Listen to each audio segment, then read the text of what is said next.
वाहिगुरू जी का खालसा वाहिगुरू जी की फतेह। अस्सलाम वालेकुम आदाब अर्ज़ मैं हाँ तुहाडी होस्ट नीलम कौर ते मैं टीवी फॉर दे सारे दर्शकों ते ਸਰੋਤਿਆਂ ਨੂੰ जी आया कहंदी हां प्रोग्राम सचो सच विच ਜਿਹੜੇ ਇਸ ਪ੍ਰੋਗਰਾਮ ਨਾਲ ਦੇਸ਼ਾਂ ਵਿਦੇਸ਼ਾਂ ਤੋਂ ਜੁੜ ਚੁੱਕੇ ਨੇ। ਖਾਲਸਾ ਅਫੇਅਰ ਸੈਂਟਰ ਦੇ ਸੰਚਾਲਕ ਡਾਕਟਰ ਅਮਰਜੀਤ ਸਿੰਘ ਜੀ ਸਟੂਡੀਓ 'ਚ ਮੇਰੇ ਨਾਲ ਮੌਜੂਦ ਨੇ। ਉਹਨਾਂ ਨਾਲ ਗੱਲਬਾਤ ਕਰਕੇ ਅੱਜ ਦੇ ਅਹਿਮ ਇਸ਼ੂਜ਼ ਉੱਪਰ ਉਹਨਾਂ ਤੋਂ ਉਹਨਾਂ ਦਾ ਤਜ਼ੀਆ ਜਾਣਦੇ ਹਾਂ। ਜੀ ਡਾਕਟਰ ਸਾਹਿਬ ਵਾਹਿਗੁਰੂ ਜੀ ਕਾ ਖਾਲਸਾ ਵਾਹਿਗੁਰੂ ਜੀ ਕੀ ਫਤਿਹ। हाँ जी नीलम कौर जी ਤੁਹਾਨੂੰ भी ਤੇ ਦੁਨੀਆ ਭਰ 'ਚ ਬੈਠੇ ਸਾਡੇ ਬਹੁਤ ਹੀ ਪਿਆਰੇ ਸੋਹਣੇ ਸਿਆਣੇ ਟੀਵੀ 84 ਦੇ ਵਿਊਅਰਸ ਨੂੰ ਵੀ ਵਾਹਿਗੁਰੂ ਜੀ ਕਾ ਖਾਲਸਾ ਵਾਹਿਗੁਰੂ ਜੀ ਕੀ ਫਤਿਹ ਤੇ ਸਾਡੇ ਬਹੁਤ ਹੀ ਪਿਆਰੇ ਮੁਸਲਮਾਨ ਭੈਣਾਂ ਭਰਾਵਾਂ ਨੂੰ अस्सलाम वालेकुम। जी डॉक्टर साहब जी आया नु प्रोग्राम सचो सच विच बहुत शुक्रिया जी। डॉक्टर साहब आज 29 नवंबर 2022 16 मगर नानकशाही संमत 554 ਦਾ ਦਿਨ ਹੈ ਤੇ ਡਾਕਟਰ ਸਾਹਿਬ ਪ੍ਰੋਗਰਾਮ ਸ਼ੁਰੂ ਕਰਨ ਤੋਂ ਪਹਿਲਾਂ ਅਸੀਂ ਆਪਣੇ ਦਰਸ਼ਕਾਂ ਤੇ ਸਰੋਤਿਆਂ ਨੂੰ ਹਮੇਸ਼ਾ ਤਰ੍ਹਾਂ ਦੱਸੀਏ ਵਿਊਅਰਸ ਆ ਜੇ ਤੁਸੀਂ ਹੱਕ ਸੱਚ ਇਨਸਾਫ ਤੇ ਪੈਰਾ ਦਿੰਦਾ ਇੱਕੋ ਇੱਕ ਚੈਨਲ TV 84 ਨੂੰ ਦੇਖਣਾ ਚਾਹੁੰਦੇ ਹੋ ਤਾਂ ਤੁਸੀਂ ਦੇਖ ਸਕਦੇ ਹੋ Spectrum cable RCN cable Bell Fibe cable Canada roku Jadoo box ਸ਼ਾਵਾ ਫੇਸਬੁੱਕ TV 84 ਦੀ ਐਪ ਰਾਹੀਂ online streaming and IP box ਤੇ ਤੁਸੀਂ TV 84 ਨੂੰ ਦੇਖ ਸਕਦੇ ਹੋ। ਵਿਊਅਰਸ ਅੱਜ ਤੁਸੀਂ TV 84 ਨਾਲ ਪ੍ਰੋਗਰਾਮ ਸੱਚੋ ਸੱਚ ਨਾਲ ਫੇਸਬੁੱਕ ਰਾਹੀਂ ਜੁੜੇ ਤਾਂ ਵੱਧ ਲਾਈਕ ਕਰੋ ਤੇ ਸ਼ੇਅਰ ਕਰੋ ਅਤੇ ਨਾਲ ਹੀ YouTube ਤੇ ਸਬਸਕ੍ਰਾਈਬ ਵੀ ਕਰੋ। ਇਹ ਵੀ ਦੱਸ ਦਿਓ ਕਿ ਤੁਸੀਂ TV 84 ਦੀ ਐਪ ਨੂੰ ਐਂਡਰੋਇਡ ਐਂਡ ਐਪ ਸਟੋਰ ਤੇ ਡਾਊਨਲੋਡ ਕਰਕੇ ਜੋ TV 84 ਦੀ ਲਾਈਵ ਸਟ੍ਰੀਮ ਹੈ ਉਸ ਨੂੰ ਤੁਸੀਂ 24 ਆਵਰਸ ਦੇਖ ਸਕਦੇ ਹੋ। ਸੋ ਵਿਊਅਰਸ ਪ੍ਰੋਗਰਾਮ ਦੀ ਸ਼ੁਰੂਆਤ ਕਰਨ ਜਾ ਰਹੇ ਹਾਂ। ਪਹਿਲੇ ਐਮ ਸ਼ੁਰੂ ਬਾਰੇ ਆਪਾਂ ਗੱਲਬਾਤ ਕਰਾਂਗੇ ਉਹ ਹੋਵੇਗਾ ਕਸ਼ਮੀਰ ਫਿਲਮ ਜਿਹੜੀ ਕਸ਼ਮੀਰ ਫਾਈਲਸ ਫਿਲਮ ਹੈ ਉਸ ਦੇ ਬਾਰੇ ਕਿ ਗੋਆ ਵਿੱਚ ਹੋਏ ਇੰਟਰਨੈਸ਼ਨਲ ਫਿਲਮ ਫੈਸਟੀਵਲ ਦੇ ਜਿਊਰੀ ਮੁਖੀ ਨੇ ਕਸ਼ਮੀਰ ਫਾਈਲਸ ਫਿਲਮ ਨੂੰ ਇੱਕ ਘਟੀਆ ਪ੍ਰੋਪਗੈਂਡਾ ਫਿਲਮ ਜਿਹੜਾ ਉਹ ਦੱਸਿਆ ਹੈ। ਇਹ ਜਿਊਰੀ ਚੀਫ ਇੱਕ ਇਜ਼ਰਾਈਲੀ ਫਿਲਮ ਮੇਕਰ ਹੈ। ਸੋ ਇਸ ਨਾਲ ਭਾਰਤ ਤੇ ਇਜ਼ਰਾਈਲ ਦੇ ਸਬੰਧਾਂ ਵਿੱਚ ਵੀ ਖਿੱਚੋਤਾਣ ਜਿਹੜੀ ਬਣ ਗਈ ਹੈ। ਸੋ ਇਸ ਦੇ ਬਾਰੇ ਆਪਾਂ ਗੱਲਬਾਤ ਕਰਨ ਜਾ ਰਹੇ ਹਾਂ। ਸੋ ਅਸੀਂ ਚਾਹਾਂਗੇ ਕਿ ਤੁਸੀਂ ਇਸੇ ਤਰ੍ਹਾਂ ਬਣੇ ਰਹਿਣਾ ਦੇਖਣ ਸੁਣਨ ਲਈ ਐਂਡ ਲਿਖਣ ਲਈ ਤੁਹਾਡਾ ਸਭ ਦਾ ਬਹੁਤ ਬਹੁਤ ਸ਼ੁਕਰੀਆ। ਜੀ ਡਾਕਟਰ ਸਾਹਿਬ ਕੀ ਕਹਿਣਾ ਚਾਹੋਗੇ? ਦੇਖੋ ਪ੍ਰੋਗਰਾਮ ਦੇ ਸ਼ੁਰੂ 'ਚ ਅਸੀਂ ਉਹਨਾਂ ਸਾਰੇ ਹੀ ਵਿਊਅਰਸ ਦਾ ਸ਼ੁਕਰੀਆ ਅਦਾ ਕਰਨਾ ਚਾਹੁੰਦੇ ਹਾਂ ਅੱਛਾ ਜਿਨ੍ਹਾਂ ਨੇ ਸਾਡੇ ਕੱਲ ਦੇ ਪ੍ਰੋਗਰਾਮ ਤੋਂ ਬਾਅਦ ਜਿੱਥੇ ਵਰਲਡ ਸਿੱਖ ਪਾਰਲੀਮੈਂਟ ਦੇ 2 ਰੋਜ਼ਾ ਸੈਸ਼ਨ ਦੀ ਤਾਰੀਫ ਕੀਤੀ ਉੱਥੇ ਉਹਨਾਂ ਨੇ ਖਾਸ ਤੌਰ ਤੇ ਸਾਡੇ ਪਾਕਿਸਤਾਨੀ ਭਰਾਵਾਂ ਦੇ ਵੀ ਮੈਸੇजेस ਨੇ ਕਿ ਜਿਹੜਾ ਖਾਸ ਤੌਰ ਤੇ ਕਸ਼ਮੀਰ ਔਰ ਨਾਗਾਲੈਂਡ ਦੇ ਹੱਕ ਦੇ ਵਿੱਚ ਵੀ ਵਰਲਡ ਸਿੱਖ ਪਾਰਲੀਮੈਂਟ ਦਾ ਰੈਜ਼ੋਲੂਸ਼ਨ ਪਾਸ ਕਰਨਾ ਹੈ ਉਸ ਨੂੰ ਵੀ ਸਰਾਹਿਆ ਗਿਆ। ਔਰ ਬਹੁਤ ਸਾਰਿਆਂ ਨੇ ਜਿਨ੍ਹਾਂ ਨੇ ਲਾਈਵ ਵੀ ਦੇਖਿਆ ਸੀ ਸਾਡੇ ਵਿਊਅਰਸ ਨੇ ਉਹਨਾਂ ਨੇ ਲਿਖਿਆ ਕਿ ਵਾਕਿਆ ਹੀ ਮਹਿਸੂਸ ਇਵੇਂ ਹੋ ਰਿਹਾ ਸੀ ਕਿ ਸਿੱਖ ਕੌਮ ਆਪਣੇ ਗੋਲ ਦੇ ਬਹੁਤ ਕਰੀਬ ਪਹੁੰਚ ਗਈ ਹੈ ਔਰ ਸੱਚਮੁੱਚ ਅਸੀਂ ਉਸ ਡ੍ਰੀਮ ਨੂੰ ਜਿਹੜਾ ਕਿ ਪਿਛਲੇ 38 ਸਾਲਾਂ ਦੇ ਵਿੱਚ 1.5 ਲੱਖ ਤੋਂ ਜ਼ਿਆਦਾ ਸ਼ਹੀਦਾਂ ਨੇ ਦੇਖਿਆ ਕਿ ਕੌਮ ਦਾ ਆਪਣਾ ਘਰ ਖਾਲਿਸਤਾਨ ਹੋਏ ਇਉਂ ਲੱਗਦਾ ਸੀ ਕਿ ਜਿਵੇਂ ਉਹ ਡ੍ਰੀਮ ਸੱਚਾ ਹੋ ਰਿਹਾ। ਹਾਲਾਂ ਕੁਝ ਚੀਜ਼ਾਂ ਜਿਹੜੀਆਂ ਨੇ ਉਹ ਉਹਨੂੰ ਜਿਵੇਂ ਲਫ਼ਜ਼ ਸਿੰਬੋਲਿਕ ਨਾ ਵੀ ਕਹਾਂ ਉਹ ਇਸ ਗੱਲ ਵੱਲ ਇਸ਼ਾਰਾ ਕਰਨ ਲਈ ਨੇ ਕਿ ਵੀ ਕੈਨ ਡੂ ਇਟ। ਅਸੀਂ ਪਹਿਲਾਂ ਵੀ ਲਗਭਗ 172 ਸਾਲ ਪਹਿਲਾਂ 1849 ਤੱਕ ਸਿੱਖ ਕੌਮ ਇੱਕ ਸੋਵਰਨ ਨੇਸ਼ਨ ਦੀ ਤਰ੍ਹਾਂ ਜਿਹੜੀ ਹੈ ਉਹ ਇੱਕ ਧਰਤੀ ਦੇ ਖਿੱਤੇ ਦੇ ਉੱਤੇ ਸਰਕਾਰੇ ਖਾਲਸਾ ਜੀਓ ਉਸ ਦੇ ਨਾਲ ਸਥਾਪਿਤ ਰਾਜ ਭਾਗ ਸੀ ਔਰ ਉਸ ਤੋਂ ਪਹਿਲਾਂ ਲਗਭਗ 1 ਸਦੀ ਸਿੱਖ ਆਪਣੀ ਸੋਵਰਨਿਟੀ ਦੇ ਲਈ ਬੜੀ ਫੀਅਰਸਲੀ ਔਰ 3-4 ਜਨਰੇਸ਼ਨਾਂ ਜਿੱਥੇ ਇੱਕ ਤੋਂ ਬਾਅਦ ਇੱਕ ਨਸਲਕੁਸ਼ੀ ਹੁੰਦੀ ਚਲੀ ਗਈ ਘੱਲੂਘਾਰੇ ਵਰਤਦੇ ਰਹੇ ਸਿੱਖ ਕੌਮ ਜੂਝੀ ਕਿਉਂਕਿ ਉਹਨਾਂ ਨੂੰ ਆਪਣੇ ਗੁਰੂ ਦੇ ਉੱਤੇ ਹਮੇਸ਼ਾ ਇਹ ਫੇਥ ਰਿਹਾ ਹੈ ਭਰੋਸਾ ਰਿਹਾ ਹੈ ਕਿ ਸਾਨੂੰ ਗੁਰੂ ਨੇ ਬੌਰਨ ਹੀ ਅਸੀਂ ਰਾਇਲ ਹੈ ਅਸੀਂ ਬੌਰਨ ਬਾਦਸ਼ਾਹ ਹੈ ਹਮ ਪਾਤਸ਼ਾਹੀ ਸਤਗੁਰ ਦੇਈ ਹੰਨੇ ਹੰਨੇ ਲਾਏ ਜੈ ਜੈ ਬਹਿ ਜ਼ਮੀਨ ਮਾਲ ਤਹਿਤ ਹੈ ਤਖਤ ਬਣਾ। ਇਸ ਲਈ ਭਾਈ ਰਤਨ ਸਿੰਘ ਭੰਗੂ ਜਿਨ੍ਹਾਂ ਨੇ ਸਾਡੇ 18ਵੀਂ ਸਦੀ ਦੇ ਮਿਸਲ ਪੀਰੀਅਡ ਦੇ ਇਤਿਹਾਸ ਦਾ ਮੁੱਖ ਸਰੋਤ ਪ੍ਰਾਚੀਨ ਪੰਥ ਪ੍ਰਕਾਸ਼ ਦਿੱਤਾ ਪੰਥ ਦੀ ਝੋਲੀ ਪਾਇਆ ਉਹ ਜਦੋਂ ਬਿਆਨਦੇ ਨੇ ਕਿ ਖਾਲਸਾ ਬਾਦਸ਼ਾਹ ਜਾਂ ਬਾਗੀ ਜਾਂ ਖਾਲਸਾ ਸੋਵਰਨ ਹੈ ਬਾਦਸ਼ਾਹ ਦਾ ਮਾਲਕ ਹੈ ਰਾਜ ਕਰੇਗਾ ਖਾਲਸਾ ਤੇ ਜਾਂ ਉਹ ਉਸ ਬਾਦਸ਼ਾਹ ਦੇ ਲਈ ਲੜ ਰਿਹਾ। ਸੋ ਇਸ ਗੱਲ ਦੀ ਸਾਨੂੰ ਵੀ ਖੁਸ਼ੀ ਹੁੰਦੀ ਹੈ ਜਦੋਂ ਸਾਡੇ ਵਿਊਅਰਸ ਜਿਹੜੇ ਹਰ ਨਿੱਕੀ ਨਿੱਕੀ ਚੀਜ਼ ਨੂੰ ਵੀ ਧਿਆਨ ਨਾਲ ਦੇਖਦੇ ਨੇ ਸੁਣਦੇ ਨੇ ਉਸ ਦੇ ਉੱਤੇ ਆਪਣੀ ਟਿੱਪਣੀ ਵੀ ਕਰਦੇ ਨੇ। ਸਾਡੇ ਇੱਕ ਵਿਊਅਰ ਨੇ ਲਿਖਿਆ ਕੱਲ ਜਦੋਂ ਅਸੀਂ ਲਫ਼ਜ਼ ਇਹ ਕਿਹਾ ਕਿ ਸਰਕਾਰੀ ਨੈਰੇਟਿਵ ਉਸ ਨੂੰ ਅਸੀਂ ਕਿਹਾ ਕਿ ਵੀ ਇਹ ਅਸੀਂ ਪੰਜਾਬੀ 'ਚ ਉਸ ਨੂੰ ਸਰਕਾਰੀ ਜਿਹੜਾ ਬਿਆਨੀਆਂ ਕਵਾਂਗੇ ਉਹਦੇ ਬਰਾਬਰ ਸਿੱਖ ਬਿਆਨੀਆਂ। ਤੇ ਇੱਕ ਸਾਡੇ ਵੀਰ ਨੇ ਲਿਖਿਆ ਕਿ ਇਹ ਬਿਆਨੀਆਂ ਸ਼ਬਦ ਨਹੀਂ ਪ੍ਰੋਪਰ ਹੈ, ਬਿਰਤਾਂਤ ਸਿਰਜਣਾ ਇਹ ਲਫ਼ਜ਼ ਹੈ। ਵੈਸੇ ਮੇਰਾ ਮੈਂ ਇਸ ਨੂੰ ਐਪਰੀਸ਼ੀਏਟ ਕਰਦਾ ਕਿ ਬਿਲਕੁਲ ਠੀਕ ਜੇ ਨੈਰੇਟਿਵ ਦਾ ਪੰਜਾਬੀ ਅਨੁਵਾਦ ਕਰਨਾ ਹੋਏ, ਪਰ ਮੈਨੂੰ ਕਈ ਵਾਰ ਹੁੰਦਾ ਕਿ ਵੀ ਕੁਝ ਲਫ਼ਜ਼ ਅਸੀਂ ਇੱਧਰ ਆਪਣੇ ਵਾਲੇ ਹਿੱਸੇ 'ਚ ਇੰਨੇ ਕਿ ਹਿੰਦੀ ਡੋਮੀਨੇਟਿੰਗ ਲੈ ਆਉਂਦੇ ਕਿ ਉਸ ਦਾ ਅਸਰ ਜਦੋਂ, ਕਿਉਂਕਿ ਸਾਡੇ ਵਿਊਅਰਸ ਦੇ ਵਿੱਚ ਦੋਵੇਂ ਹੀ ਪੰਜਾਬਾਂ ਦੇ ਵਾਸੀ ਸ਼ਾਮਲ ਨੇ, ਸੋ ਉਸ ਲਈ ਕਈ ਵਾਰੀ ਸਹਿਜ ਕਰਨ ਦੇ ਲਈ ਮੈਂ ਉਹ ਲਫ਼ਜ਼ ਜਿਹੜਾ ਦੋਵੇਂ ਪਾਸੇ ਸਮਝਿਆ ਜਾਏ ਉਸ ਨੂੰ ਬਿਆਨਦਾ। ਪਰ ਇਸ ਨੂੰ ਜਿਹੜਾ ਬਿਰਤਾਂਤ ਸਿਰਜਣਾ ਹੀ ਨੈਰੇਟਿਵ ਦਾ ਠੀਕ ਲਫ਼ਜ਼ ਹੈ। ਇਸੇ ਤਰ੍ਹਾਂ ਵਰਲਡ ਸਿੱਖ ਪਾਰਲੀਮੈਂਟ ਦੇ ਪਿਛਲੇ ਸੈਸ਼ਨ ਬਾਰੇ ਮੈਂ ਕਿਹਾ ਕਿ ਵੀ ਉਹ ਡਰਬੀ ਲੰਡਨ 'ਚ ਹੋਇਆ। ਸੋ ਜ਼ਾਹਰ ਹੈ ਕਿ ਸਾਡੇ ਲਈ ਤਾਂ ਜਦੋਂ ਅਸੀਂ ਯੂਕੇ ਕਹਿੰਦੇ ਲੰਡਨ ਹੀ ਮਤਲਬ ਹੈ, ਪਰ ਡਰਬੀ ਵੱਖ ਸ਼ਹਿਰ ਹੈ, ਲੰਡਨ ਨਹੀਂ ਹੈ, ਯੂਕੇ ਦਾ ਸ਼ਹਿਰ ਹੈ। ਤੇ ਮੈਨੂੰ ਉਹ ਪੜ੍ਹਦੇ ਇੱਕ ਵੀਰ ਨੇ ਲਿਖਿਆ ਕਿ ਜੀ ਡਰਬੀ ਯੂਕੇ। ਤੇ ਮੈਨੂੰ ਖਿਆਲ ਆਇਆ ਕਿ ਵੀ ਇਹ 70ਵਿਆਂ ਦੇ ਵਿੱਚ ਇੱਕ ਜੋਕ ਸੁਣਾਇਆ ਜਾਂਦਾ ਸੀ ਕਿ ਹੁਸ਼ਿਆਰਪੁਰ ਜਿਹੜਾ ਦੁਆਬਾ ਰੀਜਨ ਹੈ, ਹੁਸ਼ਿਆਰਪੁਰ ਜਲੰਧਰ, ਉੱਥੋਂ ਸਭ ਤੋਂ ਜ਼ਿਆਦਾ ਲੋਕ ਜਿਹੜੇ ਨੇ ਬਾਹਰ ਆਏ, ਖਾਸ ਤੌਰ ਤੇ ਯੂਬਾ ਸਿਟੀ, ਫਰੈਜ਼ਨੋ, ਸੈਂਟਰਲ ਬੈਲਟ ਦੇ ਵਿੱਚ। ਤੇ ਕੋਈ ਮੁਬਾਰਕਬਾਦ ਦੇਣ ਗਿਆ ਮਾਤਾ ਨੂੰ, ਉਹਦੇ ਪੁੱਤਰ ਦਾ ਵੀਜ਼ਾ ਲੱਗ ਗਿਆ ਸੀ ਅਮਰੀਕਾ ਦਾ। ਉਹਨੇ ਕਿਹਾ ਕਿ ਮਾਤਾ ਜੀ ਵਧਾਈਆਂ ਹੋਣ, ਮੁੰਡਾ ਅਮਰੀਕਾ ਚੱਲਿਆ। ਤੇ ਮਾਤਾ ਨੇ ਕਿਹਾ ਵੀ ਨਹੀਂ ਨਹੀਂ, ਅਮਰੀਕਾ ਨਹੀਂ, ਉਹ ਯੂਬਾ ਸਿਟੀ ਚੱਲਿਆ। ਹਾਂ, ਤੂੰ ਐਵੇਂ ਨਾ ਕਿਹਾ, ਯੂਬਾ ਸਿਟੀ ਦਾ ਲੱਗਾ। ਤੇ ਉਹਨਾਂ ਦੇ ਲਈ ਉੱਥੇ ਬੈਠਿਆਂ ਲਈ ਯੂਬਾ ਸਿਟੀ ਅਮਰੀਕਾ ਹੁੰਦਾ ਸੀ। ਸੋ ਅਸੀਂ ਸਾਡੇ ਲਈ ਜਦੋਂ ਅਸੀਂ ਲੰਡਨ ਦੇ ਕਹਿੰਦੇ ਇੰਗਲੈਂਡ ਦਾ ਮਤਲਬ ਲੰਡਨ ਹੈ, ਲੰਡਨ ਦਾ ਮਤਲਬ ਇੰਗਲੈਂਡ ਹੈ। ਪਰ ਮੈਨੂੰ ਇਸ ਗੱਲ ਦੀ ਖੁਸ਼ੀ ਹੈ ਕਿ ਸਾਡੇ ਵਿਊਅਰਸ ਹਰ ਗੱਲ ਨੂੰ ਬਹੁਤ ਧਿਆਨ ਦੇ ਨਾਲ ਨੋਟਿਸ ਕਰਦੇ ਨੇ, ਔਰ ਉਹਨਾਂ ਦਾ ਜਿਹੜਾ ਕੋਈ ਵੀ ਦਿੱਤਾ ਸੁਝਾਅ ਹੈ ਜਾਂ ਉਹਨਾਂ ਦੀ ਕੀਤੀ ਕਰੈਕਸ਼ਨ ਹੈ ਉਹ ਸਾਨੂੰ ਵੀ ਇਹ ਸਾਬਤ ਕਰਦੀ ਹੈ। ਜਿਵੇਂ ਮੈਂ ਅਕਸਰ ਕਹਿੰਦਾ ਵੀ ਅਸੀਂ ਤਾਂ ਵਿਦਿਆਰਥੀ ਹਾਂ, ਤਾਲਿਬੇ ਇਲਮ ਹੈ, ਰੋਜ਼ਾਨਾ ਅਸੀਂ ਕੁਛ ਨਾ ਕੁਛ ਸਿੱਖਦੇ ਹਾਂ। ਹੋਰ ਵੀ ਬਹੁਤ ਸਾਰੀਆਂ ਜਿਹੜੀਆਂ ਨੇ ਤਜਵੀਜ਼ਾਂ ਹੁੰਦੀਆਂ ਨੇ, ਅਸੀਂ ਕਈ ਵਾਰ ਉਹਨਾਂ ਨੂੰ ਡਿਸਕਸ ਨਹੀਂ ਕਰਦੇ ਵਕਤ ਕਰਕੇ, ਪਰ ਫਿਰ ਮੇਰਾ ਇਕਰਾਰ ਵੀ ਹੁੰਦਾ ਬਹੁਤ ਵਾਰੀ ਕਿ ਅਸੀਂ ਉਹਨਾਂ ਨੂੰ ਕਰਿਆ ਕਰਾਂਗੇ। ਸੋ ਪਹਿਲਾਂ ਅਸੀਂ ਇਹਨਾਂ ਦੋਨਾਂ ਵੀਰਾਂ ਦਾ ਵੀ ਸ਼ੁਕਰੀਆ ਅਦਾ ਕਰਦੇ ਹਾਂ। ਕੁਝ ਫੀਲਡ ਜਿਨ੍ਹਾਂ ਬਾਰੇ ਮੈਂ ਬਹੁਤੀ ਗੱਲ ਕਰਨਾ ਨਹੀਂ ਚਾਹੁੰਦਾ ਹੁੰਦਾ ਕਿਉਂਕਿ ਉਹ ਮੇਰਾ ਫੀਲਡ ਆਫ ਇੰਟਰਸਟ ਵੀ ਨਹੀਂ ਹੈ, ਪਰ ਜਦੋਂ ਕੋਈ ਚੀਜ਼ ਮੀਡੀਆ ਦੇ ਵਿੱਚ ਆ ਕੇ ਸਿਆਸੀ ਖਬਰਾਂ ਦੀ ਥਾਂ ਲੈ ਲੈਂਦੀ ਹੈ ਤੇ ਉਹ ਫਿਰ ਭਾਵੇਂ ਫਿਲਮੀ ਦੁਨੀਆ ਦੀ ਹੋਏ ਉਸ ਦੇ ਉੱਤੇ ਗੱਲ ਕਰਨੀ ਬਣਦੀ ਹੈ। ਬਿਲਕੁਲ ਜਿਵੇਂ ਸਿੱਖ ਹਲਕਿਆਂ ਦੇ ਵਿੱਚ ਅੱਜ ਕੱਲ ਕਾਫੀ ਚਰਚਾ ਜਿਹੜੀ ਹੈ ਫਿਲਮ ਦਾਸਤਾਨੇ ਸਰਹੰਦ ਨੂੰ ਲੈ ਕੇ ਹੈ। ਇਸੇ ਤਰ੍ਹਾਂ ਜਦੋਂ ਚਾਰ ਸਾਹਿਬਜ਼ਾਦੇ ਐਨੀਮੇਟਡ ਫਿਲਮ ਆਈ ਉਦੋਂ ਵੀ ਇਸ ਦੇ ਉੱਤੇ ਕਾਫੀ ਫਾਰ ਐਂਡ ਅਗੇਂਸਟ ਜਿਹੜੇ ਨੇ ਉਹ ਸਨ ਸਾਡੇ ਵੀਰ ਦਲੀਲਾਂ ਦੇ ਕੇ।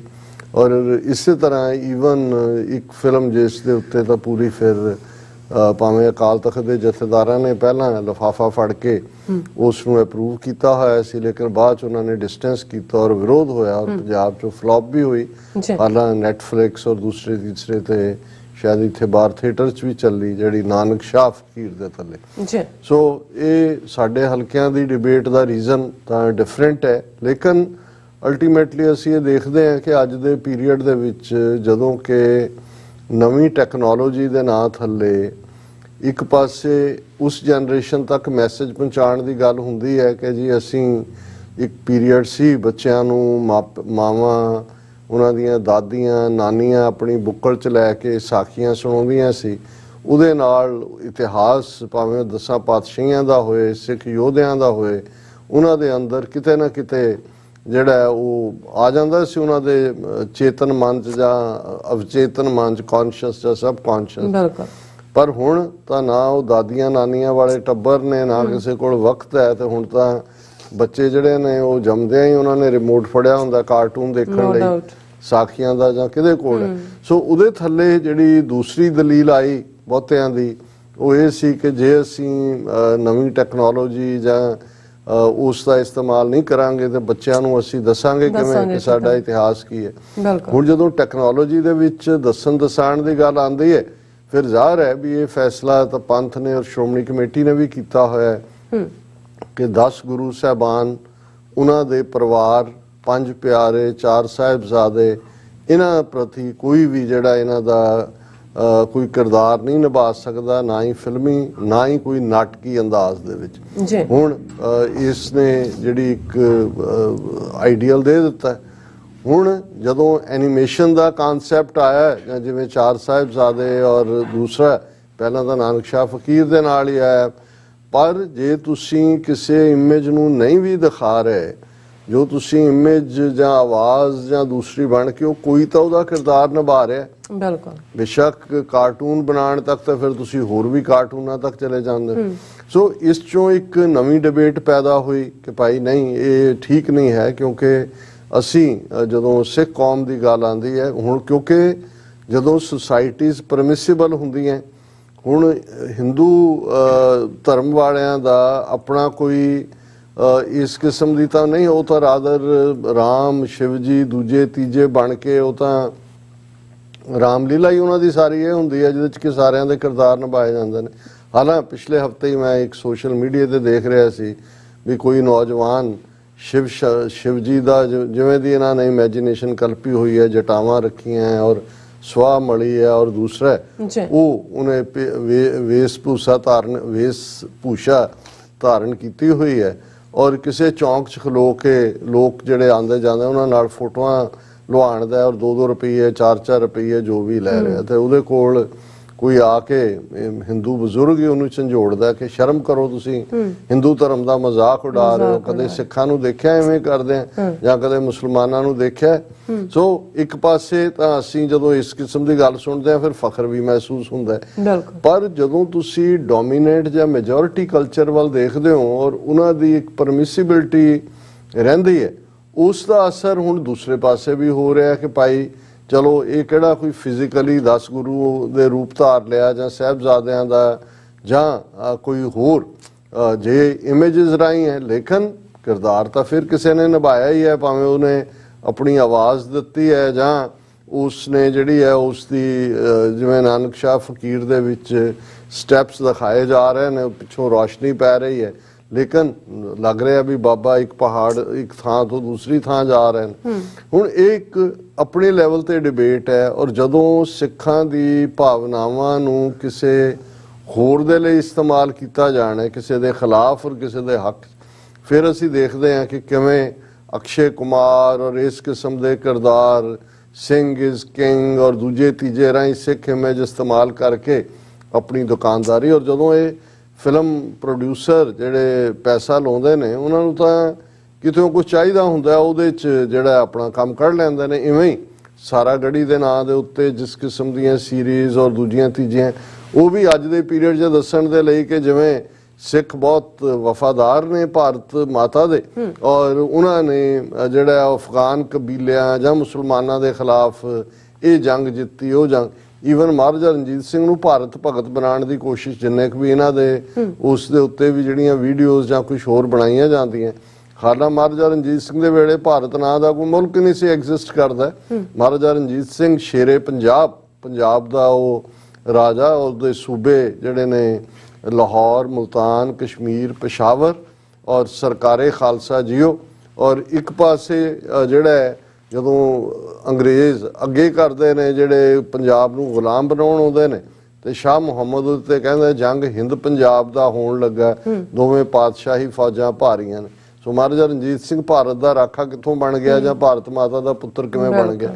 ਸਿੱਖ ਕੌਮ ਤਾਂ ਫਖਰ ਕਰਦੀ ਹੈ ਕਿ ਸਿੱਖ ਸੋਵਰਨਿਟੀ ਜਿਹੜੀ ਜਿਹਦੇ ਲਈ 100 ਸਾਲ ਸਿੱਖ ਜੂਝੇ, ਉਸ ਸੋਵਰਨਿਟੀ ਲਈ ਲੜਦਿਆਂ ਸ਼ੁਕਰ ਚੱਕੀਆ ਮਿਸਲ ਜਿਸ ਨੂੰ ਸਰ ਚੜ੍ਹਤ ਸਿੰਘ ਨੇ ਫਾਊਂਡ ਕੀਤਾ, ਗੁਜਰਾਂਵਾਲਾ ਜਿਹਦਾ ਹੈੱਡਕੁਆਟਰ ਸੀ, ਫਿਰ ਉਸ ਦੇ ਬੇਟੇ ਮਹਾਨ ਸਿੰਘ ਨੇ ਅੱਗੇ ਤੋਰਿਆ, ਫਿਰ ਉਹਦਾ ਲੜਕਾ ਮਹਾਰਾਜਾ ਰਣਜੀਤ ਸਿੰਘ, ਐਂਡ ਇਵੈਂਚੁਅਲੀ ਸਿੱਖ ਰਾਜ ਦੀ ਜਦੋਂ ਅਸੀਂ ਗੱਲ ਕਰਦੇ ਹਾਂ, ਸਰਕਾਰੇ ਖਾਲਸਾ ਜੀ ਉਹਦੀ ਗੱਲ ਕਰਦੇ। ਪਰ ਹੁਣ ਜਦੋਂ ਕਿ ਜਿਨ੍ਹਾਂ ਦੇ ਕੋਲ ਇਹ ਮਾਸ ਮੀਡੀਆ ਦਾ ਕੰਟਰੋਲ ਹੈ, ਉਹ ਬੇਸ਼ੱਕ ਆਪਣੀਆਂ ਵੀਡੀਓਜ਼ ਬਣਾ ਕੇ ਉਸ ਕਿਸਮ ਦਾ ਨੈਰੇਟਿਵ ਜਿਹੜਾ ਹੈ ਉਹ ਬਿਰਤਾਂਤ ਸਿਰਜਣ ਦੀ ਕੋਸ਼ਿਸ਼ ਕਰਨ, ਜਾਂ ਫਿਲਮੀ ਦੁਨੀਆ ਰਾਹੀਂ, ਔਰ 47 ਤੋਂ ਬਾਅਦ ਦਾ ਵਰਤਾਰਾ ਇਹੀ ਰਿਹਾ ਵੀ ਸਿੱਖਾਂ ਨੂੰ ਰਿਡੀਕਿਊਲ ਕੀਤਾ ਗਿਆ, ਜਿਹੜੀ ਇਹ ਸਾਰੀ ਮੁੰਬਈਆ ਫਿਲਮ ਇੰਡਸਟਰੀ ਵੱਲੋਂ ਟੈਕਸੀ ਡਰਾਈਵਰ ਬਣਾਤਾ, ਜੋਕਰ ਬਣਾਤਾ, ਜਿਹੜਾ ਉਹ ਕੰਮ ਅਕਲ ਦਿਖਾਉਣ ਵਾਲੇ ਕਿਰਦਾਰ ਦਿੱਤੇ। ਪਰ ਜਦੋਂ ਹੌਲੀ ਹੌਲੀ ਜਿਹੜਾ ਵਕਤ ਬਦਲਿਆ ਔਰ 80s ਤੱਕ ਵੀ ਉਹੀ ਕਿਰਦਾਰ ਰਿਹਾ, ਕਿਸ ਕਿਸਮ ਦਾ ਜਿਹੜਾ ਉਹਨਾਂ ਦੀਆਂ ਫਿਲਮਾਂ ਜਿਹੜੀਆਂ ਸਿੱਖਾਂ ਨੂੰ ਦਹਿਸ਼ਤਗਰਦੀ ਵਾਲੇ ਰੂਪ 'ਚ ਪ੍ਰੈਜ਼ੈਂਟ ਕਰਦੀਆਂ ਰਹੀਆਂ। ਲੇਕਿਨ ਜਦੋਂ ਉਹਨਾਂ ਨੂੰ ਲੱਗਾ ਇੱਕ ਦੋ ਫਿਲਮਾਂ ਐਸੀਆਂ ਆਈਆਂ ਜਿਨ੍ਹਾਂ ਨੇ ਬਿਜ਼ਨਸ ਫਿਰ ਸਿੱਖਾਂ ਦਾ ਇੱਕ ਪੋਜ਼ਿਟਿਵ ਇਮੇਜ ਬਣਾਉਣ ਦੇ ਥੱਲੇ ਉਹ ਵੀ ਭਾਰਤ ਦੇ ਖਾਤੇ 'ਚ ਭੁਗਤਾਨ ਦਾ। ਸੋ ਸਾਡੀ ਤਾਂ ਇਹ ਹੁਣ ਜਦੋਂ ਜਿਵੇਂ ਇਹ ਦਾਸਤਾਨੇ ਸਰਹੰਦ ਦੀ ਡਿਬੇਟ ਚੱਲ ਰਹੀ ਹੈ ਔਰ ਈਵਨ ਇਸ ਸਾਰੇ ਦੇ ਚੱਲਦਿਆਂ ਪੰਜਾਬ ਦੇ ਵਿੱਚ ਜਿਹੜਾ ਪੰਜਾਬ ਗਵਰਨਮੈਂਟ ਦਾ ਡਾਇਰੈਕਟਿਵ ਆਇਆ ਜੀ ਹਥਿਆਰਾਂ ਦਾ ਡਿਸਪਲੇ ਨਹੀਂ, ਸੋਸ਼ਲ ਮੀਡੀਆ ਜਿਨ੍ਹਾਂ ਨੇ ਪਾਈਆਂ ਨੇ 3 ਦਿਨ ਦਾ ਗ੍ਰੇਸ ਪੀਰੀਅਡ ਹੈ ਉਹਨੂੰ ਹਟਾ ਲਓ, ਜਿਹੜੇ ਨੇ ਗਨ ਕਲਚਰ ਨੂੰ ਪ੍ਰਮੋਟ ਕਰਨ ਵਾਲੇ ਗਾਣੇ ਦੂਜੇ ਤੀਜੇ ਹਟਾ ਲਓ। ਵੀ ਪਹਿਲੀ ਗੱਲ ਤਾਂ ਇਹ ਹੈ ਕਿ ਵੀ ਸਿੰਪਲੀ ਜਿਹੜੀਆਂ ਫਿਲਮਾਂ ਜਿਨ੍ਹਾਂ ਰਾਹੀਂ ਤੁਹਾਡੇ ਪ੍ਰੋਡਿਊਸਰਾਂ ਨੇ ਪੈਸੇ ਬਣਾਏ, ਗਨ ਕਲਚਰ ਨੂੰ ਕੋਈ ਵੀ ਫਿਲਮ ਭਾਰਤ ਦੀ ਮੁੰਬਈ 'ਚ ਬਣਨ ਵਾਲੀ ਉਹਦੇ 'ਚ 2 ਘੰਟੇ ਦੀ ਜੇ ਫਿਲਮ ਹੈ ਤਾਂ 1 ਘੰਟਾ ਉਹਦੇ 'ਚ ਵਾਇਲੈਂਸ ਹੀ ਹੁੰਦੀ ਹੈ ਝੂਠੀ। ਹੁਣ ਉਹ ਕਿਹਨੂੰ ਤੁਸੀਂ ਉਹਨਾਂ ਦੇ ਪਾਬੰਦੀਆਂ ਲਾਓ ਜੇ ਤੁਹਾਨੂੰ ਇੰਨਾ ਹੀ ਲੱਗਦਾ ਹੈ ਕਿ ਵੀ ਵਾਇਲੈਂਸ ਗਨਸ ਦੂਜੇ ਤੀਜੇ ਇਹ ਹੈ। ਔਰ ਜਿਹੜੇ ਖੁਦ ਉਸ ਕਿਸਮ ਦੀ ਪ੍ਰਮੋਸ਼ਨ 'ਚੋਂ ਪੈਸੇ ਬਣਾਉਂਦੇ ਨੇ ਹੁਣ ਕਿਉਂਕਿ ਸਿੱਖਾਂ ਦੀ ਫਰੀडम ਦੀ ਇੰਪਲਸ ਨੂੰ ਦਬਾਉਣਾ ਹੈ, ਪੰਜਾਬ 'ਚ ਸਿੱਖਾਂ ਨੂੰ ਨਿਹੱਥੇ ਕਰਕੇ ਮਾਰਨਾ ਹੈ ਔਰ ਈਵਨ ਉਹਨਾਂ ਦੇ ਲਾਇਸੈਂਸ ਵੈਪਨਸ ਬਾਰੇ ਵੀ ਡੀਜੀਪੀ ਦਾ ਕਹਿਣਾ ਕਿ ਜੀ ਮੈਜੋਰਟੀ ਜਿਹੜੇ ਨੇ ਉਹਨਾਂ ਦੇ ਐਡਰੈਸ ਝੂਠੇ ਨੇ। ਮਤਲਬ ਇਹ ਹੈ ਵੀ ਤੁਸੀਂ ਜਿਨ੍ਹਾਂ ਨੇ ਲਾਇਸੈਂਸ ਲਏ ਹੋਏ ਨੇ ਉਹਨਾਂ ਦੇ ਵੀ ਲਾਇਸੈਂਸ ਕੈਂਸਲ ਕਰਨ ਦੀ ਲਾਈਨ ਹੈ। ਹੁਣ ਇੱਕ ਪਾਸੇ ਤਾਂ ਜੇ ਸਰਕਾਰ ਇਹ ਇਸ ਗੱਲ ਤੇ ਆ ਗਈ ਕਿ ਵੀ ਇਹਨਾਂ ਤੇ ਪਾਬੰਦੀ ਲਾਓ, ਪਰ ਦੂਸਰੇ ਪਾਸੇ ਜਿਹੜਾ ਹੈ ਉਹ ਉਸੇ ਕਿਸਮ ਦੇ ਕਲਚਰ ਨੂੰ ਪ੍ਰਮੋਟ ਕਰ ਰਹੀ ਹੈ। ਔਰ ਪੰਜਾਬ 'ਚ ਉਹਨਾਂ ਨੇ ਸਿੱਖ ਸੈਂਟੀਮੈਂਟ ਨੂੰ ਤਾਂ ਜਿਹੜਾ ਹੈ ਉਹ ਕਿਤੇ ਭਾਰਤ ਮਾਤਾ ਦੇ ਲਈ ਐਕਸਪਲੋਇਟ ਕੀਤਾ, ਕਿਤੇ ਬਦਨਾਮ ਕਰਨ ਦੇ ਲਈ ਕੀਤਾ। ਤੇ ਕਸ਼ਮੀਰ ਦੇ ਹਵਾਲੇ ਨਾਲ ਵੀ ਔਰ ਇਹੀ ਨਹੀਂ, ਤੁਸੀਂ ਇਹ ਜੇ ਦੇਖੋਗੇ ਜਦੋਂ ਬਾਰਡਰ ਫਿਲਮ ਆਈ, ਹੁਣ ਬਾਰਡਰ ਫਿਲਮ ਦਾ ਕਿਰਦਾਰ ਕੀ ਸੀ ਤਾਂ ਕਿ ਸਿੱਖਾਂ ਨੂੰ ਜਿਹੜਾ ਉਹ ਭੜਕਾ ਕੇ ਮੁਸਲਮਾਨਾਂ ਦੇ ਖਿਲਾਫ ਜਾਂ ਦੂਸਰਾ ਇੱਕ ਨੈਰੇਟਿਵ ਬਣਾਉਣਾ। ਔਰ ਇਹ ਲਗਾਤਾਰ ਵਰਤਾਰਾ ਅਮਿਤਾਭ ਬੱਚਨ ਨੇ ਕਿ ਇਸ ਕਿਸਮ ਦੀਆਂ ਫਿਲਮਾਂ 'ਚ ਕੰਮ ਕੀਤੇ ਹੋਏ ਨੇ ਜਿਹਦੇ 'ਚ ਸਾਰੀ ਨਫ਼ਰਤ ਜਿਹੜੀ ਹੈ ਉਹ ਇਵੇਂ ਦੱਸ ਕੇ ਕਿ ਜਿਵੇਂ ਪਾਕਿਸਤਾਨ ਨੂੰ ਕ੍ਰਸ਼ ਕਰਨਾ ਜਾਂ ਮੁਸਲਮਾਨਾਂ ਦੇ ਖਿਲਾਫ ਜਿਹੜੀ ਹੈ ਬਹਾਦਰੀ ਉਹੀ ਅਸਲੀ ਬਹਾਦਰੀ ਹੈ। ਔਰ ਐਵੇਂ ਝੂਠੇ ਉਹੀ ਕਰੈਕਟਰ ਜਦੋਂ ਰੀਅਲ ਵੇੜਾ ਆਉਂਦਾ ਹੈ ਫਿਰ ਸਾਹਮਣੇ ਇਹਨਾਂ ਦੇ ਅਭਿਨੰਦਨ ਆ ਜਾਂਦੇ ਨੇ ਕਿਵੇਂ ਕਿਸ ਕਿਸਮ ਦਾ ਇਹਨਾਂ ਦਾ ਕਾਵਰਡਲੀ ਕਿਰਦਾਰ ਹੈ। ਪਰ ਸਿੱਖ ਸੈਂਟੀਮੈਂਟ ਨੂੰ ਸਰਟਨਲੀ ਉਹਨਾਂ ਨੇ ਪ੍ਰੋ ਇੰਡੀਆ ਕਰਨ ਦੇ ਲਈ ਜਾਂ ਪ੍ਰੋ ਇੰਡੀਆ ਬਣਾ ਕੇ ਔਰ ਅਗੇਂਸਟ ਪਾਕਿਸਤਾਨ ਉਹਦਾ ਨਤੀਜਾ ਇਹ ਹੁੰਦਾ ਜਦੋਂ ਪਾਕਿਸਤਾਨ ਦੇ ਵਿੱਚ ਇੱਕ ਵੱਡੀ ਮਾਰਕੀਟ ਰਹੀ ਹੈ ਹਮੇਸ਼ਾ ਇਸ ਕਿਸਮ ਦੀਆਂ ਇੰਡੀਅਨ ਫਿਲਮਾਂ ਦੀ ਕਿਉਂਕਿ ਇੱਕ ਸਟੇਜ ਸੀ ਪਾਕਿਸਤਾਨ ਦੀ ਫਿਲਮ ਇੰਡਸਟਰੀ ਬਹੁਤ ਅੱਛਾ ਕਰ ਰਹੀ ਸੀ, ਪਰ ਜਿੰਨੇ ਰਿਸੋਰਸ ਪੈਸਾ ਦੂਜੇ ਤੀਜੇ ਲਾਉਂਦੇ ਨੇ ਹੌਲੀ ਪਾਕਿਸਤਾਨ ਦੀ ਆਪਣੀ ਫਿਲਮ ਇੰਡਸਟਰੀ ਨੇ ਸਫਰ ਕਰਨਾ ਸ਼ੁਰੂ ਕੀਤਾ। ਔਰ ਇਸ ਕਿਸਮ ਦੇ ਕਿਰਦਾਰ ਜਦੋਂ ਪਾਕਿਸਤਾਨ ਉਹਨਾਂ ਦੇ ਅੰਦਰ ਜ਼ਾਹਰ ਹੈ ਸਿੱਖਾਂ ਦੇ ਲਈ ਜਾਂ ਦੂਸਰਾ ਨਫ਼ਰਤ ਆਉਂਦੀ ਸੀ ਕਿ ਦੇਖੋ ਇਹ ਇੰਨੀ ਕੁੱਟ ਖਾ ਕੇ ਵੀ ਇਹਨਾਂ ਦੀ ਗੁਲਾਮੀ ਸਹਿੰਦਿਆਂ ਵੀ ਸਟਿਲ ਇਹ ਜਿਹੜਾ ਸਾਡੇ ਖਿਲਾਫ ਆ ਰਹੇ ਨੇ। ਫਿਰ ਇਹਨਾਂ ਨੇ ਜਦੋਂ ਤੋਂ ਕਸ਼ਮੀਰ ਦੇ ਵਿੱਚ ਕਸ਼ਮੀਰ ਭਾਵੇਂ 1948 ਤੋਂ ਇਹਨਾਂ ਦੀ ਆਕੂਪੇਸ਼ਨ ਥੱਲੇ ਰਿਹਾ, ਸ਼ੇਖ ਅਬਦੁੱਲਾ ਆਇਆ ਜਾਂ ਉਹਦੀਆਂ 2 ਜਨਰੇਸ਼ਨਾਂ ਰਨ ਤਾਂ ਉਹਨੂੰ ਫੌਜ ਹੀ ਕਰ, ਪਰ ਫਿਰ ਵੀ ਇੱਕ ਕਾਨੂੰਨੀ ਤਹਫੁਜ਼ ਜਿਹਦੇ 'ਚ ਕਿ ਆਰਟੀਕਲ 370 35A ਦੇ ਥੱਲੇ ਥੋੜਾ ਬਹੁਤ ਉਹਨਾਂ ਨੂੰ ਸੀ ਵੀ ਘੱਟੋ ਘੱਟ ਸਾਡੀ ਡੈਮੋਗ੍ਰਾਫੀ ਨਹੀਂ ਬਦਲੀ ਜਾ ਰਹੀ ਔਰ ਸਿਵਲ ਸਰਵਿਸਿਜ਼ ਔਰ ਦੂਸਰਿਆਂ ਦੇ ਵਿੱਚ ਘੱਟੋ ਘੱਟ ਉਹਨਾਂ ਲਈ ਨੌਕਰੀਆਂ ਤਾਂ ਸੀ।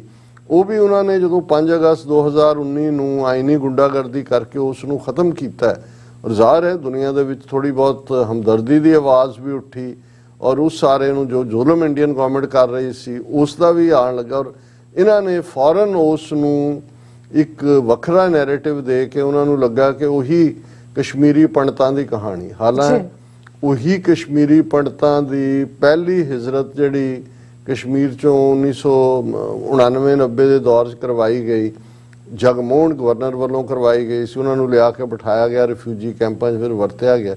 ਪਰ ਇਹਨਾਂ ਨੇ ਕਿਉਂਕਿ RSS ਨੇ ਔਰ BJP ਨੇ ਫਿਲਮੀ ਦੁਨੀਆ ਨੂੰ ਬੜੀ ਚਲਾਕੀ ਦੇ ਨਾਲ ਬਹੁਤ ਬੋਲਡਲੀ ਵਰਤਿਆ ਆਪਣੇ ਹਿੰਦੂਤਵਾ ਦਾ ਮੈਸੇਜ ਦੇਣ ਲਈ, ਕਿਉਂਕਿ ਉਹਨਾਂ ਨੂੰ ਇਹ ਲੱਗਦਾ ਸੀ ਕਿ ਵੀ ਇਹ ਸੈਕੂਲਰ ਕਿਸਮ ਦੇ ਥਾਟ ਵਾਲੇ ਜਿਨ੍ਹਾਂ ਦੇ ਵਿੱਚ ਵੱਡੀ ਗਿਣਤੀ 'ਚ ਮੁਸਲਮਾਨ ਸਨ ਉਹ ਉਹਨਾਂ ਦੇ ਗੀਤਕਾਰ ਹੋਣ, ਡਾਇਰੈਕਟਰ ਹੋਣ, ਐਕਟਰ ਹੋਣ, ਦਲੀਪ ਕੁਮਾਰ ਔਰ ਦੂਸਰਿਆਂ ਦਾ ਇੱਕ ਵੱਡਾ ਬੋਲਬਾਲਾ ਰਿਹਾ। ਫਿਰ ਖਾਨ ਆ ਗਏ ਇਹਨਾਂ ਦਾ। ਸੋ ਉਹਨਾਂ ਨੇ ਟਾਰਗੇਟ ਕੀਤਾ ਵੀ ਇੱਕ ਤਾਂ ਇਹਨਾਂ ਨੂੰ ਮੁਸਲਮਾਨਾਂ ਨੂੰ ਆਈਸੋਲੇਟ ਕਰੋ ਫਿਲਮ ਇੰਡਸਟਰੀ ਚੋਂ, ਇਹਨਾਂ ਦਾ ਤਾਂ ਦਾਣਾ ਪਾਣੀ ਬੰਦ ਕਰੋ। ਦੂਸਰਾ ਉਸ ਕਿਸਮ ਦੀਆਂ ਫਿਲਮਾਂ ਜਿਹੜਾ ਕਿ ਹਿੰਦੂ ਤਵਾ ਵਾਲਿਆਂ ਦੀ ਆਈਡੀਓਲੋਜੀ ਨੂੰ ਔਰ ਹਿੰਦੂਆਂ ਨੂੰ ਜਿਹੜਾ ਵੱਡੇ ਬਹਾਦਰ ਔਰ ਜੋ ਇਹਨਾਂ ਨੇ ਇਤਿਹਾਸ ਰਚਿਆ ਉਹਨੂੰ ਇਤਿਹਾਸ ਬਣਾ ਕੇ ਉਹਦੇ ਚੋਂ ਬਾਹੂਬਲੀ ਵਰਗੀਆਂ ਫਿਲਮਾਂ ਇਹਨਾਂ ਨੇ ਕੱਢੀਆਂ ਜਿਹਦੇ ਥੱਲੇ ਮਿਲੀਅਨਸ ਆਫ ਰੁਪੀਜ਼ ਬਣਾਏ ਕਿਉਂਕਿ ਸਰਕਾਰ ਪ੍ਰਮੋਟ ਕਰਦੀ ਹੈ। ਦੂਜਾ ਔਰ ਜਿਹੜੇ ਦੂਸਰੇ ਮਾੜੇ ਮੋਟੇ ਪ੍ਰੋਟੈਸਟ ਕਰਨ ਵਾਲੇ ਸੀ ਉਹਨਾਂ ਨੂੰ ਉਹਨਾਂ ਨੇ ਰਗੜਿਆ ਵੀ, ਕੇਸਾਂ 'ਚ ਵੀ ਕਿਤੇ IT ਰੇਡ ਪਵਾ ਦਿੱਤੇ, ਕਿਤੇ ਦੂਸਰੇ ਪਵਾ ਦਿੱਤੇ। ਔਰ ਉਹ ਸਾਰੇ 'ਚੋਂ ਅਸੀਂ ਦੇਖਦੇ ਹਾਂ ਕਿ ਕੰਗਣਾ ਰਣੌਤ ਵਰਗੀਆਂ ਔਰ ਇਹ ਕਸ਼ਮੀਰੀ ਪੰਡਤ ਕੀ ਹੈ ਉਹ ਜਿਹਦਾ ਕਿਰਦਾਰ ਅਨੁਪਮ ਖੈਰ ਵਰਗੇ, ਇਹ ਸਾਰੇ ਲੋਕ ਜਿਹੜੇ ਬਿਲਕੁਲ ਫਿਰਕੂ ਜ਼ਹਿਰ ਨਾਲ ਭਰੇ ਹੋਏ ਜਿਨ੍ਹਾਂ ਨੂੰ ਉਹਨਾਂ ਨੇ ਵਰਤਿਆ। ਅਕਸ਼ੇ ਕੁਮਾਰ ਵੀ ਜਿਹੜਾ ਉਹ ਇੰਟਰਵਿਊ ਕਰਨ ਔਰ ਦੂਸਰੇ ਪਹੁੰਚ ਜਾਂਦਾ ਮੋਦੀ ਦਾ, ਔਰ ਉਹ ਸਾਰੇ ਉਹਨਾਂ ਨੇ ਪ੍ਰੋਜੈਕਟ ਕੀਤੇ, ਉਹਨਾਂ ਨੂੰ ਖੜੇ ਕੀਤਾ। ਔਰ ਹੌਲੀ ਹੌਲੀ ਹੌਲੀ ਜਿਹੜੀ ਐਸਟੈਬਲਿਸ਼ਡ ਇੰਡਸਟਰੀ ਸੀ ਉਹ ਜਿਹਦੇ 'ਚ ਕਿ ਉਹਨਾਂ ਨੂੰ ਲੱਗਦਾ ਸੀ ਕਿ ਵੀ ਉਹਨਾਂ ਦਾ ਅਜੇ ਨਹੀਂ ਹੋ, ਪਹਿਲਾਂ ਤਾਂ ਉਹਨਾਂ ਨੂੰ ਖੋਖਲੇ ਫਾਈਨੈਂਸ਼ਲੀ ਸ਼ਿਵ ਸੈਨਾ ਹੀ ਕਰਦੀ ਰਹੀ ਜਿਹੜੀ ਹੈ ਉਹ ਡਰਾ ਧਮਕਾ ਕੇ ਇੱਧਰ ਉੱਧਰ ਕੀ ਕਰਨਾ ਕੀ ਨਹੀਂ, ਉਹ ਵਿਚਾਰੇ ਉਹਨਾਂ ਨੂੰ ਚੜਾ ਕੇ ਆਪਣਾ। ਪਰ ਅੱਜ ਜੇ ਅਸੀਂ ਦੇਖੀਏ ਕਿ ਵੀ ਐਸਟੈਬਲਿਸ਼ ਦੇ ਬਰਾਬਰ ਉਹਨਾਂ ਨੇ ਦੂਸਰੇ ਆਪਣੇ ਲਿਆ ਕੇ ਖੜੇ ਕਰ ਦਿੱਤੇ। ਔਰ ਉਹਨਾਂ ਤੋਂ ਹੁਣ ਜਿੰਨੀਆਂ ਉੱਥੋਂ ਵੀ ਫਿਲਮਾਂ ਨਿਕਲਦੀਆਂ ਨੇ, ਇੱਕ ਪਾਸੇ ਤਾਂ ਸਾਊਥ ਵੀ ਖੜਾ ਹੋ ਗਿਆ, ਉਹਨਾਂ ਨੇ ਆਪਣੀ ਫਿਲਮ ਇੰਡਸਟਰੀ ਜਿਹੜੀ ਹੈ ਉਹ ਚਮਕਾਣੀ ਸ਼ੁਰੂ, ਪਰ ਇਹਨਾਂ ਨੇ ਐਸਟੈਬਲਿਸ਼ ਜਿਹੜਾ ਪਹਿਲਾ ਪੈਟਰਨ ਸੀ ਉਹਨੂੰ ਖਤਮ ਕਰਕੇ ਆਪਣੇ ਦੁਮ ਛੱਲੇ ਜਿਹੜੇ ਨੇ ਉਹਨਾਂ ਨੂੰ ਖੜਾ ਕੀਤਾ। ਔਰ ਉਸ ਸਾਰੇ ਦਾ ਨਤੀਜਾ ਸੀ ਕਿ ਕਸ਼ਮੀਰ ਫਾਈਲਸ ਨਾਂ ਦੀ, ਕਿਉਂਕਿ ਕਸ਼ਮੀਰ 'ਚ ਜੋ ਇਹਨਾਂ ਦੀ ਫੌਜ ਜ਼ੁਲਮ ਕਰ ਰਹੀ ਹੈ ਉਹਨੂੰ ਕਾਊਂਟਰ ਕਰਨ ਲਈ ਇਹਨਾਂ ਨੇ ਕਸ਼ਮੀਰੀ ਪੰਡਤਾਂ ਦੇ ਉੱਤੇ ਹੋਏ ਜ਼ੁਲਮਾਂ, ਹੋ ਰਹੇ ਜ਼ੁਲਮਾਂ ਦੀ ਕਹਾਣੀ ਨੂੰ ਇਹਨਾਂ ਨੇ ਫਿਲਮਾਇਆ। ਔਰ ਇਸ ਨੂੰ ਜ਼ਾਹਰ ਹੈ ਕਿ ਇਸ ਦਾ ਜਿਹੜਾ ਵਿਵੇਕ ਅਗਨੀਹੋਤਰੀ ਇਸ ਫਿਲਮ ਨੂੰ ਬਣਾਉਣ ਵਾਲਾ ਉਹ RSS ਦਾ ਹੀ ਬੰਦਾ ਹੈ ਔਰ ਉਸ ਦੀਆਂ ਮੋਦੀ ਨਾਲ ਫਿਲਮਾਂ, ਫੋਟੋਆਂ ਔਰ ਦੂਸਰਾ।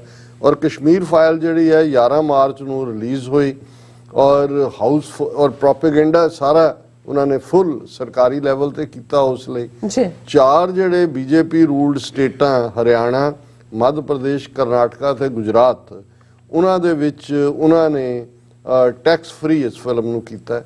ਫਿਰ ਆਫੀਸ਼ੀਅਲ ਆਰਡਰ ਕੱਢੇ ਅਫਸਰਾਂ ਨੂੰ, ਸਕੂਲਾਂ ਨੂੰ, ਦੂਜਿਆਂ ਨੂੰ ਕਿ ਬੱਚਿਆਂ ਨੂੰ ਲਿਜਾ ਕੇ ਇਹ ਤੁਸੀਂ ਫਿਲਮ ਦਿਖਾਓ। ਹੁਣ ਇਸ ਲੈਵਲ ਤੇ ਪ੍ਰਮੋਟ ਕਰਕੇ ਉਹਨਾਂ ਨੇ ਇਹ ਸਾਹਮਣੇ ਆਇਆ ਕਿ ਵੀ ਜਿੰਨੀ ਕਮਾਈ ਇਸ ਬਾਰੇ 'ਚ ਹੋਰ ਕਿਸੇ ਫਿਲਮ ਨੇ ਨਹੀਂ ਕੀਤੀ ਇਹਨੇ ਵਿਵੇਕ ਅਗਨੀਹੋਤਰੀ ਦੀ ਕਸ਼ਮੀਰ ਫਾਈਲਸ ਤੋਂ ਕਰਵਾਈ ਗਈ। ਔਰ ਇਸ ਨੂੰ ਜੇ ਕੋਈ ਵੀ ਦੇਖਦਾ ਸੀ ਜਿਹੜਾ ਵੀ ਕੋਈ ਥੋੜਾ ਬਹੁਤ ਨਿਰਪੱਖ, ਉਹਨੂੰ ਕਹਿੰਦਾ ਹੀ ਸੀ ਕਿ ਵੀ ਇਹ ਪ੍ਰੋਪੇਗੈਂਡਾ ਫਿਲਮ ਹੈ।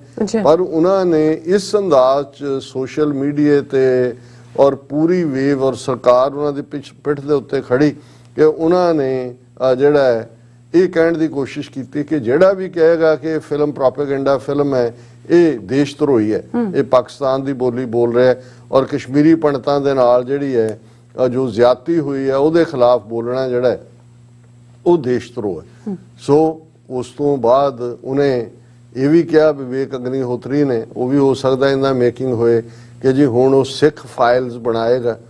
ਸਿੱਖ ਫਾਈਲਸ ਦਾ ਮਤਲਬ ਸੀ ਜਿਸ ਦੇ ਉੱਤੇ ਉਸ ਨੇ ਨਵੰਬਰ 84 ਦੇ ਉੱਤੇ ਉਹਦੇ 'ਚ ਉਹਨੇ ਸਪੈਸੀਫਿਕ ਆਇਆ ਕਿ ਹੁਣ ਕਿਉਂਕਿ ਇੱਕ ਪਾਸੇ ਕਸ਼ਮੀਰ ਤੇ ਵਰਗੇ ਸੈਂਸਿਟਿਵ ਟੌਪਿਕ ਤੇ ਗੱਲ ਕਰਕੇ ਤੁਸੀਂ ਸਾਰਾ ਜੋ ਪੰਡਤਾਂ ਦੇ ਨਾਲ ਜੋ ਨੈਰੇਟਿਵ ਬਣਾ ਦਿੱਤਾ ਹੈ ਉਹਦੇ ਲਈ ਜ਼ਿੰਮੇਵਾਰ ਜ਼ੁਲਮ ਖੁਦ ਕਰੋ, ਵਿਕਟਮ ਕਸ਼ਮੀਰੀਆਂ ਨੂੰ ਬਣਾਓ। ਹੁਣ ਦੂਸਰੇ ਪਾਸੇ ਉਹਨਾਂ ਨੂੰ ਲੱਗਦਾ ਵੀ ਕਾਂਗਰਸ ਅਜੇ ਵੀ ਕਿਤੇ ਨਾ ਕਿਤੇ ਫਿਰ ਸਿੱਖਾਂ 'ਚ ਆਪਣੀ ਥਾਂ ਨਾ ਬਣਾ ਲਏ ਜਾਂ ਸਿੱਖਾਂ ਨੂੰ ਇਹ ਨਾ ਲੱਗੇ ਕਿ ਅਸੀਂ ਮਾੜੇ ਹਾਂ। ਸੋ ਉਹ ਜਿਹੜੀ ਵਿਵੇਕ ਅਗਨੀਹੋਤਰੀ ਤੋਂ ਨਵੰਬਰ 84 ਦੇ ਬਣਵਾਉਣ ਦਾ ਮਤਲਬ ਸੀ ਕਿ ਅਗੇਨ ਉਹਨੂੰ ਕਾਂਗਰਸ ਸਪੈਸੀਫਿਕ ਰੱਖ ਕੇ ਔਰ ਸਿੱਖਾਂ ਦੀ ਹਮਦਰਦੀ ਔਰ ਸਿੱਖਾਂ ਦੀਆਂ ਵੋਟਾਂ ਜਿੱਤਣ ਦੀ ਕੋਸ਼ਿਸ਼ ਕਰਦੇ ਔਰ ਇਹਦੇ 'ਚੋਂ ਕਾਮਯਾਬ ਵੀ ਰਹੇ ਕਾਫੀ ਹੱਦ ਤੱਕ ਕਿ ਭਾਈ ਇਹ ਸਾਰੀ ਕਸ਼ਮੀਰ ਫਾਈਲਸ ਦਾ ਕ੍ਰਿਟਿਸਿਜ਼ਮ ਕਰਨ ਵਾਲੇ ਦੂਜੇ ਤੀਜੇ ਬਿਲਕੁਲ ਫਰਿੰਜ ਐਲੀਮੈਂਟਸ।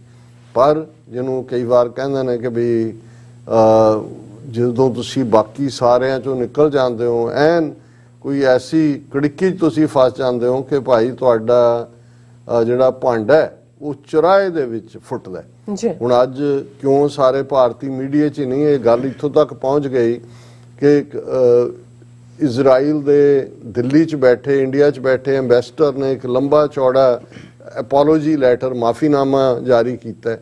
ਅਜੇ 3-4 ਦਿਨ ਪਹਿਲਾਂ ਇਹ ਸਾਰੇ ਤੋਂ ਜਿਹੜਾ ਇਹੀ ਇਜ਼ਰਾਈਲ ਦੇ ਐਕਸਪਰਟ ਇਹ ਕਹਿ ਕੇ ਹਟੇ ਸੀ ਕਿ ਦੇਖੋ ਜਿਹੜਾ ਮੁੰਬਈ ਦੇ ਵਿੱਚ ਦਹਿਸ਼ਤਗਰਦ ਹਮਲਾ ਹੋਇਆ ਉਸ ਦੇ ਵਿੱਚ ਕਿਉਂਕਿ ਉਹ ਹਮਲੇ 3-4 ਥਾਵਾਂ ਤੇ ਸੀ, ਉਹਦੇ 'ਚ ਇੱਕ ਸਿਨਾਗੋਗ ਤੇ ਵੀ ਹਮਲਾ ਹੋਇਆ, ਉਹਦੇ 'ਚ ਇਜ਼ਰਾਈਲੀ ਮਾਰੇ ਗਏ ਸੀ।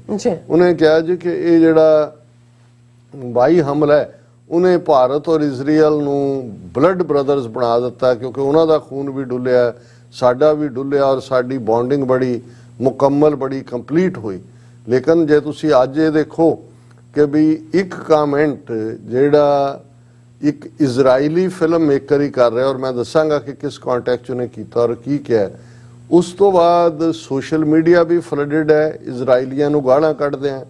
ਇਹ ਵੀ ਕਿਹਾ ਜਾ ਰਿਹਾ ਹੈ ਕਿ ਜੇ ਕਸ਼ਮੀਰ ਫਾਈਲਸ ਜਿਹੜੀ ਹੈ ਉਹ ਪ੍ਰੋਪੇਗੈਂਡਾ ਫਿਲਮ ਔਰ ਭੱਦੀ ਫਿਲਮ ਹੈ ਤੇ ਫਿਰ ਸ਼ਿੰਡਲਰਸ ਲਿਸਟ, ਇਸ ਗੱਲ ਦਾ ਧਿਆਨ ਰਹੇ, ਸ਼ਿੰਡਲਰਸ ਦੁਨੀਆ ਦੀ ਬਹੁਤ ਵੱਡੀ ਅਵਾਰਡ ਵਿਨਿੰਗ ਫਿਲਮ ਹਾਲੀਵੁੱਡ ਦੀ, ਜਿਸ ਦੇ ਵਿੱਚ ਜੋ ਨਾਜ਼ੀਆਂ ਨੇ ਯਹੂਦੀਆਂ ਦੀ ਨਸਲਕੁਸ਼ੀ ਕੀਤੀ ਉਸ ਦੇ ਵੇਰਵੇ ਨੇ।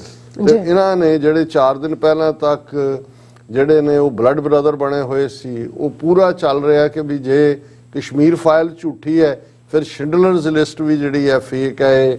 6 ਮਿਲੀਅਨ ਯਹੂਦੀਆਂ ਦੀ ਨਸਲਕੁਸ਼ੀ ਦਾ ਵੀ ਸਾਰਾ ਜਿਹੜਾ ਇਹ ਝੂਠਾ ਪ੍ਰੋਪੇਗੈਂਡਾ ਔਰ ਇਹ ਔਰ ਗਾਲਾਂ ਕੱਢ ਰਹੇ ਨੇ ਇਜ਼ਰਾਈਲ ਨੂੰ ਵੀ ਔਰ ਦੂਜਿਆਂ ਨੂੰ ਵੀ। ਉਸ ਨੇ ਇਜ਼ਰਾਈਲ ਦੇ ਐਂਬੈਸਡਰ ਨੂੰ ਗੋਡਿਆਂ ਪਰਨੇ ਲੈ ਆਂਦਾ, ਉਹ ਆਪਣੇ ਫਿਲਮ ਮੇਕਰ ਨੂੰ ਹੀ ਜਿਹੜਾ ਜਿਹਨੇ ਇਹ ਕਮੈਂਟ ਕਰਕੇ ਉਹਨੇ ਸੱਚ ਬਿਆਨਿਆ, ਉਹ ਇੱਕ ਖੁਦ ਜਿਹੜਾ ਉਹ ਅਵਾਰਡ ਵਿਨਰ ਹੈ ਜਿਹੜਾ। ਔਰ ਹੁਣ ਮੈਂ ਵੇਰਵਾ ਦੱਸਦਾ ਵੀ ਇਹ ਕੀ ਹੋਇਆ ਜਿਹਨੇ ਭਾਰਤ ਇਜ਼ਰਾਈਲ ਦੇ ਸਬੰਧਾਂ ਦੇ ਵਿੱਚ ਵੀ ਅੱਗ ਲਾ ਦਿੱਤੀ ਔਰ ਸੋਸ਼ਲ ਮੀਡੀਆ ਦੇ ਉੱਤੇ ਕਿਵੇਂ ਹਿੰਦੂ ਤਵੀ ਇਹ ਗੱਲ ਇਹ ਵੀ ਦੱਸਦੀ ਹੈ ਕਿ ਕਿਵੇਂ ਮੀਡੀਆ ਸੋਸ਼ਲ ਮੀਡੀਆ ਨੂੰ ਇਸਤੇਮਾਲ ਕੀਤਾ ਜਾ ਰਿਹਾ ਜਿਹਦਾ ਥੱਲਾ ਲਾਣਾ। ਅਸੀਂ ਦੇਖਿਆ ਕਿ ਆਮਰ ਖਾਨ ਦੀ ਫਿਲਮ ਜਿਹੜੀ ਕਿਹੜਾ ਸਿੰਘ ਚੱਡਾ ਸੀ, ਚੱਡਾ ਸਿੰਘ ਨਹੀਂ ਕੀ ਉਹਦਾ ਫਿਲਮ ਦਾ ਨਾਂ ਕੀ ਸੀ, ਚਲੋ ਐਨੀਵੇ ਉਹਨੇ ਬੜੀ ਮਿਹਨਤ ਦੇ ਨਾਲ ਬਣਾਈ ਔਰ ਉਹ ਸਾਰੇ ਦੇ ਵਿੱਚ ਇੱਕ ਜਿਹੜਾ ਡਿਵੈਲਪਮੈਂਟਲੀ ਡਿਸੇਬਲਡ ਹੈ ਜਾਂ ਚੈਲੰਜਡ ਹੈ ਉਹ ਕਿਵੇਂ ਖਲੋਂਦਾ ਹੈ ਔਰ ਕਿਵੇਂ ਉਹਨੇ ਉਹਦੇ ਲਈ ਆ ਖੁਦ ਸਿੱਖ ਬਣਿਆ, ਖੁਦ ਪੱਗ ਬੰਨਣੀ ਸਿੱਖੀ, ਖੁਦ ਉਸ ਨੂੰ ਔਰ ਬੜੀ ਅੱਛੇ ਰਿਵਿਊ ਦੇ ਆਏ। ਲੇਕਿਨ ਕਿਉਂਕਿ ਜਿਵੇਂ ਮੈਂ ਕਿਹਾ ਵੀ ਇਹਨਾਂ ਨੇ ਉਸ ਦਾ ਥੱਲਾ ਲਾਣਾ ਸੀ ਔਰ ਇਹ ਸ਼ੁਰੂ ਕਰਤਾ ਪ੍ਰੋਪੇਗੈਂਡਾ ਕਿ ਜੀ ਆਮਰ ਖਾਨ ਨੇ ਫਲਾਣੇ ਨੇ ਉਹਦੀ ਵੋਟੀ ਨੇ ਪਤਾ ਨਹੀਂ ਉਦੋਂ ਕਿਹਾ ਸੀ ਕਿ ਜੀ ਦੇਸ਼ ਛੱਡ ਜਾਈਏ ਤੇ ਫਲਾਣਾ ਢਿਮਕਾ ਔਰ ਹੈਸ਼ਟੈਗ ਸ਼ੁਰੂ ਕਰਤੇ ਕਿ ਬਾਈਕਾਟ, ਜਿਹੜੀ ਵੀ ਚੱਡਾ ਨਾਲ ਲੱਗਦਾ ਸੀ ਉਹਦੀ ਫਿਲਮ ਪਤਾ ਨਹੀਂ ਕੀ ਨਾਂ ਹੈ ਕਿ ਬਾਈਕਾਟ ਲਾਲ ਸਿੰਘ ਚੱਡਾ ਹਾਂ। ਔਰ ਬੇਸ਼ੱਕ ਸਿੱਖਾਂ ਨੇ ਜਾਂ ਦੂਸਰਿਆਂ ਨੇ ਹਮਾਇਤ ਕੀਤੀ ਹੋਇਆ ਲੇਕਿਨ ਸੋਸ਼ਲ ਮੀਡੀਆ ਤੇ ਔਰ ਇਸ ਤੇ ਔਰ ਕਿਉਂਕਿ ਡਿਸਟ੍ਰੀਬਿਊਟਰਸ ਨੇ ਵੀ ਅੱਗੋਂ ਉਹ ਰਿਸਪਾਂਸ ਨਹੀਂ ਦਿੱਤਾ ਔਰ ਉਹ ਕੋਈ ਬਹੁਤੀ ਕਾਮਯਾਬ ਨਹੀਂ ਹੋਈ। ਔਰ ਹੁਣ ਉਹਨੇ ਆਮਰ ਖਾਨ ਨੇ ਕਿਹਾ ਕਿ ਮੈਂ ਕੁਝ ਦੇਰ ਬ੍ਰੇਕ ਲੈ ਰਿਹਾ। ਸੋ ਮਤਲਬ ਇਹਨਾਂ ਨੇ ਇੱਕ ਪਾਸੇ ਜਿਹੜਾ ਕੋਈ ਘੱਟ ਗਿਣਤੀਆਂ ਦੀ ਪੋਜ਼ਿਟਿਵਿਟੀ ਦੀ ਗੱਲ ਆਈ ਉਸ ਨੂੰ ਉਹਨਾਂ ਨੇ ਨੈਗੇਟ ਕਰਵਾਇਆ ਔਰ ਇਸ ਨੂੰ ਉਹਨਾਂ ਨੇ ਫਿਰ ਕੱਲਾ ਇਹੀ ਨਹੀਂ ਕਿ ਵੀ ਕਸ਼ਮੀਰ ਫਾਈਲਸ ਰਾਹੀਂ ਪ੍ਰੋਪੇਗੈਂਡਾ ਕਰਕੇ ਆਪਣਾ ਨੈਰੇਟਿਵ ਸਿਰਜਿਆ। ਹੁਣ ਇੱਕ ਇੰਟਰਨੈਸ਼ਨਲ ਫਿਲਮ ਫੈਸਟੀਵਲ ਹੁੰਦਾ ਹੈ, ਹਰ ਸਾਲ ਹੁੰਦਾ ਹੈ ਔਰ ਇਸ ਵਾਰ ਜਿਹੜਾ ਇੰਟਰਨੈਸ਼ਨਲ ਫਿਲਮ ਫੈਸਟੀਵਲ ਹੈ ਗੋਆ ਦੇ ਵਿੱਚ ਸੀ, ਜਿਸ ਨੂੰ ਦੇ ਵਿੱਚ ਦਿਖਾਉਣ ਦੇ ਲਈ 15 ਫਿਲਮਾਂ, ਕਿਉਂਕਿ ਸਿਲੈਕਸ਼ਨ ਕਮੇਟੀ ਦਾ ਜ਼ਾਹਰ ਹੈ ਇੰਡੀਅਨ ਜਿਹੜਾ ਫਿਲਮੀ ਬੋਰਡ ਹੈ ਜਾਂ ਸੈਂਸਰ ਬੋਰਡ ਜਾਂ ਜੋ ਵੀ ਇਹਨਾਂ ਦੀ ਹੈ ਇਸ ਨੂੰ ਆਰਗੇਨਾਈਜ਼ ਕਰਦਾ। ਹਾਲਾਂ ਉਹਦੇ ਨਾਲ ਸੰਬੰਧਿਤ ਮਿਨਿਸਟਰ ਵੀ ਉੱਥੇ ਪਹੁੰਚਿਆ ਹੋਇਆ ਸੀ, ਹਿਮਾਚਲੀ ਠਾਕਰ ਹੈਗਾ। ਹੁਣ ਇਸ ਦੀ ਇੱਕ ਜਦੋਂ ਫਿਲਮਾਂ ਸਕੈਨ ਕੀਤੀਆਂ ਜਾਂਦੀਆਂ ਨੇ ਚੋਜ਼ਨ ਤੇ ਉਹਨਾਂ ਦੀ ਇੱਕ ਜੂਰੀ ਹੁੰਦੀ ਹੈ ਔਰ ਉਸ ਜੂਰੀ ਦਾ ਹੈਡ ਜਿਹੜਾ ਉਹਨਾਂ ਨੇ ਇਜ਼ਰਾਈਲੀ ਫਿਲਮ ਮੇਕਰ ਮਿਸਟਰ ਗਿਲਨ, ਲੈਵਿਡ ਗਿਲਨ ਨੂੰ ਉਹਨਾਂ ਨੇ ਬਣਾਇਆ ਹੋਇਆ ਸੀ। ਨਹੀਂ, ਮਿਸਟਰ ਗਿਲਨ ਤਾਂ ਇਹਨਾਂ ਦਾ ਐਂਬੈਸਡਰ ਹੈ, ਮਿਸਟਰ ਲੈਪਿਡ। ਹੁਣ ਲੈਪਿਡ ਨੇ ਜਦੋਂ ਸਾਰੀਆਂ ਫਿਲਮਾਂ 13-14 ਚੱਲੀਆਂ, ਲਾਸਟ ਕਸ਼ਮੀਰ ਫਾਈਲਸ ਹੈ, ਉਹ ਦੇਖਣ ਤੋਂ ਬਾਅਦ ਉਸ ਨੇ ਜੋ ਕਮੈਂਟ ਕੀਤਾ ਉਹੀ ਇਸ ਸਾਰੀ ਕੰਟਰੋਵਰਸੀ ਦਾ ਬੇਸਿਸ ਬਣਿਆ। ਉਹਦੇ ਚ ਐਗਜ਼ੈਕਟ ਉਹਦੇ ਸ਼ਬਦ ਨੇ, ਵੀ ਵਰ ਆਲ ਆਫ ਅਸ ਜੂਰੀ ਮੈਂਬਰਸ। ਇਹ ਐਂਡ ਚ ਮਿਨਿਸਟਰ ਬੈਠਾ ਉਹ ਫਾਈਨਲ ਕਮੈਂਟ ਕਰ ਰਿਹਾ ਹੈ मिस्टर लैपिड, उन्हें कहा we were all of us means jury members disturbed and shocked by the 15th film Kashmir Files कि ਜਦੋਂ ਇਹ ਆਈ ਹੈ ਅਸੀਂ ਸਕਰੀਨ ਕੀਤੀ ਗਈ ਅਸੀਂ ਤਾਂ ਸ਼ੌਕ ਚਲੇ ਗਏ ਕਿਉਂ they felt to us like a vulgar propaganda movie a vulgar Paddi ਔਰ ਇੱਕ vulgar propaganda movie inappropriate for an artistic competitive section of such a prestigious film festival ਕਿ ਇੰਨਾ ਵਕਾਰ ਵਾਲਾ ਫਿਲਮ ਫੈਸਟੀਵਲ ਉਸ ਦੀ ਪਲੇਟਫਾਰਮ ਦੇ ਉੱਤੇ ਇਸ ਕਿਸਮ ਦੀ ਭੱਦੀ ਪ੍ਰੋਪੇਗੈਂਡਾ ਫਿਲਮ ਨੂੰ ਦਿਖਾਣਾ ਇਹ ਤਾਂ ਸਾਨੂੰ ਇੱਕ ਸ਼ਰਮ ਆਉਣ ਵਾਲੀ ਗੱਲ ਸੀਗੀ। ਔਰ ਫਿਰ ਉਸਨੇ ਕਿਹਾ ਕਿ ਵੀ ਮੈਂ ਆਮ ਤੌਰ ਤੇ ਲਿਖ ਕੇ ਸਪੀਚ ਨਹੀਂ ਕਰਦਾ ਪਰ ਮੈਂ ਹਰ ਗੱਲ ਜ਼ਿੰਮੇਵਾਰੀ ਨਾਲ ਕਹਿ ਔਰ ਰਿਟਨ ਉਹਨੇ ਸਕ੍ਰਿਪਟ ਪੜ੍ਹੀ ਉਹਨੇ ਕਿਹਾ ਕਿ ਵੀ ਇਹ ਜਿਹੜੀ ਹੈ ਇਸ ਤੋਂ ਮੈਨੂੰ ਇਹ ਲੱਗਦਾ ਕਿ ਵੀ ਇਹ ਜਿਹੜੀ ਹੈ ਬਿਲਕੁਲ ਇੱਕ ਪ੍ਰੋਪੇਗੈਂਡਾ ਭੱਦੀ ਫਿਲਮ ਹੈ ਔਰ ਭਾਰਤ ਦੇ ਵਿੱਚ ਇਸ ਲੈਵਲ ਦਾ ਜਿੱਥੇ ਕਿ ਇੱਕ ਚੰਗੇ ਕਲਾਕਾਰ ਨੇ ਚੰਗੀਆਂ ਫਿਲਮਾਂ ਉਹਨੇ ਕਿਹਾ 12-13 ਫਿਲਮਾਂ ਜਿਹੜੀਆਂ ਆਈਆਂ ਉਹ ਚੰਗੀਆਂ ਸੀ ਔਰ ਲੇਕਿਨ ਇਸ ਸਾਰੇ ਤੋਂ ਕਿ ਇਸ ਲੈਵਲ ਦੀ ਪ੍ਰੋਪੇਗੈਂਡਾ ਫਿਲਮ ਨੂੰ ਜਿਹੜਾ ਦਿਖਾਣਾ ਇਹ ਜਿਹੜਾ ਇਨਟੋਲਰੇਬਲ ਹੈ। ਹੁਣ ਜਿਉਂ ਹੀ ਉਹਨੇ ਕਿਹਾ ਹੁਣ ਉਹਨਾਂ ਨੇ ਤਾਂ ਸਾਰਾ ਦੁਨੀਆ ਨੂੰ ਇਹ ਦਿਖਾ ਰਹੇ ਸੀ ਜੀ ਉੱਥੇ ਤਾਂ ਵਿਕਟਮ ਹੀ ਕਸ਼ਮੀਰੀ ਪੰਡਤ ਨੇ ਕੋਈ ਫਰੀडम ਸਟਰਗਲ ਤਾਂ ਨਹੀਂ ਦਹਿਸ਼ਤਗਰਦੀ ਹੈ। ਹੁਣ ਇਸ ਦੇ ਵਿੱਚ ਜਿਉਂ ਹੀ ਇਹ ਸਾਰੀ ਲਾਈਨ ਆਉਂਦੀ ਹੈ ਤੇ ਜਿਹੜਾ ਇਜ਼ਰਾਈਲ ਦਾ ਐਮਬੈਸਡਰ ਹੈ ਇੰਡੀਆ ਦੇ ਵਿੱਚ ਉਹ ਗੋਡਿਆਂ ਪਰਨੇ ਹੋ ਜਾਂਦਾ ਹੈ ਨੈਡਵ ਲੈਪਿਡ ਹਾਂਜੀ ਔਰ ਉਹ ਫਿਲਮ ਮੇਕਰ ਹੈ ਔਰ ਜਿਹੜਾ ਇਹਨਾਂ ਦਾ ਹੈ ਉਹਦੇ ਚ ਮਿਸਟਰ ਗਿਲਨ ਐਮਬੈਸਡਰ ਉਹ ਕਹਿ ਰਿਹਾ ਇੰਡੀਅਨ ਹੁਣ ਉਹ ਤੁਸੀਂ ਦੇਖੋ ਕਿਵੇਂ ਇਹਨਾਂ ਦੇ ਉੱਤੇ ਗੋਡੇ ਟੇਕ ਕੇ ਖੜਾ ਹੈ ਉਹ ਕਹਿੰਦਾ ਕਿ ਇਨ ਇੰਡੀਅਨ ਕਲਚਰ ਦੇ ਸੇ that guest is like God. You have abused in the worst way the Indian invitation to chair the panel of judges as well as the trust, respect, warm hospitality they have bestowed on you, Mr. Gill. ਉਹਨੇ ਆਪਣੇ film maker ਨੂੰ ਕਹਿ ਰਿਹਾ ਵੀ ਤੂੰ ਮਹਿਮਾਨ ਭਾਰਤ ਦੇ ਵਿੱਚ ਤਾਂ ਰੱਬ ਵਾਂਗ ਹੁੰਦਾ ਔਰ ਤੂੰ ਉਹਨਾਂ ਦਾ ਜਿਹੜਾ ਹੈ ਉਹ ਬੇਇੱਜ਼ਤੀ ਕਰਕੇ ਜਿਹੜਾ ਹੈ ਉਹਨਾਂ ਦੇ ਉਸ ਵਿਸ਼ਵਾਸ ਨੂੰ ਤੋੜਿਆ ਔਰ ਇਸ ਸਾਰੇ ਦੇ ਇੱਥੇ ਨਹੀਂ ਰੁਕਿਆ ਉਹਨੇ ਕਿਹਾ ਜੀ the friendship between people and states of India and Israel is very strong and will survive the damage you have inflicted. ਹੁਣ ਤੁਸੀਂ ਅੰਦਾਜ਼ਾ ਲਾਓ ਕਿ ਕਿਸ ਕਦਰ ਪੇਤਲੇ ਕਿਸਮ ਦੇ ਲੋਕ ਹਿੰਦੂ ਤਵੀ ਜਿਹੜੇ ਇਜ਼ਰਾਈਲ ਤੋਂ ਇਸ ਵੇਲੇ 5-6 ਬਿਲੀਅਨ ਡਾਲਰ ਦੇ ਹਥਿਆਰ ਲੈਂਦੇ ਨੇ ਜਿੱਥੇ ਮੋਦੀ ਪਹਿਲਾ ਪ੍ਰਾਈਮ ਮਿਨਿਸਟਰ ਬਣਿਆ ਜਿਹਨੇ ਦੌਰਾ ਕੀਤਾ ਫਲਸਤੀਨੀਆਂ ਦਾ ਕਚੂੰਬਰ ਕੱਢਿਆ ਹੋਇਆ ਕਦੇ ਇਜ਼ਰਾਈਲ ਨੂੰ ਕੰਡੈਮ ਨਹੀਂ ਕਰਦੇ ਇਜ਼ਰਾਈਲ ਵੀ ਹਰ ਪੱਖ ਦੇ ਉੱਤੇ ਇੰਡੀਆ ਦੇ ਆ ਕੇ ਖਲੋਂਦਾ ਔਰ ਉਹਨਾਂ ਦੇ ਵੈਪਨ ਟ੍ਰੇਡ ਔਰ ਅਦਰਵਾਈਜ਼ ਵੱਧ ਰਿਹਾ ਇੱਕ ਇਹ ਹੈ ਇਹਨਾਂ ਦਾ ਹਲਕਾਪਨ ਇੰਡੀਅਨਸ ਦਾ ਉਹਨਾਂ ਨੇ ਇਸ ਕਿਸਮ ਦਾ ਕਰਤਾ ਕਿ ਐਮਬੈਸਡਰ ਤਰਲੇ ਕਰ ਰਿਹਾ ਕਿ ਜੀ ਇਹਦੇ ਨਾਲ ਕੋਈ ਸਾਡੀ ਦੋਸਤੀ ਪ੍ਰਭਾਵਿਤ ਨਹੀਂ ਹੋਣੀ ਚਾਹੀਦੀ as a human being I feel ashamed and want to apologise to our host for a bad manner in which we repaid them for their generosity and friendship. देखो इंडियंस ਦੀ ਕਿੰਨੀ generosity friendship ਇਹ ਅਸੀਂ ਦੇ ਰਹੇ ਫਿਰ ਉਹਨੇ ਸ਼ੁਰੂ ਚ ਕਿਹਾ ਵੀ ਮੈਂ ਇਹ ਚਿੱਠੀ ਤੈਨੂੰ ਹਿਬਰੀਓ ਚ ਵੀ ਲਿਖ ਸਕਦਾ ਸੀ ਪਰ ਮੈਂ ਅੰਗਰੇਜ਼ੀ ਚ ਲਿਖ ਰਿਹਾ ਤਾਂ ਕਿ ਸਾਡੇ ਦੋਸਤ ਭਾਰਤੀ ਵੀ ਦੇਖ ਲੈਣ ਕਿ ਮੈਂ ਤਾਂ ਕਿੰਨਾ ਜਿਹੜਾ ਦੁਖੀ ਹਾਂ ਇਸ ਸਾਰੇ ਤੋਂ you will go back to Israel thinking that you are bold and made a statement. We the representative of Israel would stay here.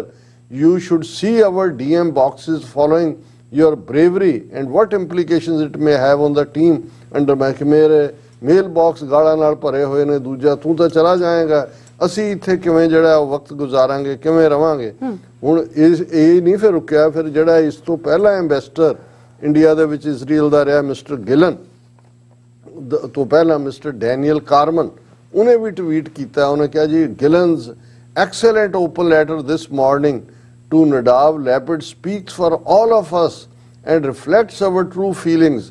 As the ambassador said, the friendship between the people and states of India and Israel is very strong and will survive the damage the filmmaker has inflicted. ਹੁਣ ਕੱਲਾ ਇਹ ਨਹੀਂ ਮੈਨੂੰ ਵੈਸੇ ਖੁਸ਼ੀ ਵੀ ਹੈ ਜਦੋਂ ਮੈਂ ਡਿਸਕਸ ਕਰ ਰਿਹਾ ਕਿ ਵੀ ਦੇਖੋ ਕਿੰਨੇ ਹਲਕੇ ਲੋਕ ਨੇ ਵੀ ਇਹ ਜਿਹੜੇ ਬੌਂਡ ਦੂਜੇ ਤੀਜੇ ਇੱਕ ਟਰੂ ਔਰ ਜੋ ਨੇ ਫਿਲਮ ਮੇਕਰ ਨੇ ਕਿਹਾ ਉਹਨੇ ਉਹ ਇੱਕ ਆਰਟਿਸਟ ਹੈ ਉਹ ਆਪਣੀ ਗਵਰਨਮੈਂਟ ਨੂੰ ਵੀ ਕਿਟਿਆ ਉਹਦਾ ਥੋੜਾ ਬੈਕਗ੍ਰਾਉਂਡ ਕੱਢੀ ਉਹ ਕਰਦਾ ਹੈ ਇਸ ਕਿਸਮ ਦਾ ਔਰ ਇਹ ਵੀ ਇਨ ਸਪਾਈਟ ਆਫ ਕਿ ਇਜ਼ਰਾਈਲ ਫਲਸਤੀਨੀਆਂ ਨਾਲ ਕੀ ਕਰਦਾ ਹੈ, ਜਿਹਨੂੰ ਅਸੀਂ ਹਮੇਸ਼ਾ ਕੰਡੈਮ ਕਰਦੇ ਹਾਂ, ਜੀ ਇਹ ਵੀ ਮੈਂ ਦੇਖਿਆ ਵੀ ਸ਼ਾਇਦ ਇਹੀ ਜਿਹੜਾ ਉਹਨਾਂ ਦੀ ਇੱਕ ਬਿਊਟੀ ਵੀ ਹੈ ਕਿ ਜਿਹੜੇ ਇਜ਼ਰਾਈਲ 'ਚ ਜ਼ੁਲਮ ਕਰਨ ਵਾਲੇ ਤਾਂ ਹੈ ਹੀ ਨੇ ਜੋ ਫਲਸਤੀਨੀਆਂ ਤੇ ਕਰਦੇ ਨੇ, ਪਰ ਜਿਹੜੇ ਉਹਨਾਂ ਦੇ ਕ੍ਰਿਟਿਸਿਜ਼ਮ 'ਚ ਵੀ ਬਹੁਤ ਵਾਰ ਨਿਕਲਦੇ ਨੇ ਵਰਲਡ ਲੈਵਲ ਤੋਂ, ਉਹ ਵੀ ਯਹੂਦੀ ਹੁੰਦੇ ਨੇ। ਔਰ ਫਲਸਤੀਨੀਆਂ ਦੇ ਮੁੱਦੇ ਦੇ ਉੱਤੇ ਅਮਰੀਕਾ ਸਟਰੋਂਗ ਕ੍ਰਿਟਿਸਿਜ਼ਮ ਹੈ ਇਜ਼ਰਾਈਲ ਦੀ ਪਾਲਿਸੀ ਦਾ ਯਹੂਦੀਆਂ ਵੱਲੋਂ। ਬਹੁਤ ਵਾਰ ਇਹਨਾਂ ਮੁਲਕਾਂ ਜਿਹੜੇ ਸਿਵਲ ਲਿਬਰਟੀਜ਼ ਲਈ ਔਰ ਦੂਸਰੇ ਖਲੋਣ ਵਾਲੀਆਂ ਆਰਗੇਨਾਈਜੇਸ਼ਨਸ ਨੇ, ਉਹਨਾਂ 'ਚ ਵੀ ਯਹੂਦੀ ਅੱਗੇ ਨੇ। ਸੋ ਇਹ ਬਹੁਤ ਕਰੇਜ ਦੀ ਗੱਲ ਉਹਨੇ ਕੀਤੀ, ਲੇਕਿਨ ਇਹਦੇ 'ਚ ਦੋਵੇਂ ਪਾਸੇ ਐਕਸਪੋਜ਼ ਹੋਏ। ਇੱਕ ਤਾਂ ਇਜ਼ਰਾਈਲ ਦਾ ਐਕਸਪੋਜ਼ ਹੋਇਆ ਕਿ ਭਾਈ ਇਹ ਕਿੰਨੇ ਜਿਹੜੇ ਨੇ ਉਹ ਦੇਖ ਲੈਣ ਕਿ ਭਾਰਤੀ ਲੋਕ ਕਿੰਨੇ ਕਿਹਨਾਂ ਦੇ ਦੋਸਤ ਨੇ, ਤੇ ਦੂਸਰੇ ਪਾਸੇ ਇਹ ਹੋਇਆ ਕਿ ਕਸ਼ਮੀਰ ਫਾਈਲਸ ਬਾਰੇ ਜਿਹੜੀ ਇਹਨਾਂ ਨੇ ਆਵਾਜ਼ ਦਬਾ ਦਿੱਤੀ ਸੀ, ਜਿਹੜੇ ਇਹਨੂੰ ਪ੍ਰੋਪੇਗੈਂਡਾ ਫਿਲਮ ਕਹਿੰਦੇ ਸੀ, ਉਹ ਜਿਹੜੇ ਨੇ ਉਹ ਇਹਨੇ ਬਿਲਕੁਲ ਜਿਹਨੂੰ ਕਹਿੰਦੇ ਨੇ ਕਿ ਚੁਰਾਏ ਦੇ ਵਿੱਚ ਇਹਨਾਂ ਦਾ ਭਾਂਡਾ ਫੋੜ ਕੇ ਇਹਨਾਂ ਨੂੰ ਟੋਟਲੀ ਐਕਸਪੋਜ਼ ਕੀਤਾ। ਲੇਕਿਨ ਇਹਦੇ ਤੋਂ ਇਹ ਬੇਸ਼ਰਮ ਬੇਹਯਾ ਨੇ ਇਹਨਾਂ ਨੇ ਹਟਣਾ ਨਹੀਂ ਹੈ। ਇਹ ਤਾਂ ਇਸ ਕਿਸਮ ਦਾ ਇਹਨਾਂ ਨੇ ਦੇਖ ਲਿਆ ਕਿ ਆਮ ਲੋਕਾਂ ਤੱਕ ਤੁਸੀਂ, ਜਿਵੇਂ ਉਹਨੇ ਅਮਿਤ ਸ਼ਾਹ ਨੇ ਕਿਹਾ ਸੀ ਜੀ ਅਸੀਂ ਤਾਂ ਇੰਨੇ ਮਿਲੀਅਨਸ ਦੇ WhatsApp ਗਰੁੱਪ ਬਣਾਏ ਹੋਏ ਨੇ, ਸਵੇਰੇ ਬ੍ਰੇਕਫਾਸਟ ਵੇਲੇ ਉਹਨਾਂ ਨੂੰ ਖਬਰ ਅਸੀਂ ਪਰੋਸ ਦਿੰਨੇ। ਔਰ ਹੁਣ ਤਾਂ ਉਹਨਾਂ ਨੇ ਇਵੇਂ ਤੇਜ਼ੀ ਦੇ ਨਾਲ ਆਪਣਾ IT ਸੈਕਟਰ ਪਹਿਲੇ ਦਿਨ ਤੋਂ ਹੀ ਐਕਟਿਵ ਰਿਹਾ, ਲੇਕਿਨ ਇਸ ਵੇਲੇ ਮੁੰਬਈਆ ਫਿਲਮ ਇੰਡਸਟਰੀ ਦੇ ਵਿੱਚ ਹਿੰਦੂਤਵਾ ਦਾ ਮੈਸੇਜ ਹੀ ਨਿਕਲੇਗਾ। ਇਹਨਾਂ ਦਾ ਨੈਰੇਟਿਵ ਵੀ, ਇਹਨਾਂ ਦਾ ਜਿਹੜਾ ਬਿਰਤਾਂਤ ਜੋ ਇਹ ਸਿਰਜਦੇ ਨੇ ਉਹੀ ਸੌਦਾ ਵਿੱਚ। ਜੀ ਡਾਕਟਰ ਸਾਹਿਬ, ਤੁਹਾਡਾ ਬਹੁਤ ਬਹੁਤ ਸ਼ੁਕਰੀਆ। ਸੋ ਨੇ ਬ੍ਰੇਕ ਔਰ ਬ੍ਰੇਕ ਤੇ ਜਾਣ ਤੋਂ ਪਹਿਲਾਂ ਅਸੀਂ ਆਪਣੇ ਦਰਸ਼ਕਾਂ ਤੇ ਸਰੋਤਿਆਂ ਨੂੰ ਹਮੇਸ਼ਾ ਤਰ੍ਹਾਂ ਅਪੀਲ ਤੇ ਬੇਨਤੀ ਕਰਦੀ ਹੈ ਵਿਊਅਰਸ, ਜਿਸ ਤਰ੍ਹਾਂ ਕਿ ਤੁਸੀਂ ਜਾਣਦੇ ਹੋ ਕਿ TV 84 ਹੱਕ ਸੱਚ ਇਨਸਾਫ ਦੀ ਜਿਹੜੀ ਆਵਾਜ਼ ਉਹ ਬੁਲੰਦ ਕਰ ਰਿਹਾ। ਸੋ ਅਸੀਂ ਚਾਹਾਂਗੇ ਕਿ ਤੁਸੀਂ TV 84 ਦੀ ਚੜ੍ਹਦੀ ਕਲਾ ਲਈ ਵੱਧ ਤੋਂ ਵੱਧ ਡੋਨੇਟ ਕਰੋ। ਡੋਨੇਟ ਕਰਨ ਲਈ ਸਾਡੀ ਵੈਬਸਾਈਟ tv84.tv ਤੇ ਜਾ ਕੇ ਪੇਪਲ ਦੀ ਵਰਤੋਂ ਕਰਕੇ ਵਨ ਟਾਈਮ ਡੋਨੇਟ ਕਰ ਸਕਦੇ ਹੋ, ਮੰਥਲੀ ਡੋਨੇਟ ਵੀ ਕਰ ਸਕਦੇ ਹੋ। ਤੁਸੀਂ TV 84 ਦੇ ਨਾਮ ਤੇ ਚੈੱਕ ਬਣਾ ਕੇ ਸਾਨੂੰ ਮੇਲ ਵੀ ਕਰ ਸਕਦੇ ਹੋ ਸਾਡੇ ਇਸ ਪਤੇ ਤੇ 36-01 37th Avenue, Long Island City, New York 11101 USA, ਜਾਂ ਫਿਰ ਤੁਸੀਂ ਸਾਨੂੰ ਫੋਨ ਰਾਹੀਂ ਵੀ ਸੰਪਰਕ ਕਰ ਸਕਦੇ ਹੋ ਸਾਡੇ ਫੋਨ ਨੰਬਰ ਤੇ 5166191984। ਤੁਸੀਂ ਸਾਨੂੰ ਈਮੇਲ ਵੀ ਕਰ ਸਕਦੇ ਹੋ info@tv84.tv ਤੇ। ਅਸੀਂ ਤੁਹਾਡੇ ਤਹਿ ਦਿਲ ਤੋਂ ਸ਼ੁਕਰਗੁਜ਼ਾਰ ਹੋਵਾਂਗੇ। ਸੋ ਇੱਥੇ ਲੈਣੇ ਬ੍ਰੇਕ ਵਿਊਅਰਸ, ਤੁਸੀਂ ਇਸੇ ਤਰ੍ਹਾਂ ਬਣੇ ਰਹਿਣਾ। ਮਿਲਦੇ ਹਾਂ ਛੋਟੇ ਜਿਹੇ ਬ੍ਰੇਕ ਤੋਂ ਬਾਅਦ।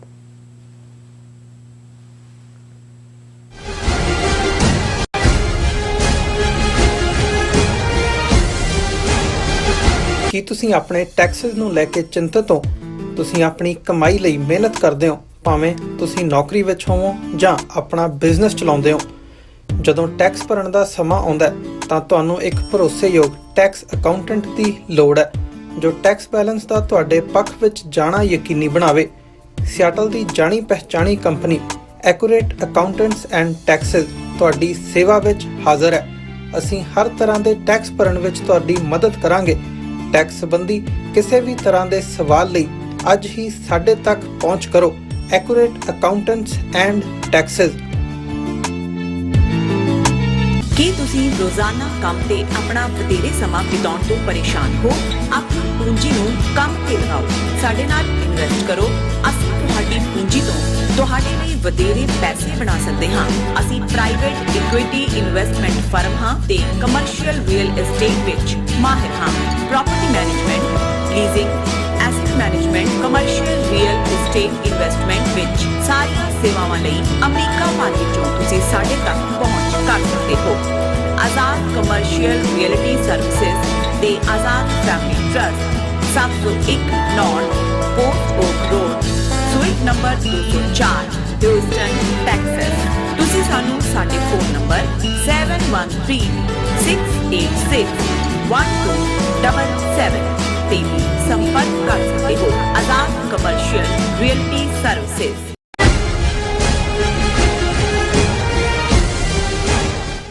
ਦਰਸ਼ਕੋ, ਬ੍ਰੇਕ ਤੋਂ ਬਾਅਦ ਤੁਹਾਡਾ ਸਭ ਦਾ ਭਰਪੂਰ ਸਵਾਗਤ ਹੈ। ਸੋ ਵਿਊਅਰਸ, ਦੂਸਰੇ ਸੈਗਮੈਂਟ 'ਚ ਗੱਲਬਾਤ ਕਰਨ ਜਾ ਰਹੇ ਹਾਂ ਕਿ ਰੂਸ ਨੇ ਭਾਰਤ ਤੋਂ 500 ਤੋਂ ਜ਼ਿਆਦਾ ਪ੍ਰੋਡਕਟਸ ਖਰੀਦਣ ਲਈ ਇੱਕ ਲਿਸਟ ਭੇਜੀ ਹੈ, ਜਦੋਂ ਕਿ ਅਮਰੀਕਾ ਤੇ ਵੈਸਟਰਨ ਕੰਟਰੀਜ਼ ਵੱਲੋਂ ਰੂਸ ਨਾਲ ਵਪਾਰ ਕਰਨ ਤੇ ਆਰਥਿਕ ਪਾਬੰਦੀਆਂ ਲਾਈਆਂ ਹੋਈਆਂ ਨੇ। ਸੋ ਕੀ ਅਮਰੀਕਾ ਤੇ ਵੈਸਟ ਭਾਰਤ ਦੇ ਖਿਲਾਫ ਕੋਈ ਕਾਰਵਾਈ ਕਰੇਗਾ? ਸੋ ਇਸ ਬਾਰੇ ਆਪਾਂ ਗੱਲਬਾਤ ਕਰਨ ਜਾ ਰਹੇ ਹਾਂ। ਸੋ ਅਸੀਂ ਚਾਹਾਂਗੇ ਕਿ ਤੁਸੀਂ ਇਸੇ ਤਰ੍ਹਾਂ ਬਣੇ ਰਹਿਣਾ। ਦੇਖਣ, ਸੁਣ ਲਈ ਜਾਂ ਲਿਖਣ ਲਈ ਤੁਹਾਡਾ ਸਭ ਦਾ ਬਹੁਤ ਬਹੁਤ ਧੰਨਵਾਦ। ਜੀ ਡਾਕਟਰ ਸਾਹਿਬ, ਕੀ ਵਿਚਾਰ ਹੈ?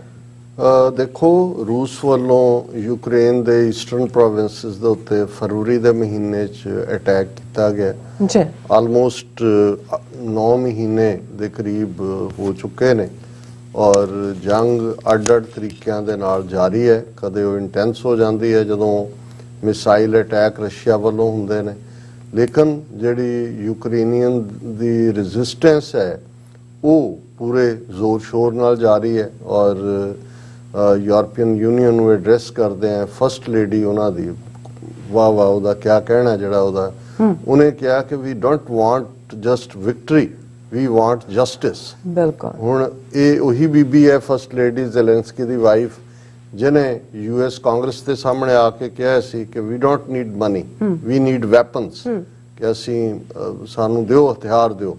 ਸੋ ਇਹ ਜਦੋਂ ਕੌਮਾਂ ਇਹ ਤਈਆ ਕਰ ਲੈਂਦੀਆਂ ਨੇ ਕਿ ਉਹਨਾਂ ਨੇ ਗੁਲਾਮੀ ਨਹੀਂ ਕਬੂਲਣੀ, ਅਸੀਂ ਇਸ ਇਸ਼ੂ ਦੇ ਉੱਤੇ, ਕਿਉਂਕਿ ਸਾਡੇ ਵਿਊਅਰਸ ਦੇ ਵਿੱਚ ਵੀ ਇੱਕ ਸੈਕਸ਼ਨ ਡਿਫਰੈਂਟਲੀ ਸੋਚਦਾ ਹੈ ਔਰ ਉਹਦੇ ਤੇ ਅਸੀਂ ਸਮਝਦੇ ਹਾਂ ਕਿ ਵੀ ਇਹ ਰਾਏ ਦੋ ਹੋ ਸਕਦੀਆਂ ਕਿ ਰਸ਼ੀਆ ਨੂੰ ਕਿਵੇਂ ਜਿਹੜਾ ਉਹ ਪੁਸ਼ ਟੂ ਦਾ ਵਾਲ ਕੀਤਾ ਗਿਆ ਇਵੈਂਚੁਅਲੀ ਨੈਟੋ ਦੀ ਮੈਂਬਰਸ਼ਿਪ ਦੇ ਨਾਂ ਥੱਲੇ ਇਹਨਾਂ ਸਾਰਿਆਂ ਨੂੰ, ਕਿ ਰੂਸ ਨੇ ਰਿਐਕਟ ਕੀਤਾ। ਬਟ ਅਸੀਂ ਜਿਹੜਾ ਕਿਸੇ ਵੀ ਕੌਮ ਦੀ ਸਪਿਰਿਟ ਹੈ ਟੂ ਫਾਈਟ ਬੈਕ ਔਰ ਆਪਣੇ ਹੱਕਾਂ ਦੇ ਲਈ ਖਲੋਣਾ, ਉਹਨੂੰ ਅਸੀਂ ਐਡਮਾਇਰ ਕਰਦੇ ਹਾਂ। ਔਰ ਉਸ ਕੰਟੈਕਸਟ ਦੇ ਵਿੱਚ ਯੂਕਰੇਨ ਦੇ ਲੋਕਾਂ ਨੇ ਜਿੰਨੀ ਵੱਡੀ ਰੈਜ਼ਿਸਟੈਂਸ ਉਹਨਾਂ ਨੇ ਦਿੱਤੀ, ਇਹ ਠੀਕ ਹੈ ਵੀ ਪੂਰੀ ਮਦਦ, ਇਹਨਾਂ ਦੇ ਵੀ ਜਰਨੈਲ ਉੱਥੇ ਬੈਠੇ ਹੋਏ ਨੇ ਅਮਰੀਕਾ ਨੈਟੋ ਦੇ ਦੂਜੇ, ਪਰ ਲੜ ਤਾਂ ਉਹੀ ਰਹੇ ਨੇ। ਅਦਰਵਾਈਜ਼ ਉਹੀ ਕ੍ਰੀਮੀਆ ਦੇ ਵਿੱਚ ਕਿੰਨੀ ਕੁ ਦੇਰ ਕਿਸੇ ਨੇ ਰੈਜ਼ਿਸਟ ਕੀਤਾ, ਜਾਂ ਇਹਨਾਂ ਨੇ ਅਮਰੀਕਾ ਨੇ 2 ਲੱਖ ਫੌਜ ਉਹਨਾਂ ਦੀ ਜਿਹੜੀ ਹੈ ਉਹ ਅਫਗਾਨਿਸਤਾਨ ਦੇ ਵਿੱਚ ਖੜੀ ਕਰ ਦਿੱਤੀ ਸੀ ਤੇ ਉਹ ਲੱਭਿਆ ਹੀ ਨਹੀਂ ਹੈ ਕਿੱਥੇ ਗਿਆ। ਜਦੋਂ ਤਾਲਿਬਾਨ ਕਾਬਲ ਦੇ ਵਿੱਚ ਆਏ ਸਾਰੇ ਮੈਲਟ ਹੋ ਗਏ, ਕਿੱਥੇ ਚਲੇ ਗਏ। ਵੈਪਨਰੀ ਕਿਸ ਲੈਵਲ ਦੇ ਹਥਿਆਰ ਉਹਨਾਂ ਨੂੰ ਦਿੱਤੇ, ਕਿਸ ਲੈਵਲ ਦਾ ਉਹ ਦਿੱਤਾ। ਤੇ ਜੇ ਇਸ ਸਭ ਦੇ ਬਾਵਜੂਦ ਯੂਕਰੇਨ ਰੈਜ਼ਿਸਟ ਕਰ ਰਿਹਾ ਤਾਂ ਉਹਦੇ 'ਚ ਔਰ ਇਹ ਉਹਨਾਂ ਦੀ ਬਹਾਦਰੀ ਹੈ ਜਿਸ ਨੂੰ ਅਸੀਂ ਐਡਮਾਇਰ ਕਰਦੇ ਹਾਂ। ਹਾਲਾਂਕਿ ਹੁਣ ਜਿਵੇਂ ਅੱਜ ਜਦੋਂ ਤੁਸੀਂ ਮੇਨ ਸਟ੍ਰੀਮ ਮੀਡੀਆ 'ਚ ਦੇਖੋਗੇ ਤੇ ਇਹ ਗੱਲ ਨੈਟੋ ਵੀ ਔਰ ਦੂਜੇ ਵੀ ਕਿ Russia is using winter as a weapon against Ukraine. ਹੁਣ ਵਿੰਟਰ ਐਜ਼ ਏ ਵੈਪਨ ਕਿਉਂਕਿ ਸਾਰੀ ਜਿਹੜੀ ਸਪਲਾਈ ਹੈ ਗੈਸ ਸਪਲਾਈ ਦੂਜੀ ਰਸ਼ੀਆ ਤੋਂ ਹੈ, ਬਹੁਤ ਠੰਡ ਹੁੰਦੀ ਹੈ, ਸਾਰਾ ਰੀਜਨ ਠੰਡਾ ਹੈ ਔਰ ਜੇ ਤੁਸੀਂ ਉਹਦੀ ਸਪਲਾਈ ਰੋਕੀ ਹੋਈ ਔਰ ਜਿਹੜੀ ਪਾਵਰ ਸਪਲਾਈ ਉਹ ਜਨਰੇਟਰ ਵਗੈਰਾ ਰਾਹੀਂ ਨੇ ਉਹ ਆਲਮੋਸਟ 70% ਇਹਨਾਂ ਨੇ ਮਿਜ਼ਾਈਲਾਂ ਮਾਰ ਕੇ ਉਹਨਾਂ ਦੀ ਹਨੇਰਾ ਕੀਤਾ ਹੋਇਆ।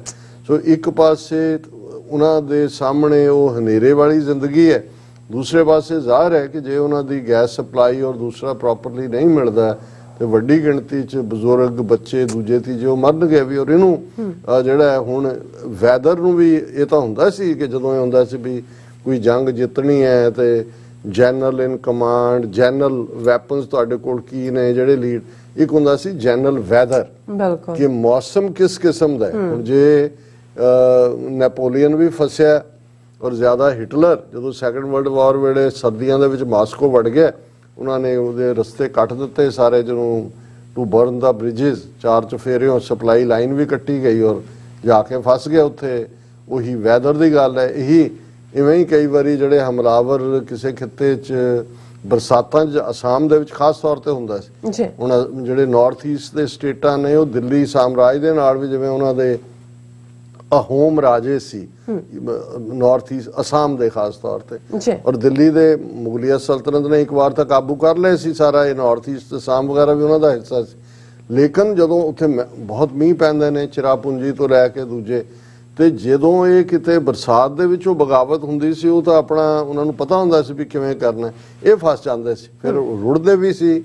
ਫਿਰ ਬਰਸਾਤਾਂ ਜਿਹੜੀਆਂ ਬਿਮਾਰੀਆਂ ਫੈਲਦੀਆਂ ਨੇ, ਕੋਈ ਹੈਜਾ ਫੈਲ ਗਿਆ, ਕੋਈ ਮਲੇਰੀਆ ਹੋ ਗਿਆ, ਕੋਈ ਉਹਦੇ ਨਾਲ ਵੀ ਫੌਜ ਮਰਦੀ ਸੀ ਪਿੱਛੇ। ਸੋ ਉਹਦੇ ਤੋਂ ਜਨਰਲ ਵੈਦਰ ਵੀ ਕਿਹਾ ਜਾਂਦਾ। ਪਰ ਵੈਦਰ ਵਿੰਟਰ ਦੇ ਵਿੱਚ ਸਪਲਾਈ ਲਾਈਨ ਨੂੰ ਰੋਕ ਕੇ ਮਾਰਨਾ, ਇਸ ਦੇ ਉੱਤੇ ਟਰਮੀਨੋਲੋਜੀ ਇਸਤੇਮਾਲ ਹੋ ਰਹੀ ਹੈ ਕਿ winter is being used as a weapon. So ਇਹ ਇੱਕ ਵੱਖਰੀ ਕਹਾਣੀ ਹੈ। ਲੇਕਿਨ ਇਹਦੇ 'ਚ ਇਹ ਕੋਈ ਸ਼ੱਕ ਨਹੀਂ ਹੈ ਕਿ ਰੂਸ ਬੇਸ਼ੱਕ ਉਵੇਂ ਰੂਸ ਨੂੰ ਆਈਸੋਲੇਟ ਨਹੀਂ ਕਰ ਸਕੇ ਅਮਰੀਕਾ ਔਰ ਵੈਸਟਰਨ ਨੈਟੋ ਵਾਲੇ, ਲੇਕਿਨ ਇਕਨੋਮਿਕਲ ਸੈਂਕਸ਼ਨਸ ਜਿਹੜੀਆਂ ਲਾਈਆਂ, ਆਰਥਿਕ ਪਾਬੰਦੀਆਂ ਲਾਈਆਂ, ਉਹਦਾ ਅਸਰ ਨਜ਼ਰ ਆ ਰਿਹਾ। ਕਿਉਂਕਿ ਬਹੁਤ ਸਾਰੇ ਜਿੱਥੇ ਰਸ਼ੀਆ ਦੇ ਆਪਣੇ ਮੈਨੂਫੈਕਚਰਿੰਗ ਜਿਹੜੇ ਯੂਨਿਟ ਨੇ ਉਹਨਾਂ ਦੇ ਵਿੱਚ ਹੁਣ ਦੁਨੀਆ ਤਾਂ ਸਾਰੀ ਕਨੈਕਟਡ ਸੀ, ਪੁਰਜੇ ਕੋ ਕਿਤੇੋਂ ਆ ਰਹੇ ਨੇ, ਕੋ ਕਿਤੇੋਂ ਆ ਰਹੇ ਨੇ। ਹੁਣ ਉਹਦਾ ਨਤੀਜਾ ਹੈ ਕਿ ਰੂਸ ਕਿਤੇ ਨਾ ਕਿਤੇ ਵਪਾਰਕ ਖੇਤਰ 'ਚ ਔਰ ਉਸ ਦੀ ਐਕਸਪੋਰਟ ਆਉਣ ਵਾਲੇ ਪੀਰੀਅਡ 'ਚ ਇਫੈਕਟਡ ਹੋਏਗੀ। ਹਾਲਾਂਕਿ ਇੰਡੀਆ ਦੇ ਨਾਲ ਉਹਨਾਂ ਦੀ ਕਈ ਗੁਣਾ ਵਧੀ, ਦੂਜੇ ਤੇਲ ਵੀ ਉਹਨਾਂ ਨੇ ਵੇਚਿਆ, ਈਰਾਨ ਨੂੰ ਵੀ ਵੇਚਿਆ, ਚਾਈਨਾ ਨੇ ਵੀ ਲਿਆ, ਇੰਡੀਆ ਨੇ ਵੀ ਲਿਆ, ਪਰ ਇਕੱਲੇ ਤੇਲ ਦੇ ਨਾਲ ਤਾਂ ਨਹੀਂ ਗੱਲ ਬਣਦੀ ਹੈ। ਬਾਕੀ ਉਹਨਾਂ ਨੂੰ ਆਪਣੀ ਮਸ਼ੀਨਰੀ ਵੀ ਚੱਲਦੀ ਰੱਖਣ ਦੇ ਲਈ ਚੀਜ਼ਾਂ ਚਾਹੀਦੀਆਂ ਨੇ।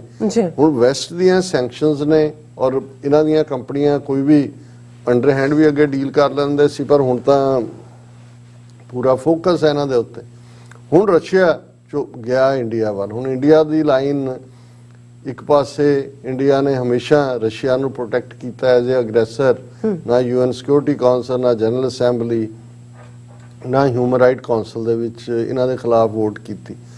ਹੁਣ ਕਿਉਂਕਿ ਪਿਛਲੇ ਦਿਨਾਂ 'ਚ ਹੀ ਨਵੰਬਰ ਦੇ ਫਸਟ ਵੀਕ, ਸ਼ਾਇਦ ਨਵੰਬਰ 11 ਦੇ ਨੇੜੇ ਤੇੜੇ, ਸੈਕੰਡ ਵੀਕ ਨਵੰਬਰ 7, ਭਾਰਤ ਦਾ ਜਿਹੜਾ ਫੋਰਨ ਮਿਨਿਸਟਰ ਹੈ ਮਿਸਟਰ S ਜੈਸ਼ੰਕਰ, ਉਹ ਮਾਸਕੋ ਦੇ ਦੌਰੇ ਤੇ ਗਿਆ ਸੀ ਔਰ ਆਪਣੇ ਨਾਲ ਪੂਰੀ ਵਪਾਰੀਆਂ ਦੀ ਦੂਜੀ ਫੌਜ ਵੀ ਲੈ ਗਿਆ ਸੀ। ਕਹਿਣ ਨੂੰ ਤਾਂ ਇਹਨਾਂ ਨੇ ਕਿਹਾ ਕਿ ਜੀ ਦੇਖੋ ਇਹ ਜਿਹੜਾ ਇਸ ਪੀਰੀਅਡ ਦੇ ਵਿੱਚ ਟ੍ਰੇਡ ਡੈਫਿਸਿਟ ਹੈ, India imports from Russia have grown nearly 5 times to 29 billion, ਕਿ 24 ਫਰਵਰੀ ਤੋਂ ਨਵੰਬਰ 20 ਤੱਕ ਇੰਡੀਆ ਦੀ ਜਿਹੜੀ ਇੰਪੋਰਟ ਹੈ ਰਸ਼ੀਆ ਤੋਂ ਵਧੀ ਹੈ, 29 ਬਿਲੀਅਨ ਡਾਲਰ ਹੋਈ ਹੈ, ਜਦੋਂ ਕਿ ਪਿਛਲੇ ਸਾਲ ਇਸ ਪੀਰੀਅਡ ਦੇ ਵਿੱਚ ਇਹ 6 ਬਿਲੀਅਨ ਸੀ। ਦਾ ਮਤਲਬ ਹੈ ਕਿ 23 ਬਿਲੀਅਨ ਡਾਲਰ ਦਾ ਇੰਡੀਆ ਨੂੰ ਫੋਰਨ, ਹਾਲਾਂ ਉਹਨਾਂ ਦਾ ਰੂਬਲ ਰੂਪੀ ਦੇ ਵਿੱਚ ਹੀ ਡੀਲ ਕਰਦੇ ਨੇ।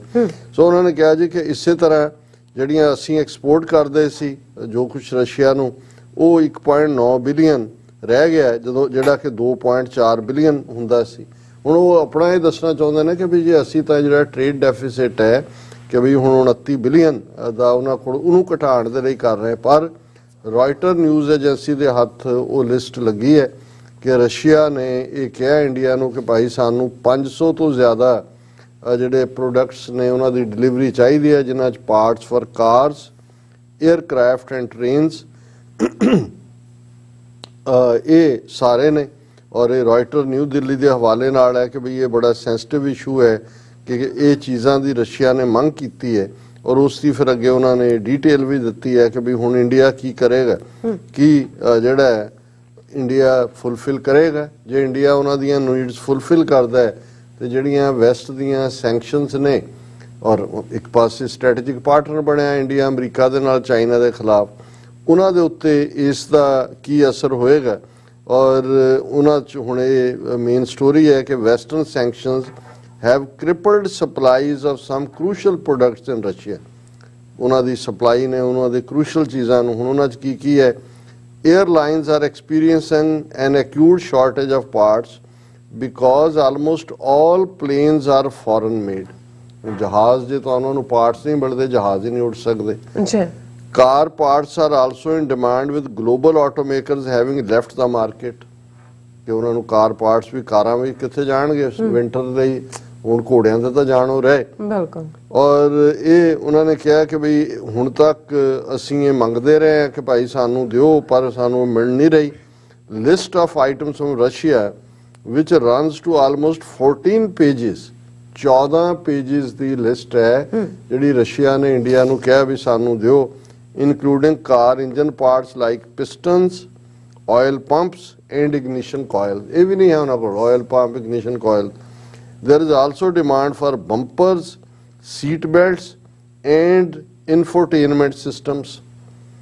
For aircraft and helicopters, Russia requested 41 items including landing gear components, fuel systems, communication system, fire extinguishing system, life jackets and aviation tires। ਹੁਣ ਇਸ ਲਿਸਟ ਤੋਂ ਤਾਂ ਲੱਗਦਾ ਹੈ ਕਿ ਵੀ ਬਿਲਕੁਲ ਉਹ ਖੁਖਲ ਹੋ ਕੇ ਬੈਠੇ ਨੇ। ਔਰ ਫਿਰ ਉਸੇ ਲਿਸਟ ਦੇ ਵਿੱਚ ਜਿਹੜੀ ਰॉयटर ਨੇ ਪ੍ਰੋਕਿਓਰ ਕੀਤੀ, ਉਹਨਾਂ ਨੂੰ ਈਵਨ ਰਾ ਮਟੀਰੀਅਲ ਚਾਹੀਦਾ to produce paper bag, consumer packaging and materials and equivalent to produce textiles including yarns and dyes. ਇਹ ਲੰਬੀ ਚੌੜੀ ਲਿਸਟ ਹੈ। ਔਰ Russia metal producers like nickel and palladium giant Nornic have said Western sanctions and sanctioning by some suppliers have made it difficult for industrial companies to obtain imported equipment, spare part material, technologies in 2022, posing a challenge. ਹੁਣ ਇਹ ਸਾਰੇ ਦੇ ਵਿੱਚ ਹੁਣ ਜਿਹੜਾ ਸਾਡਾ ਸਵਾਲ ਹੈ ਕਿ ਵੀ ਹਾਲਾਂ ਇਸ ਦੇ ਵਿੱਚ ਤਾਂ ਕੋਈ ਦੋ ਰਾਵਾਂ ਨਹੀਂ ਨੇ ਕਿ ਯੂਕਰੇਨੀਅਨ ਮੈਂਬਰ ਪਾਰਲੀਮੈਂਟ ਦੇ ਡੈਲੀਗੇਸ਼ਨ ਦੇ ਨਾਲ ਵੀ ਜਦੋਂ ਮਿਲਣ ਦਾ ਮੌਕਾ ਬਣਿਆ ਕੁਝ ਚੀਜ਼ਾਂ ਔਨ ਰੈਕਰਡ ਕੁਝ ਅਦਰਵਾਈਜ਼ ਉਹ ਵੀ ਇਹ ਸਮਝਦੇ ਨੇ ਕਿ ਭਾਈ ਇਹ ਸਾਰਿਆਂ ਦੀ ਇੱਕ ਆਪਣੀ ਆਪਣੀ ਸਿਆਸਤ ਹੈ ਜੀ ਅਲਟੀਮੇਟਲੀ ਬਲੱਡ ਯੂਕਰੇਨੀਅਨ ਫਲੋ ਹੋ ਰਿਹਾ, ਸਫਰ ਵੀ ਅਸੀਂ ਕਰ ਰਹੇ ਹਾਂ, ਤਬਾਹੀ ਵੀ ਸਾਡੀ ਹੋ ਰਹੀ ਹੈ ਔਰ ਬਲਦੀ ਦੇ ਬੂਥੇ 'ਚ ਸਾਨੂੰ ਧੱਕਿਆ ਹੋਇਆ। ਪਰ ਉਹਨਾਂ ਦਾ ਕਹਿਣਾ ਸੀ ਕਿ ਸਾਡੇ ਕੋਲ ਕੀ ਚੋਇਸ ਹੈ other than to fight back, ਤੇ ਜਾਂ ਅਸੀਂ ਉਹਨਾਂ ਦੀ ਗੁਲਾਮੀ ਜਿਹੜੀ ਹੈ ਕਬੂਲ ਕਰੀਏ। ਉਹਨਾਂ ਨੂੰ ਵੀ ਲੱਗਦਾ ਹੈ ਕਿ ਵੈਸਟ ਔਰ ਅਮਰੀਕਾ ਉਹਨਾਂ ਨੂੰ ਐਜ਼ ਅ ਟੂਲ ਇਸਤੇਮਾਲ ਕਰ ਰਿਹਾ। ਪਰ ਹੁਣ ਇੰਡੀਆ ਦੇ ਲਈ ਮੈਂ ਸਮਝਦਾ ਕਿ ਵੀ ਇਹ ਪਾਰਟ ਜਦੋਂ ਕਿ ਜੇ ਤਾਂ ਇਹ ਐਸ ਜੈ ਸ਼ੰਕਰ ਨੇ ਉਹ ਦੌਰਾ ਜਿਹਾ ਕੀਤਾ ਉਦੋਂ ਤਾਂ ਕੋਈ ਹਕੀਕਤ ਸਾਹਮਣੇ ਨਹੀਂ ਆਈ, ਹੁਣ ਤਾਂ ਸਾਹਮਣੇ ਆ ਗਿਆ ਕਿ ਭਾਈ ਰਸ਼ੀਆ ਨੂੰ ਜੇ ਉਹਦਾ ਦਿਮਾਗ ਕੋਈ ਟਿਕਾਣੇ ਲਾ ਸਕਦਾ, ਜੇ ਵੈਸਟਰਨ ਕੰਟਰੀਜ਼ ਔਰ ਅਮਰੀਕਾ ਇੰਡੀਆ ਦੀ ਜਿਹੜੀ ਹੈ ਢਿਬਰੀ ਟੈਟ ਕਰੇ ਕਿ ਵੀ ਇਹ ਬੰਦ ਕਰੋ ਉਹਨਾਂ ਦੇ ਨਾਲ ਟ੍ਰੇਡ, ਤੇ ਉਹਨਾਂ ਦੇ ਕੋਲ ਤਾਂ ਜਹਾਜ਼, ਗੱਡੀਆਂ, ਕਾਰਾਂ ਦੇ ਜਿਹੜੀਆਂ ਨੇ ਆਮ ਪੁਰਜੇ ਹੀ ਨਹੀਂ ਨੇ, ਉਹ ਨਹੀਂ ਜਿਹੜਾ ਲੰਬਾ ਵਕਤ ਨਹੀਂ ਕਰ ਸਕਣਗੇ। ਪਰ ਇਹ ਦੇਖਣਾ ਹੋਏਗਾ ਕਿ ਭਾਈ ਇਹ ਕਿੰਨਾ ਕੁ ਜਿਹੜਾ ਪ੍ਰੈਸ਼ਰ ਔਰ ਇੱਥੇ ਹਿਊਮਨ ਰਾਈਟਸ ਕਿੱਥੇ ਜਾਂਦੇ ਨੇ ਔਰ ਸੈਂਕਸ਼ਨਸ ਜਿਹੜੀਆਂ ਨੇ ਉਹਨਾਂ ਨੂੰ ਇੰਡੀਆ ਜਿਹੜਾ ਓਪਨਲੀ ਵਾਇਓਲੇਟ ਕਰੇਗਾ। ਜਦੋਂ ਹੁਣ ਇਹ ਡੀਟੇਲ ਆਈ ਗਈ ਹੈ ਕਿ ਅੱਗੇ ਤਾਂ ਠੀਕ ਹੈ ਜੀ ਆਇਲ ਸਸਤਾ ਤੇ ਸਾਨੂੰ ਚਾਹੀਦਾ, ਬਟ ਇਹ ਜਿਹੜਾ ਇਹ ਤਾਂ ਫਿਰ ਪ੍ਰੋਪਰ ਟ੍ਰੇਡ ਦੇ ਲੈਵਲ ਦੇ ਉੱਤੇ ਜਿਹੜੇ ਸੈਂਕਸ਼ਨਸ ਨੂੰ ਫਲਾਊਟ ਕਰਨਾ ਹੋਏਗਾ ਇੰਡੀਆ ਦੇ ਪਾਸ। ਜੀ ਡਾਕਟਰ ਸਾਹਿਬ ਬਿਲਕੁਲ। ਸੋ ਇੱਥੇ ਲੈਣੇ ਬ੍ਰੇਕ। ਵਿਊਅਰਸ ਤੁਸੀਂ ਇਸੇ ਤਰ੍ਹਾਂ ਬਣੇ ਰਹਿਣਾ, ਮਿਲਦੇ ਹਾਂ ਆਫਟਰ ਦਿਸ ਸ਼ਾਰਟ।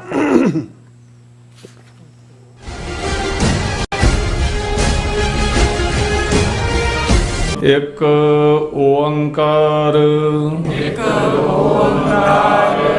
ਇੱਕ ਸ਼ਬਦ ਵੱਖਰਾ ਕਹਿਣਾ, ਇੱਕ ਓੰਕਾਰ, ਇਸ ਤਰ੍ਹਾਂ ਬੋਲਣਾ। ਸਾਡਾ ਇਹ ਨਿੱਕਾ ਜਿਹਾ ਉਪਰਾਲਾ ਹੈ ਕਿ ਅਸੀਂ ਸਾਰੇ ਖੁਦ ਧੰਨ ਸ਼੍ਰੀ ਗੁਰੂ ਗ੍ਰੰਥ ਸਾਹਿਬ ਜੀ ਦੀ ਬਾਣੀ ਦਾ ਸ਼ੁੱਧ ਉਚਾਰਨ ਕਰ ਸਕੀਏ। ਸਤਿਨਾਮ ਕਰਤਾ ਪੁਰਖ। ਪਰਿਵਾਰ ਵਿੱਚ ਬੈਠ ਕੇ ਇਸ ਪ੍ਰੋਗਰਾਮ ਨੂੰ ਦੇਖੀਏ ਤੇ ਆਪਣੇ ਪਰਿਵਾਰਾਂ ਨੂੰ ਗੁਰਬਾਣੀ ਨਾਲ ਜੋੜੀਏ। TV 84 ਤੇ ਹਰ ਰੋਜ਼ ਸ਼ਾਮ 6 ਵਜੇ ਤੋਂ 6:30 ਵਜੇ ਤੱਕ ਗੁਰਬਾਣੀ ਸੰਥਿਆ ਦਾ ਪ੍ਰਸਾਰਣ ਕੀਤਾ ਜਾਵੇਗਾ। ਕੀ ਤੁਸੀਂ ਆਪਣੇ ਟੈਕਸਸ ਨੂੰ ਲੈ ਕੇ ਚਿੰਤਤ ਹੋ? ਤੁਸੀਂ ਆਪਣੀ ਕਮਾਈ ਲਈ ਮਿਹਨਤ ਕਰਦੇ ਹੋ, ਭਾਵੇਂ ਤੁਸੀਂ ਨੌਕਰੀ ਵਿੱਚ ਹੋਵੋ ਜਾਂ ਆਪਣਾ ਬਿਜ਼ਨਸ ਚਲਾਉਂਦੇ ਹੋ। ਜਦੋਂ ਟੈਕਸ ਭਰਨ ਦਾ ਸਮਾਂ ਆਉਂਦਾ ਤਾਂ ਤੁਹਾਨੂੰ ਇੱਕ ਭਰੋਸੇਯੋਗ ਟੈਕਸ ਅਕਾਊਂਟੈਂਟ ਦੀ ਲੋੜ ਹੈ ਜੋ ਟੈਕਸ ਬੈਲੈਂਸ ਦਾ ਤੁਹਾਡੇ ਪੱਖ ਵਿੱਚ ਜਾਣਾ ਯਕੀਨੀ ਬਣਾਵੇ। ਸਿਆਟਲ ਦੀ ਜਾਣੀ ਪਹਿਚਾਣੀ company Accurate Accountants and Taxes ਤੁਹਾਡੀ ਸੇਵਾ ਵਿੱਚ ਹਾਜ਼ਰ ਹੈ। ਅਸੀਂ ਹਰ ਤਰ੍ਹਾਂ ਦੇ ਟੈਕਸ ਭਰਨ ਵਿੱਚ ਤੁਹਾਡੀ ਮਦਦ ਕਰਾਂਗੇ। ਟੈਕਸ ਸੰਬੰਧੀ ਕਿਸੇ ਵੀ ਤਰ੍ਹਾਂ ਦੇ ਸਵਾਲ ਲਈ ਅੱਜ ਹੀ ਸਾਡੇ ਤੱਕ ਪਹੁੰਚ ਕਰੋ। Accurate Accountants and Texas.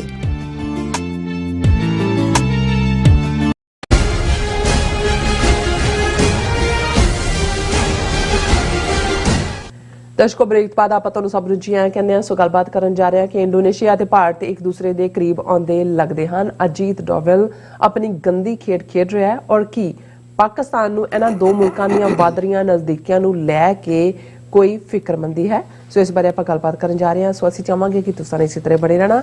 ਦੇਖਣ ਸੁਣਨ ਜਾਂ ਲਿਖਣੇ ਤੋਂ ਸਭ ਦਾ ਬਹੁਤ ਬਹੁਤ ਧੰਨਵਾਦ ਜੀ। ਡਾਕਟਰ ਸਾਹਿਬ ਕੀ ਕਹਿਣਾ ਚਾਹੋਗੇ? ਦੇਖੋ ਸਾਨੂੰ ਖੁਸ਼ੀ ਹੁੰਦੀ ਹੈ ਵੀ ਸਾਡੇ ਈਵਨ ਸਾਊਥ ਏਸ਼ੀਆ ਦੇ ਖਿੱਤੇ 'ਚ ਜਿਹੜੇ ਵੀਰ ਲਗਾਤਾਰਤਾ ਨਾਲ ਇਸ ਪ੍ਰੋਗਰਾਮ ਨੂੰ ਦੇਖ ਪਾਉਂਦੇ ਨੇ ਕੋਈ ਨਾ ਕੋਈ ਡਿਵਾਈਸ ਰਾਹੀਂ। ਉਹਨਾਂ 'ਚ ਦਰਸ਼ੀ ਬਰਾੜ ਨੇ ਜਿਨ੍ਹਾਂ ਨੇ ਈਸਟ ਪੰਜਾਬ ਲਿਖਿਆ, ਉਹਨਾਂ ਨੇ ਕਿਹਾ ਵੀ ਮੈਂ ਅੱਗੋਂ ਸ਼ੇਅਰ ਕਰਦਾ। ਤੁਸੀਂ ਹਾਲਾਂ ਰੋਜ਼ਾਨਾ ਕਹਿੰਦੇ ਹੋ, ਮੈਂ ਵੀ ਇਹ ਕਹਿਣਾ ਚਾਹੁੰਦਾ ਵੀ ਘੱਟੋ ਘੱਟ ਜਿੰਨੀ ਮਿਹਨਤ ਦੇ ਨਾਲ ਸਾਡੀ ਟੀਮ ਇਸ ਪ੍ਰੋਗਰਾਮ ਨੂੰ ਤਿਆਰ ਕਰਦੀ ਹੈ ਔਰ ਬਾਕੀ ਵੀ ਜਿਹੜੀ ਸਾਰੀ ਐਕਟੀਵਿਟੀ ਹੁੰਦੀ ਹੈ, ਇੱਕ ਪਾਸੇ ਫਾਈਨੈਂਸ਼ੀਅਲ ਸਪੋਰਟ ਸਪਾਂਸਰ ਹਮੇਸ਼ਾ ਹੀ ਉਹਨਾਂ ਦੀ ਅਸੀਂ ਤਾਰੀਫ ਕਰਦੇ ਹਾਂ ਕਿਉਂਕਿ ਉਹਨਾਂ ਦੇ ਸਹਾਰੇ ਹੀ ਇਹ ਪ੍ਰੋਗਰਾਮ ਜਾਂ ਇਹ TV ਅੱਗੇ ਵੱਧ ਰਿਹਾ। ਪਰ ਘੱਟੋ ਘੱਟ ਆਮ ਜਿਹੜੇ ਸਾਡੇ ਵਿਊਅਰ ਜਾਂ ਐਡਮਾਇਰਰ ਨੇ ਔਰ ਸਮਝਦੇ ਨੇ ਵੀ ਅਸੀਂ ਕੋਈ ਚੰਗਾ ਕੰਮ ਕਰ ਰਹੇ, ਉਹ ਲਾਈਕ ਕਰ ਸਕਦੇ ਨੇ ਔਰ ਸ਼ੇਅਰ ਕਰ ਸਕਦੇ ਨੇ ਕਿ ਵੀ ਤੁਸੀਂ ਜਿੰਨੇ ਤੱਕ ਪਹੁੰਚਾਓਗੇ ਔਰ ਸਬਸਕ੍ਰਾਈਬ ਕਰ ਸਕਦੇ ਹੋ YouTube ਦੇ ਉੱਤੇ ਜੇ ਤੁਸੀਂ ਸਬਸਕ੍ਰਾਈਬ ਕਰਦੇ ਹੋ ਉਹ ਵੀ ਤੁਹਾਡੀ ਇੱਕ ਸਟਰੈਂਥ ਹੁੰਦੀ ਹੈ। ਬਿਲਕੁਲ। And over a period of time, ਲੰਬਾ ਵਕਤ ਜੇ ਤੁਹਾਡਾ ਨੰਬਰ ਵੱਧਦਾ ਜਾਂਦਾ ਹੈ, ਸ਼ੇਅਰਸ ਲਾਈਕਸ ਜ਼ਿਆਦਾ ਹੁੰਦੀਆਂ ਨੇ, ਤਾਂ ਉਹਦੇ ਚੋਂ ਤੁਹਾਨੂੰ ਕੋਈ ਨਾ ਕੋਈ ਫਾਈਨੈਂਸ਼ੀਅਲ ਸਪੋਰਟ ਵੀ ਮਿਲਦੀ ਹੈ। ਸੋ ਅਸੀਂ ਦਰਸ਼ੀ ਬਰਾੜ ਜੀ ਦਾ ਸ਼ੁਕਰੀਆ ਅਦਾ ਕਰਦੇ ਹਾਂ, ਕਿਉਂਕਿ ਉਹਨਾਂ ਨੇ ਅੱਗੇ ਵੀ ਲਿਖਿਆ ਸੀ ਚੇਚ ਨਾਲ ਕਿ ਭਾਈ ਮੈਂ ਈਸਟ ਪੰਜਾਬ ਤੋਂ ਦੇਖਦਾ ਹਾਂ ਔਰ ਮੈਂ ਇਹਨੂੰ ਸ਼ੇਅਰ ਵੀ ਕਰਦਾ। ਨਾਈਸ। ਹੁਣ ਗੱਲ ਤੁਸੀਂ ਅਜੀਤ ਡੋਵਾਲ ਦੀ ਕੀਤੀ, ਸ਼ੈਤਾਨ ਦਾ ਪਿਓ ਜੀ।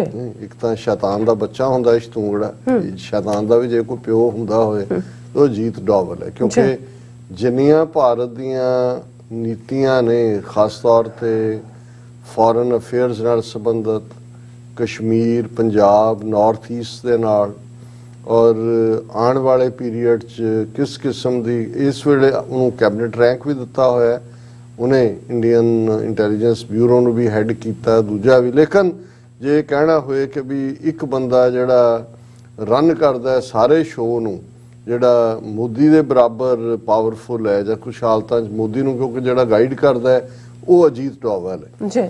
ਕੁਛ ਅਰਸਾ ਪਹਿਲਾਂ ਜਦੋਂ ਇਹ ਗੱਲ ਪਹਿਲਾਂ ਸੁਬਰਾਮਨੀਅਮ ਸਵਾਮੀ ਜਿਹੜਾ ਹਿੰਦੂਤਵੀ ਆਈਡੀਆਲੋਗ ਹੈ, ਉਹਨੇ ਬਹੁਤ ਪਹਿਲਾਂ ਕਹੀ ਸੀ, ਸ਼ਾਇਦ ਸਾਲ ਪਹਿਲਾਂ ਕਹੀ ਹੋਏਗੀ ਕਿ ਦੇਖੋ ਇੰਡੋਨੇਸ਼ੀਆ ਉਸ ਨੇ ਆਪਣੀ ਕਰੰਸੀ ਦੇ ਉੱਤੇ ਜਿਹੜੀ ਆ ਉਹ ਗਣੇਸ਼ ਜੀ ਦੀ ਫੋਟੋ ਲਾਈ ਹੋਈ ਹੈ, ਔਰ ਇੰਡੀਆ ਕਿਉਂ ਨਹੀਂ ਕਰ ਸਕਦਾ? ਦੇਖੋ ਇੱਕ ਮੁਸਲਿਮ ਕੰਟਰੀ ਹੈ ਔਰ ਉਹਨਾਂ ਨੇ ਲਾਈ ਹੋਈ ਹੈ। ਉਹ ਕਿਉਂਕਿ ਇਸ ਕਿਸਮ ਦੀਆਂ ਕਈ ਵਾਰੀ ਉਹ ਗੱਲਾਂ ਮਾਰਦਾ ਰਹਿੰਦਾ, ਉਹਨੂੰ ਕਿਸੇ ਨੇ ਸੀਰੀਅਸਲੀ ਨਹੀਂ ਲਿਆ। ਪਰ ਜਦੋਂ ਅਰਵਿੰਦ ਕੇਜਰੀਵਾਲ ਨੇ ਕੁਛ ਅਰਸਾ ਪਹਿਲਾਂ ਜਿਹੜਾ ਉਹ ਬਿਲਕੁਲ ਬਾਕਾਇਦਾ ਤੌਰ ਦੇ ਉੱਤੇ ਕਿਹਾ ਕਿ ਜੀ ਠੀਕ ਹੈ, ਇਕਨੋਮੀ ਨੂੰ ਇੰਪਰੂਵ ਕਰਨ ਦੇ ਲਈ ਜਿਹੜਾ ਉਹ ਯਤਨ ਕਰਦੇ ਆ, ਅਸੀਂ ਕਰਨੇ ਚਾਹੀਦੇ ਨੇ, ਪਰ ਦੇਵੀ ਦੇਵਤਿਆਂ ਦੀ ਜਿਹੜੀ ਕਿਰਪਾ ਤਾਂ ਹੀ ਹੋਏਗੀ ਜੇ ਸਾਡੀ ਉਹਨੇ ਪ੍ਰੋਪਰ ਲੈਟਰ ਲਿਖਿਆ ਮੋਦੀ ਨੂੰ ਕਿ ਇਹ ਜਿਹੜਾ ਸਾਡੀ ਕਰੰਸੀ ਦੇ ਉੱਤੇ ਗਣੇਸ਼ ਜੀ ਦੀ ਜਿਹੜੀ ਹੈ ਉਹ ਤਸਵੀਰ ਹੋਣੀ ਚਾਹੀਦੀ ਹੈ। ਔਰ ਉਹਨਾਂ ਨੇ ਕਿਹਾ ਜੀ ਦੇਖੋ ਇੰਡੋਨੇਸ਼ੀਆ ਵੀ ਜਿਹੜਾ ਉਹਨੇ ਲਾਈ ਹੈ, ਤਾਂ ਸਾਨੂੰ ਇਸ ਦੇ ਉੱਤੇ ਕੀ ਹੈ? ਅਸੀਂ ਉਸ ਦੇ ਉੱਤੇ ਗੱਲ ਕੀਤੀ ਸੀ, ਕ੍ਰਿਟਿਸਿਜ਼ਮ ਵੀ ਹੋਇਆ, ਪਰ ਉਸ ਤੋਂ ਇਹ ਸੀ ਕਿ ਇੱਕ ਪਾਸਿਓਂ ਹਿੰਦੂਤਵਾ ਲਈ ਆਪਣੇ ਆਪ ਨੂੰ ਕੁਆਲੀਫਾਈ ਕਰ ਰਿਹਾ। ਪਰ ਮੈਨੂੰ ਉਦੋਂ ਵੀ ਮੇਰਾ ਇਹ ਮੱਥਾ ਠਣਕਿਆ ਕਿ ਵੀ ਇਹ ਇੰਡੋਨੇਸ਼ੀਆ ਬਾਰ-ਬਾਰ ਕਿਉਂ ਮੈਂਸ਼ਨ ਹੋ ਰਿਹਾ, ਕੋਈ ਇਹਨਾਂ ਦੇ ਵਿੱਚ ਕੀ ਜਿਹੜੀ ਹੈ ਕਿਹੜੀ ਖਿਚੜੀ ਪੱਕ ਰਹੀ ਹੈ। ਹਾਲਾਂ ਕੁਛ ਅਰਸਾ ਪਹਿਲਾਂ ਜਦੋਂ ਮੈਂ ਦੇਖਿਆ ਕਿ ਅਜੀਤ ਡੋਵਾਲ ਜਿਹੜਾ ਹੈ ਉਹ ਇੰਡੋਨੇਸ਼ੀਆ ਦੇ ਦੌਰੇ ਤੇ ਗਿਆ ਔਰ ਆਪਣੇ ਜਿਹੜਾ ਜਿਹੜਾ ਉਹਨਾਂ ਦੇ ਪ੍ਰੋਟੋਕਾਲ ਮੁਤਾਬਕ ਹੁੰਦਾ ਉਹਦੇ ਨਾਲ ਮੀਟਿੰਗ ਹੋਈ, ਮੁਲਾਕਾਤ ਹੋਈ, ਔਰ ਫਿਰ ਕਿਉਂਕਿ ਉਦੋਂ ਤਾਂ ਇਹ ਵੀ ਲੱਗਾ ਕਿ ਵੀ ਸ਼ਾਇਦ ਕਿਉਂਕਿ ਇਹ G20 ਵਾਲਿਆਂ ਦੀ ਜਿਹੜੀ ਹੈ ਉਹ ਜਕਾਰਤਾ ਦੇ ਵਿੱਚ ਔਰ ਦੂਸਰੀ ਸਾਰੀ ਇੰਡੋਨੇਸ਼ੀਆ 'ਚ ਹੋਈ, ਉਹਦੀ ਤਿਆਰੀ ਦੇ ਕੰਟੈਕਸਟ 'ਚ ਹੋਏਗਾ। ਲੇਕਿਨ ਕੱਲੀ ਇਹ ਤਿਆਰੀ ਫਿਰ ਜਦੋਂ ਮੋਦੀ ਵੀ ਗਿਆ ਆਪਣੇ ਦੌਰੇ ਵੇਲੇ, ਉਹਨੇ ਹਿੰਦੂਤਵਾ ਔਰ ਰਿਲੇਸ਼ਨਸ, ਬਾਲੀ ਦਵੀਪ ਔਰ ਫਲਾਣਾ ਔਰ ਹਿੰਦੂ ਦੇਵਤੇ ਔਰ ਉਹਨਾਂ ਦੇ ਨਾਲ ਜੋੜਨ ਦਾ। ਸੋ ਇੱਕ ਗੱਲ ਦਾ ਧਿਆਨ ਰਹੇ ਕਿ ਦੁਨੀਆ ਦੇ ਵਿੱਚ ਜਿਹੜੇ ਵੀ 57 ਇਸਲਾਮਿਕ ਕੰਟਰੀਜ਼ ਨੇ ਜਿਹੜੇ ਇਸਲਾਮ 'ਚ ਯਕੀਨ ਰੱਖਣ ਵਾਲੇ, ਸਭ ਤੋਂ ਜ਼ਿਆਦਾ ਆਬਾਦੀ ਵਾਲਾ ਮੁਲਕ ਜਿਹੜਾ ਹੈ ਦੁਨੀਆ ਦਾ ਉਹ ਮੁਸਲਮਾਨ ਆਬਾਦੀ ਵਾਲਾ ਉਹ ਇੰਡੋਨੇਸ਼ੀਆ ਹੈ। ਔਰ ਇੰਡੋਨੇਸ਼ੀਆ ਜੇ ਮੈਂ ਗਲਤ ਨਾ ਹੋਵਾਂ ਤੇ ਡੱਚ ਕੰਟਰੋਲ ਦੇ ਥੱਲੇ ਸੀ, ਉਹਨਾਂ ਦੀ ਕਾਲੋਨੀ ਸੀ। ਔਰ ਜਦੋਂ ਪਾਕਿਸਤਾਨ ਬਣਿਆ, ਕਾਇਦੇ ਆਜ਼ਮ ਮੁਹੰਮਦ ਅਲੀ ਜਿਨ੍ਹਾਂ ਉਹਨਾਂ ਇਨੀਸ਼ੀਅਲ ਚੋਸਾਂ ਜਿਨ੍ਹਾਂ ਨੇ ਫੁੱਲ ਸਪੋਰਟ ਇੰਡੋਨੇਸ਼ੀਅਨ ਲੋਕਾਂ ਦੀ ਕੀਤੀ ਸੀ ਕਿ ਵੀ ਇੱਥੋਂ ਇਹਨਾਂ ਨੂੰ ਕੱਢੋ, ਔਰ ਪਾਕਿਸਤਾਨ ਨਾਲ ਉਹਨਾਂ ਦੇ ਹਮੇਸ਼ਾ ਹੀ ਇਸਲਾਮਿਕ ਮੁਲਕ ਹੋਣ ਦੇ ਨਾਤੇ ਵੀ ਔਰ ਵੈਸੇ ਵੀ ਨੀਤੀ ਵਾਈਜ਼ ਉਹਨਾਂ ਨੂੰ ਸੀ ਕਿ ਮੁੱਢਲੇ ਦਿਨਾਂ 'ਚ ਸਾਡੀ ਮਦਦ ਕੀਤੀ। ਹਾਲਾਂਕਿ ਇੰਡੋਨੇਸ਼ੀਆ ਦੇ ਸ਼ਾਇਦ 18,000 ਤੋਂ ਜ਼ਿਆਦਾ ਉਹਨਾਂ ਦੇ ਦੀਪ ਨੇ, ਆਈਲੈਂਡ ਨੇ, ਔਰ ਉਹ ਇੱਕ ਐਸਾ ਮੁਲਕ ਹੈ ਜਿੱਥੇ ਜੇ ਤੁਸੀਂ ਦੇਖੋ ਕਿ ਜਿਹੜੀ ਇਸਲਾਮ ਦੀ ਆਮਦ ਹੁੰਦੀ ਹੈ ਉਹਦੇ 'ਚ ਭਾਰਤ ਦੇ ਹਵਾਲੇ ਨਾਲ ਜਾਂ ਹੋਰ ਖਿੱਤਿਆਂ ਦੇ ਆਟੋਮੈਨ ਅੰਪਾਇਰ ਦੇ ਹਵਾਲੇ ਨਾਲ ਤਾਂ ਹੁੰਦਾ ਹੈ ਕਿ ਜੀ ਇਸਲਾਮ ਜਦੋਂ ਉਹਨਾਂ ਨੇ ਜਿੱਤਾਂ ਕੀਤੀਆਂ ਜਾਂ ਦੂਜੀਆਂ ਕੋਈ ਫੋਰਸਡ ਕਨਵਰਸ਼ਨਸ ਹੋਈਆਂ, ਕੁਝ ਵੈਸੇ ਰਾਜਕਾਜ ਦੇ ਵੇਲੇ ਹੋਈਆਂ ਦੂਜੀਆਂ। ਲੇਕਿਨ ਜਦੋਂ ਤੁਸੀਂ ਇੰਡੋਨੇਸ਼ੀਆ ਦੇ ਵਿੱਚ ਇਸਲਾਮ ਦਾ ਦੇਖਦੇ ਹੋ ਤਾਂ ਸੂਫੀ ਫਕੀਰਾਂ ਦੀ ਬਦੌਲਤ ਗਿਆ ਹੈ। ਔਰ ਇੰਡੋਨੇਸ਼ੀਆ ਦੇ ਵਿੱਚ ਲੰਬਾ ਵਕਤ ਬੁੱਧਿਜ਼ਮ ਦਾ ਇੰਪੈਕਟ ਰਿਹਾ 600-700 ਸਾਲ, ਫਿਰ ਹਿੰਦੂ ਧਰਮ ਦਾ ਰਿਹਾ, ਬਹੁਤ ਸਾਰੀਆਂ ਪ੍ਰੈਕਟਿਸਿਸ ਉਹਨਾਂ ਦੀਆਂ ਬੁੱਧ ਧਰਮ ਔਰ ਹਿੰਦੂਆਂ ਦੀਆਂ ਮਿਕਸ ਸੀ। ਲੇਕਿਨ ਇਸਲਾਮ ਜਿਹੜਾ ਉੱਥੇ ਇੰਡੋਨੇਸ਼ੀਅਨ ਇਸਲਾਮ ਹੈ ਉਹਦੇ 'ਚ ਕੋਈ ਸੌਰਡ ਜਾਂ ਪੋਲੀਟੀਕਲ ਪਾਵਰ ਦਾ ਇਸਤੇਮਾਲ ਜਿਹੜਾ ਉਹ ਵਰਸਟ ਜਿਹੜੇ ਇੰਟਰਪ੍ਰੇਟਰ ਨੇ ਉਹ ਵੀ ਨਹੀਂ ਕਰਦੇ, ਔਰ ਇਹ ਗਿਆ। ਸੋ ਉਹਨਾਂ 'ਚ ਇਹੀ ਕਾਰਨ ਹੈ ਕਿ ਇਹ ਜਿਹੜੀ ਗਣੇਸ਼ ਦੀ ਕਰੰਸੀ ਦੇ ਉੱਤੇ ਫੋਟੋ ਵਾਲੀ ਕਹਾਣੀ ਵੀ ਹੈ ਉਹਨਾਂ ਦਾ, ਔਰ ਡੈਮੋਕ੍ਰੇਸੀ ਹੈ ਇੰਡੋਨੇਸ਼ੀਆ 'ਚ, ਉਵੇਂ ਹੀ ਚੁਣੇ ਜਾਂਦੇ ਨੇ। ਔਰ ਉਹ ਵੀ ਉਹਨਾਂ ਨੇ 1980 90 ਦੇ ਵਿੱਚ ਇੱਕ ਇਹ ਦੱਸਣ ਦੇ ਲਈ ਕਿ ਭਾਈ ਇੰਡੋਨੇਸ਼ੀਆ ਦੇ ਵਿੱਚ ਤਮਿਲ ਮੂਲ ਦੇ, ਕਿਉਂਕਿ ਸਮੁੰਦਰੀ ਰਸਤੇ ਰਾਹੀਂ ਜਾਣ ਵਾਲੇ ਸੀ ਲੋਕ ਵੀ ਨੇ, ਇਸੇ ਤਰ੍ਹਾਂ ਜਿਹੜੇ ਨੇ ਬਾਕੀ ਕਬੀਲਿਆਂ ਦੇ ਲੋਕ ਵੀ ਨੇ, ਔਰ ਹਿੰਦੂਆਂ ਤੋਂ ਇਲਾਵਾ ਵੀ ਬੁੱਧਿਸਟ ਵੀ ਨੇ। ਸੋ ਉਹਨਾਂ ਨੇ ਐਜ਼ ਏ ਗੁੱਡਵਿਲ ਜੈਸਚਰ ਆਪਣੀ ਕਰੰਸੀ ਦੇ ਵਨ ਟਾਈਮ ਉਹ ਗਣੇਸ਼ ਦੀ ਫੋਟੋ ਵਾਲਾ ਉਹਨਾਂ ਨੇ ਐਜੂਕੇਸ਼ਨਲ ਪ੍ਰਮੋਸ਼ਨ ਸੀ। ਔਰ ਕਿਉਂਕਿ ਹਿੰਦੂ ਇਨਫਲੂਐਂਸ ਦਾ ਰਿਹਾ ਇੰਡੋਨੇਸ਼ੀਆ 'ਚ, ਪਹਿਲਾਂ ਬੁੱਧਿਜ਼ਮ ਦਾ ਰਿਹਾ, ਫਿਰ ਬੁੱਧਿਜ਼ਮ ਹਿੰਦੂਇਜ਼ਮ ਦੋਨਾਂ ਦਾ ਰਿਹਾ, ਸੋ ਉਹਨੂੰ ਕਹਾਣੀ ਬਣਾ ਕੇ ਉਹਨਾਂ ਨੇ ਦੱਸਿਆ। ਪਰ ਜਿਹੜੀ ਮੈਂ ਅੱਜ ਖਬਰ ਇਹਨੂੰ ਮੈਂ ਡਿਸਕਸ ਇਸ ਲਈ ਕਰ ਰਿਹਾ ਕਿ ਅਜੀਤ ਡੋਵਲ ਕੱਲਾ G20 ਦੀ ਤਿਆਰੀ ਜਾਂ ਉੱਥੋਂ ਤੱਕ ਜਾਣ ਤੱਕ ਮਹਦੂਦ ਨਹੀਂ ਸੀ, ਇਹ ਕਿਵੇਂ ਇਵੈਂਚੁਅਲੀ ਇੰਡੋਨੇਸ਼ੀਆ ਨੂੰ ਵੀ ਵਿਨ ਓਵਰ ਕਰ ਰਹੇ ਨੇ, ਔਰ ਅਲਟੀਮੇਟਲੀ ਮਕਸਦ ਜਿਹੜਾ ਇਹਨਾਂ ਦਾ ਉਸ ਨੂੰ ਪਾਕਿਸਤਾਨ ਦੇ ਖਿਲਾਫ ਭੁਗਤਾਣਾ ਹੋਏਗਾ। ਔਰ ਜ਼ਾਹਰ ਹੈ ਆਲਰੇਡੀ UAE ਔਰ ਸਾਊਦੀ ਅਰੇਬੀਆ, UAE ਵਾਲਿਆਂ ਉਹਨੇ ਸਾਊਦੀ ਅਰੇਬੀਆ ਵਾਲਿਆਂ ਨੇ ਤਾਂ ਆਇਲ ਰਿਫਾਈਨਰੀ 'ਚ ਕਿੰਨੀ ਆਪਣੀ ਇਨਵੈਸਟਮੈਂਟ ਕੀਤੀ ਹੈ। ਸੋ ਇਹਨਾਂ ਨੂੰ ਵੀ ਉਹ ਨਿਊਟਰਲ, ਪਹਿਲਾਂ ਨਿਊਟਰਲ ਕਰੋ, ਫਿਰ ਹੌਲੀ ਹੌਲੀ ਵਿਨ ਓਵਰ ਇਕਨੋਮਿਕਲ ਇੰਟਰਸਟ ਉਹਨਾਂ ਨੂੰ ਸਬਜ਼ ਬਾਗ ਦਿਖਾਓ ਕਿ ਜੀ ਆਹ ਓਪਰਚੁਨਿਟੀਜ਼ ਔਰ ਦੂਜੀਆਂ ਤੀਜੀਆਂ ਨੇ। ਹੁਣ ਇਹ ਜਦੋਂ ਗਿਆ ਅਜੀਤ ਡੋਵਲ, ਉਹਨਾਂ ਦੇ ਆਪਣਾ ਜਿਹੜਾ ਕਾਊਂਟਰ ਪਾਰਟ ਹੈ ਉਹਨੂੰ ਇਹ ਸੱਦਾ ਦੇ ਕੇ ਆਇਆ ਕਿ ਤੂੰ ਵੀ ਭਾਰਤ ਦੇ ਆ। ਹੁਣ ਇੰਡੋਨੇਸ਼ੀਅਨ ਇੱਕ ਪੂਰਾ ਡੈਲੀਗੇਸ਼ਨ ਉਹਨਾਂ ਦੀ, ਇੰਡੋਨੇਸ਼ੀਆ ਦੀ ਕੈਬਨਿਟ ਦਾ ਮਿਨਿਸਟਰ ਹੈ ਮਿਸਟਰ ਮੈਫੁਟ, ਉਹਨਾਂ ਦੇ ਨਾਲ ਜਿਹੜਾ ਹੈ ਉਹ ਆਇਆ ਹੋਇਆ ਇੰਡੀਆ। ਔਰ ਉਸ ਡੈਲੀਗੇਸ਼ਨ ਦੇ ਨਾਲ ਇੰਡੋਨੇਸ਼ੀਅਨ ਡੈਲੀਗੇਸ਼ਨ ਆਫ ਉਲਮਾ is accompanying Mohammad Mahfoud MD, coordinating minister for political, legal and security affairs, who is on a visit to India on the invitation of Ajit Doval, who had attended the second India-Indonesia security dialogue on March 17 in Jakarta. ਇਹ March ਦੇ ਮਹੀਨੇ ਗਿਆ ਸੀ ਇਸ dialogue ਦੇ ਨਾਂ ਥੱਲੇ, ਉੱਥੋਂ ਸੱਦ ਕੇ ਲਿਆਇਆ। ਹੁਣ ਇਹਦੇ 'ਚ ਪੂਰਾ ਉਹਨਾਂ ਦਾ ਉਲਮਾ, ਉਹਨਾਂ ਦੇ ਸਕਾਲਰਸ ਨੂੰ ਕਹਿੰਦੇ ਨੇ ਇਸਲਾਮਿਕ ਵਿਦਵਾਨਾਂ, ਔਰ ਇਸ ਦੇ ਵਿੱਚ ਜਿਹੜੀ ਜੇ ਤੁਸੀਂ ਅਜੀਤ ਡੋਵਲ ਦੀ ਸਪੀਚ ਸੁਣੋ ਤਾਂ ਇਵੇਂ ਲੱਗਦਾ ਵੀ ਜਿਵੇਂ ਕੋਈ ਮੁਸਲਮਾਨ ਬੋਲ ਰਿਹਾ ਹੋ, ਇਸਲਾਮ ਦੀ ਤਾਰੀਫ, ਕੁਰਾਨ ਸ਼ਰੀਫ ਦੀ ਤਾਰੀਫ, ਔਰ ਉਸ ਸਾਰੇ ਨੂੰ। ਤੇ ਟਾਰਗੇਟ ਕੀ ਹੈ, ਉਹ ਬਿਗਨਿੰਗ ਹੀ ਹੈ ਕਿ ਐਮਫੇਸਾਈਜ਼ਿੰਗ that, ਔਰ ਹੈਡਲਾਈਨ ਇਹਨਾਂ ਦੇ ਮੀਡੀਆ ਨੇ ਲਾਇਆ, ਉਲਮਾਸ have vital role in deradicalisation Ajit Doval.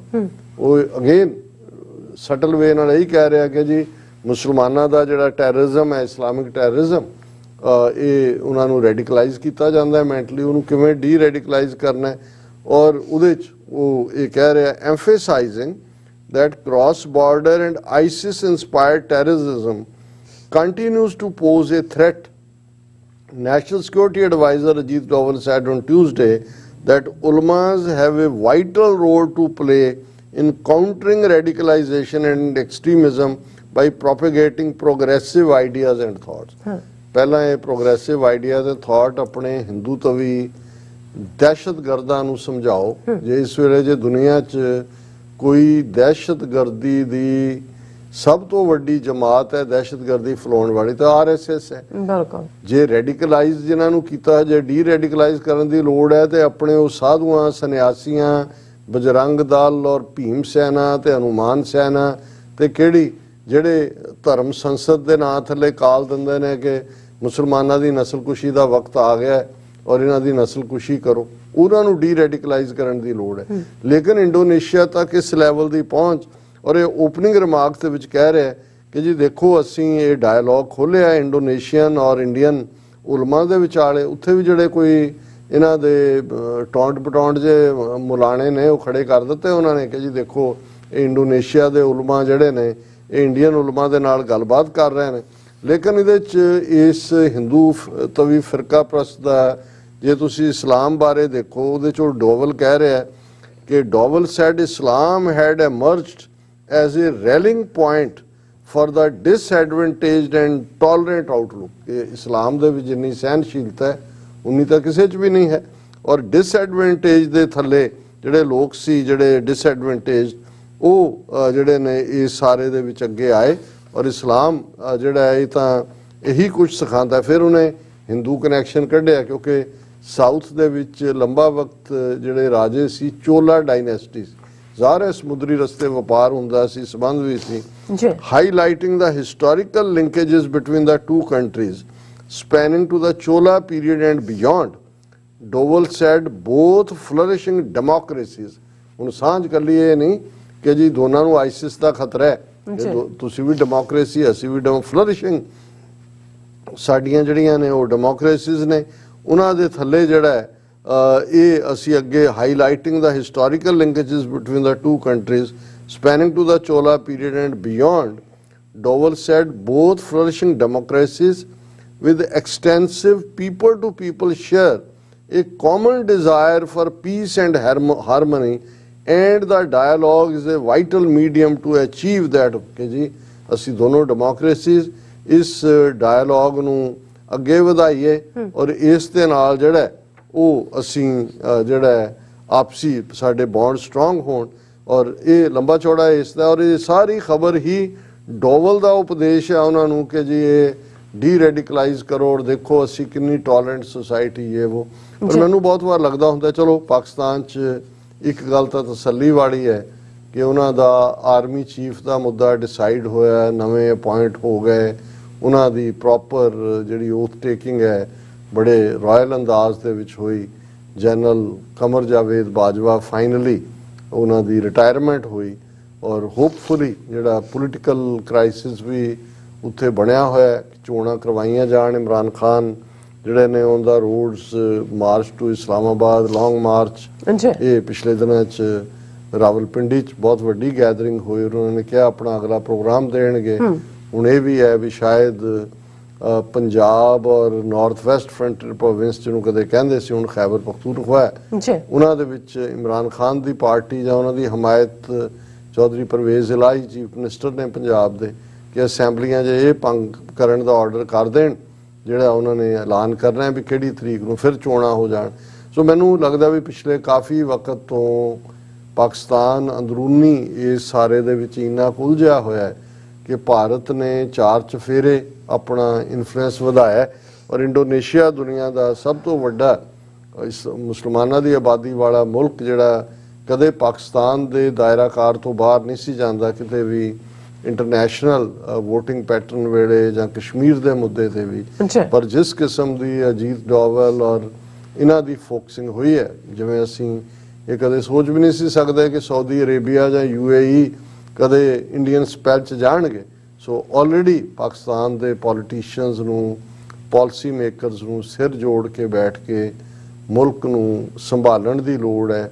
ਅੰਦਰੂਨੀ ਜਿਹੜਾ ਤੁਹਾਡਾ ਹੈ ਇਸ ਨੂੰ ਹੁਣ ਖਤਮ ਕਰੋ ਔਰ ਅੱਗੇ ਵਧੋ। ਜੀ ਡਾਕਟਰ ਸਾਹਿਬ ਤੁਹਾਡਾ ਬਹੁਤ ਬਹੁਤ ਸ਼ੁਕਰੀਆ। ਸੋ ਅਥਲੇ ਨੇ ਬ੍ਰੇਕ ਵਿਊਅਰਸ ਤੁਸੀਂ ਕਿਤੇ ਨਹੀਂ ਜਾਣਾ, ਮਿਲਦੇ after this short break.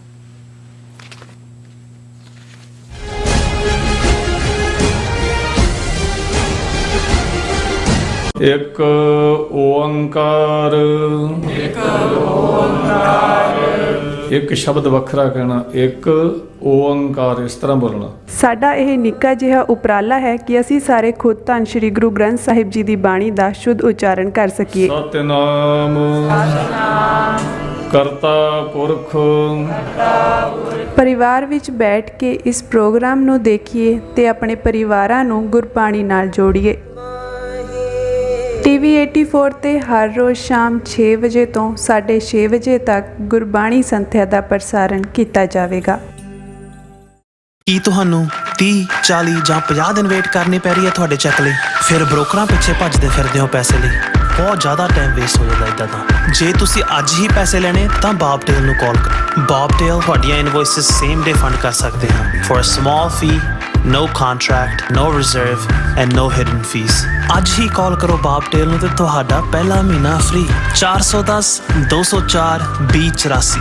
Again 410 204 2084।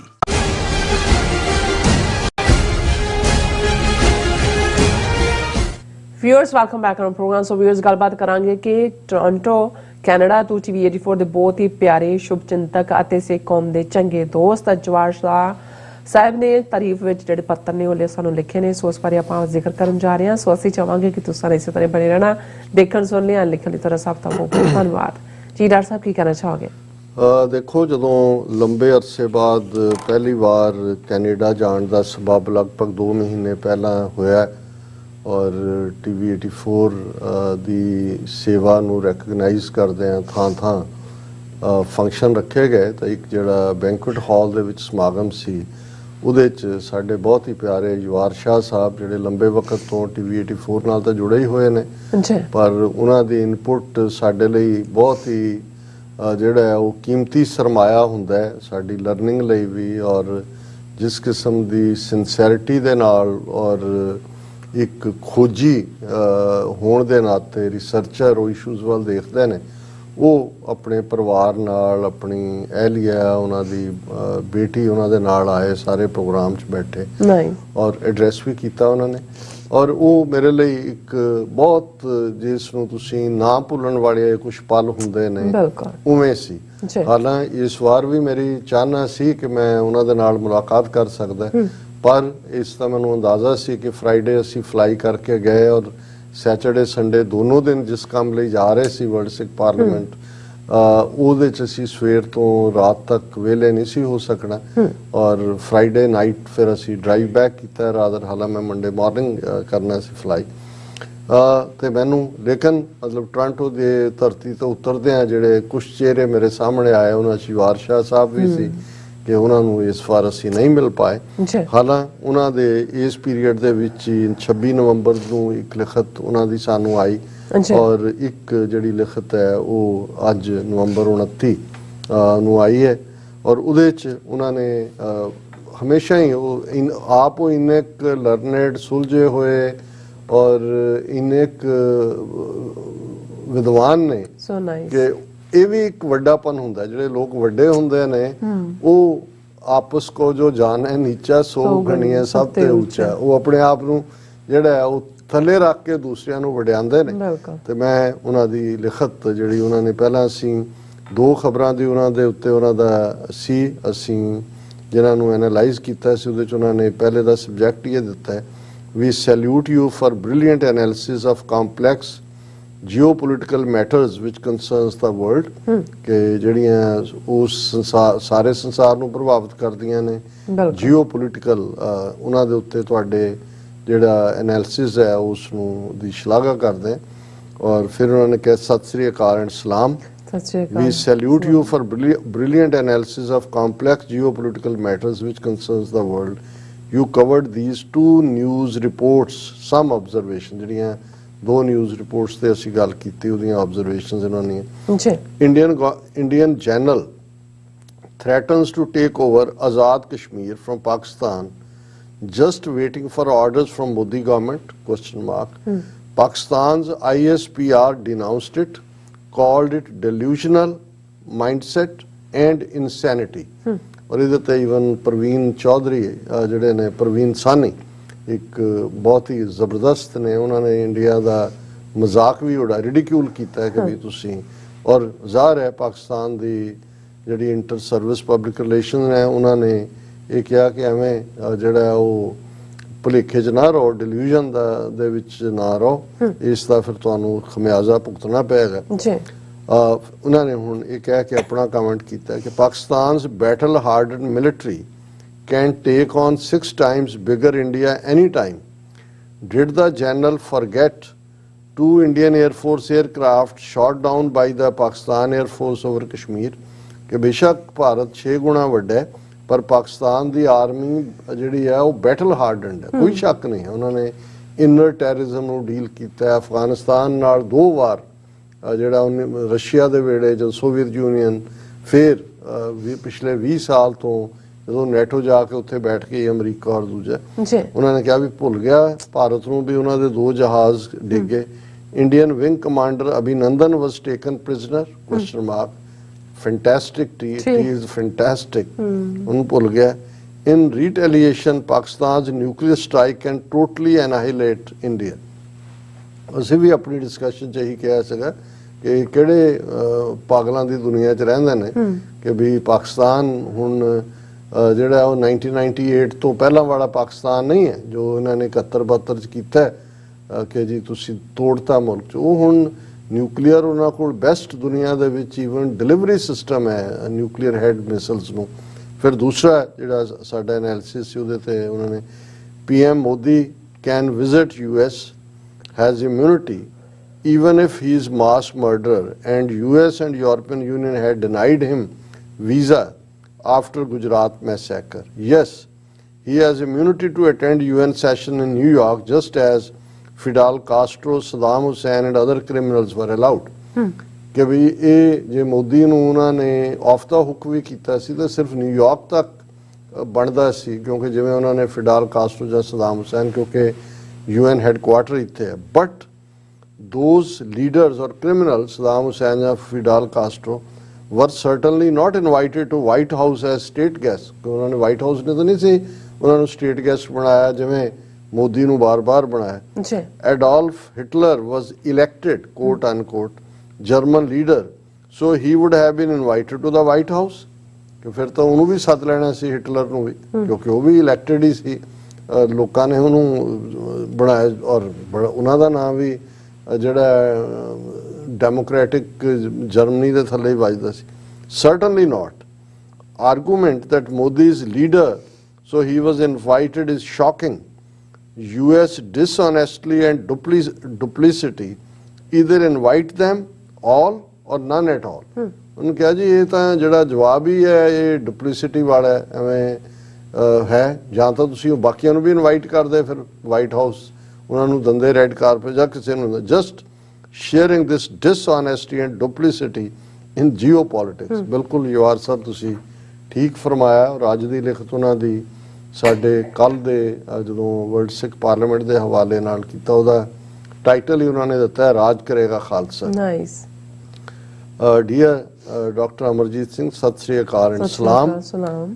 ਰਾਜ ਕਰੇਗਾ ਖਾਲਸਾ world Sikh parliaments extraordinary session in Toronto, Canada, passing important resolutions is applauded for the proud Sikh nation, Khalistan. बहुत शुक्रिया युवार शाह साहब जी। सानू तुहाडे वर्गे वीरां दे उत्ते भी फखर है कि तुसीं साडे नाल खलोते हो जिहदे नाल साडा हौसला कई गुणा वध जांदा है। The historic wrong thou delayed must be righted कि जो 47 ਦੇ ਵਿੱਚ ਹੋਇਆ ਇਹ ਗਲਤੀ ਇੱਕ ਬਲੰਡਰ ਕੀਤਾ ਹੁਣ ਇਹ ਠੀਕ ਕਰਨ ਦਾ ਵੇੜਾ ਹੈ। Your extraordinary leadership for justice is indispensable blessing not just for Sikhs but for all freedom loving people of the world.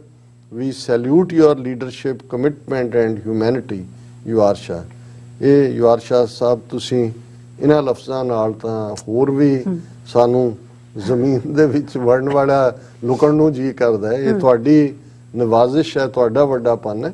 ਮੈਂ ਆਪਣੇ ਆਪ ਨੂੰ ਇੱਕ ਐਕਟਿਵਿਸਟ ਸਮਝਦਾ ਹਾਂ ਔਰ ਮੈਂ ਸਮਝਦਾ ਕਿ ਵਰਲਡ ਸਿੱਖ ਪਾਰਲੀਮੈਂਟ ਤੱਕ ਇਹ ਜਿਹੜਾ ਸਾਰਾ ਸਫ਼ਰ ਹੈ ਕਿੰਨਿਆਂ ਨੇ ਇਸ ਦੇ ਉੱਤੇ ਮਿਹਨਤ ਕੀਤੀ ਇਹ ਤਾਂ ਸਾਡੇ ਸਿੱਖ ਵੀਰਾਂ ਭੈਣਾਂ ਦੀ ਵਡਿਆਈ ਹੁੰਦੀ ਹੈ ਕਿ ਉਹ ਮੈਨੂੰ ਫੇਰ ਮਾਣ ਦਿੰਦੇ ਨੇ। ਹਾਲਾਂਕਿ ਇਸ ਦੇ ਵਿੱਚ ਮੇਰੀ ਬਹੁਤ ਥੋੜੀ ਕੰਟਰੀਬਿਊਸ਼ਨ ਹੈ ਕਿਉਂਕਿ ਬਹੁਤ ਸਾਰਾ ਵਕਤ ਹੋਰ ਰੁਝੇਵੇਂ ਲੈਂਦੇ ਨੇ। ਲੇਕਿਨ ਇਸ ਗੱਲ ਦਾ ਜ਼ਰੂਰ ਪਹਿਲੇ ਦਿਨ ਤੋਂ ਜਦੋਂ ਸਰਬੱਤ ਖਾਲਸਾ ਨੇ ਇਸ ਦਾ ਰੈਜ਼ੋਲੂਸ਼ਨ ਵੀ ਕੀਤਾ ਤਾਂ ਮੈਨੂੰ ਇਹ ਲੱਗਦਾ ਸੀ ਕਿ ਇਹ ਇੱਕ ਅੰਬਰੇਲਾ ਵਾਂਗ ਆਉਣ ਵਾਲੇ ਪੀਰੀਅਡ ਦੇ ਵਿੱਚ ਇੱਕ ਬਹੁਤ ਜ਼ਬਰਦਸਤ ਸਟੈਪ ਹੋਏਗਾ ਔਰ ਇਸ ਚੋਂ ਹੀ ਅਸੀਂ ਅਲਟੀਮੇਟਲੀ ਇਸ ਛਤਰ ਛਾਇਆ ਥੱਲੇ ਜਿਹਦੇ ਥੱਲੇ ਸਾਡੇ religious social economical political cultural ਸਾਰੀਆਂ ਹੀ ਜਿਹੜੀਆਂ ਆਰਗੇਨਾਈਜੇਸ਼ਨਸ ਜਿਨ੍ਹਾਂ ਫੀਲਡ 'ਚ ਕੰਮ ਕਰਦੀਆਂ ਨੇ ਉਹ ਇੱਕ ਛਤਰੀ ਥੱਲੇ ਆਉਣਗੀਆਂ ਔਰ ਇਹਦੇ ਚੋਂ ਹਰ ਫੀਲਡ ਦੇ ਵਿੱਚ ਕੁਛ ਨਾ ਕੁਛ ਕੀਤਾ ਜਾ ਸਕੇਗਾ।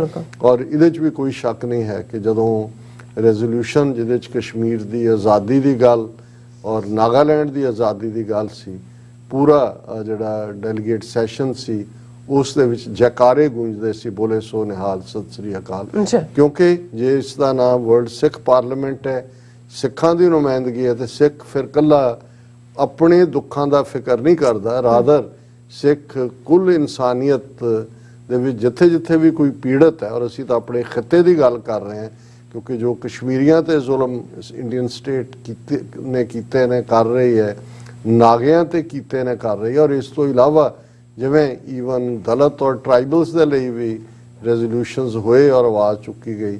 ਅਸੀਂ ਇਵੇਂ ਹੀ ਜੇ ਰੱਬ ਨੇ ਚਾਹਿਆ, ਖਾਲਿਸਤਾਨ ਜਦੋਂ ਵੀ ਹੋਂਦ 'ਚ ਆਇਆ, ਅਸੀਂ ਇਕੱਲੇ ਹੀ ਨਹੀਂ ਕਿ ਉਸ ਖਿੱਤੇ ਦੇ ਵਿੱਚ ਜਿਹੜਾ ਇੱਕ ਇਨਸਾਫ ਦੇਣ ਵਾਲੇ ਇੱਕ ਪੂਰੇ ਪਹਿਰੇਦਾਰ ਹੋਵਾਂਗੇ। ਗਲੋਬਲ ਲੈਵਲ ਦੇ ਉੱਤੇ ਸਿੱਖ ਕੌਮ ਵੀ ਆਪਣਾ ਜਿਹੜਾ ਰੋਲ ਅਦਾ ਕਰੇਗੀ। ਬਿਲਕੁਲ ਡਾਕਟਰ ਸਾਹਿਬ, ਤੁਹਾਡਾ ਬਹੁਤ ਬਹੁਤ ਸ਼ੁਕਰੀਆ। ਸਭ ਤੋਂ ਬ੍ਰੇਕ ਵਿਊਅਰਸ, ਤੁਸੀਂ ਇਸੇ ਤਰ੍ਹਾਂ ਬਣੇ ਰਹਿਣਾ। ਮਿਲਦੇ ਹਾਂ ਛੋਟੇ ਜਿਹੇ ਬ੍ਰੇਕ ਤੋਂ ਬਾਅਦ।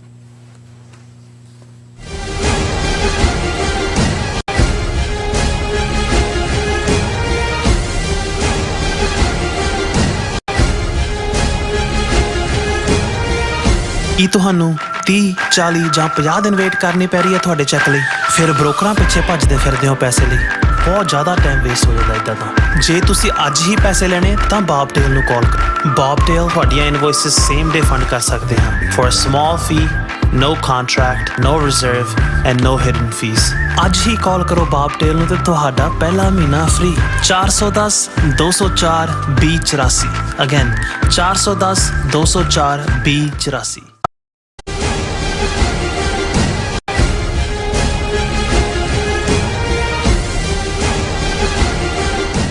Viewers, welcome back to programme. So viewers and well section ਦੇ ਵਿੱਚ ਗੱਲਬਾਤ ਕਰਨ ਜਾ ਰਹੇ ਹਾਂ ਰੂਹ ਦੀ ਖੁਰਾਕ ਗੁਰਬਾਣੀ ਵਿਚਾਰਾਂ ਦੀ। ਸੋ ਅਸੀਂ ਚਾਹਾਂਗੇ ਕਿ ਤੁਸੀਂ ਇਸੇ ਤਰ੍ਹਾਂ ਬਣੇ ਰਹਿਣਾ। ਦੇਖਣ, ਸੁਣਨੀਆਂ, ਲਿਖਣ ਲਈ ਤੁਹਾਡਾ ਸਭ ਦਾ ਬਹੁਤ ਬਹੁਤ ਸ਼ੁਕਰੀਆ ਜੀ। ਡਾਕਟਰ ਸਾਹਿਬ, ਕੀ ਕਹਿਣਾ ਚਾਹੋਗੇ? ਦੇਖੋ, ਯੂਜੂਲੀ ਅਸੀਂ ਇਸ ਸੈਕਸ਼ਨ ਦੇ ਵਿੱਚ ਵੀ ਇੱਕ ਅੱਧਾ ਟੌਪਿਕ ਜ਼ਰੂਰ ਡਿਸਕਸ ਕਰਦੇ ਹਾਂ, ਪਰ ਇਹ ਸ਼ਬਦ ਦੇ ਕੱਲ ਜਦੋਂ ਦੋ ਹਿੱਸੇ ਜਿਹੜੇ ਨੇ ਔਰ ਇੱਕ ਹਿੱਸਾ ਮੈਂ ਡਿਸਕਸ ਕੀਤਾ ਤੇ ਮੈਨੂੰ ਇਹ ਲੱਗਾ ਵੀ ਜਿਹੜਾ ਇਸ ਸ਼ਬਦ ਦੀ ਖੂਬਸੂਰਤੀ ਹੈ ਜ਼ਿੰਦਗੀ ਨੂੰ ਬਿਆਨਣ ਦੀ ਕਿ ਵੂਮ ਤੋਂ ਦੁਨੀਆ ਦਾ ਸਫ਼ਰ ਔਰ ਚੌਥਾ ਪੈਰ ਮੁੱਕਣਾ, ਤੇ ਮੈਨੂੰ ਇਹ ਲੱਗਾ ਕਿ ਵੀ ਨਹੀਂ, ਇਹ ਕੋਈ ਵੀ ਟੌਪਿਕ ਜਿਸ ਦੀ ਫਿਰ ਇੱਕ ਆਪਣੀ ਜਿਹੜੀ ਹੈ ਉਹ ਹੀਟ ਹੁੰਦੀ ਹੈ, ਉਹ ਇਸ ਥਾਟ ਦੇ ਨਾਲ ਮੇਲ ਨਹੀਂ ਖਾਏਗੀ। ਸੋ ਅੱਜ ਮੈਂ ਇਸ ਨੂੰ ਟੌਪਿਕ ਫ੍ਰੀ ਰੱਖਿਆ। ਔਰ ਜ਼ਾਹਰ ਹੈ ਜਦੋਂ ਕੱਲ ਮੈਂ ਵਣਜਾਰੇ ਦੀ ਗੱਲ ਵੀ ਕੀਤੀ, ਫਿਰ ਮੈਨੂੰ ਖਿਆਲ ਆਇਆ ਵੀ ਅਸੀਂ ਤਾਂ ਪੰਜਾਬੀ 'ਚ ਵੀ ਵਣਜ ਵਸਤੂ ਨੂੰ ਕਹਿੰਦੇ ਹਾਂ। ਸੋ ਜਿਹੜਾ ਕੋਈ ਵੀ ਚੀਜ਼ਾਂ ਛੋਟੀਆਂ ਜਿਹੜੀਆਂ ਨੇ ਉਹ ਥਾਂ ਫਿਰ ਕੇ ਜਿਹੜੇ ਵੇਚਦੇ ਨੇ, ਲੋਕਾਂ ਤੱਕ ਪਹੁੰਚਾਉਂਦੇ ਨੇ, ਵਣਜ ਹੀ ਹੁੰਦੀ ਆ ਉਹਨਾਂ ਦੇ ਕੋਲ। ਉਹ ਭਾਵੇਂ ਜਿਹੜਾ ਉਹ ਸ਼ਿੰਗਾਰ ਦੀਆਂ ਚੀਜ਼ਾਂ ਹੋਣ ਜਾਂ ਖਾਣ ਦੀਆਂ ਹੋਣ ਜਾਂ ਹੋਰ ਰੋਜ਼ਾਨਾ ਲੋੜ ਦੀਆਂ ਹੋਣ। ਸੋ ਜ਼ਿੰਦਗੀ ਨੂੰ ਵਣਜਾਰੇ ਦੇ ਨਾਲ ਤਸ਼ਬੀਹ ਦਿੱਤੀ ਹੈ ਕਿ ਭਾਈ ਉਹਦਾ ਇੱਕ ਕੋਈ ਟਿਕਾਣਾ ਨਹੀਂ ਹੁੰਦਾ। ਵਣਜਾਰਿਆਂ ਦੇ ਜਿਹੜੇ ਨੇ ਉਹ ਔਨ ਦਾ ਮੂਵ ਵੀ ਹੁੰਦੇ ਨੇ ਆਲਵੇਜ਼।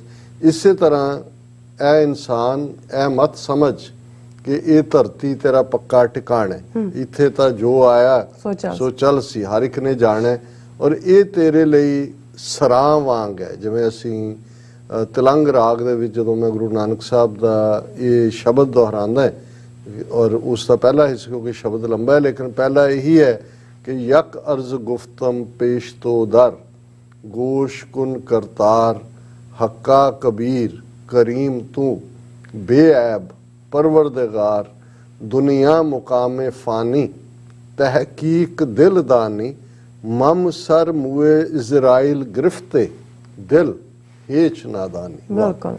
कि दुनिया मुकामे फानी, फानी हुंदा है खत्म हो जाने वाला, जिन्हें जिहड़ा ये रहन वाली नहीं है।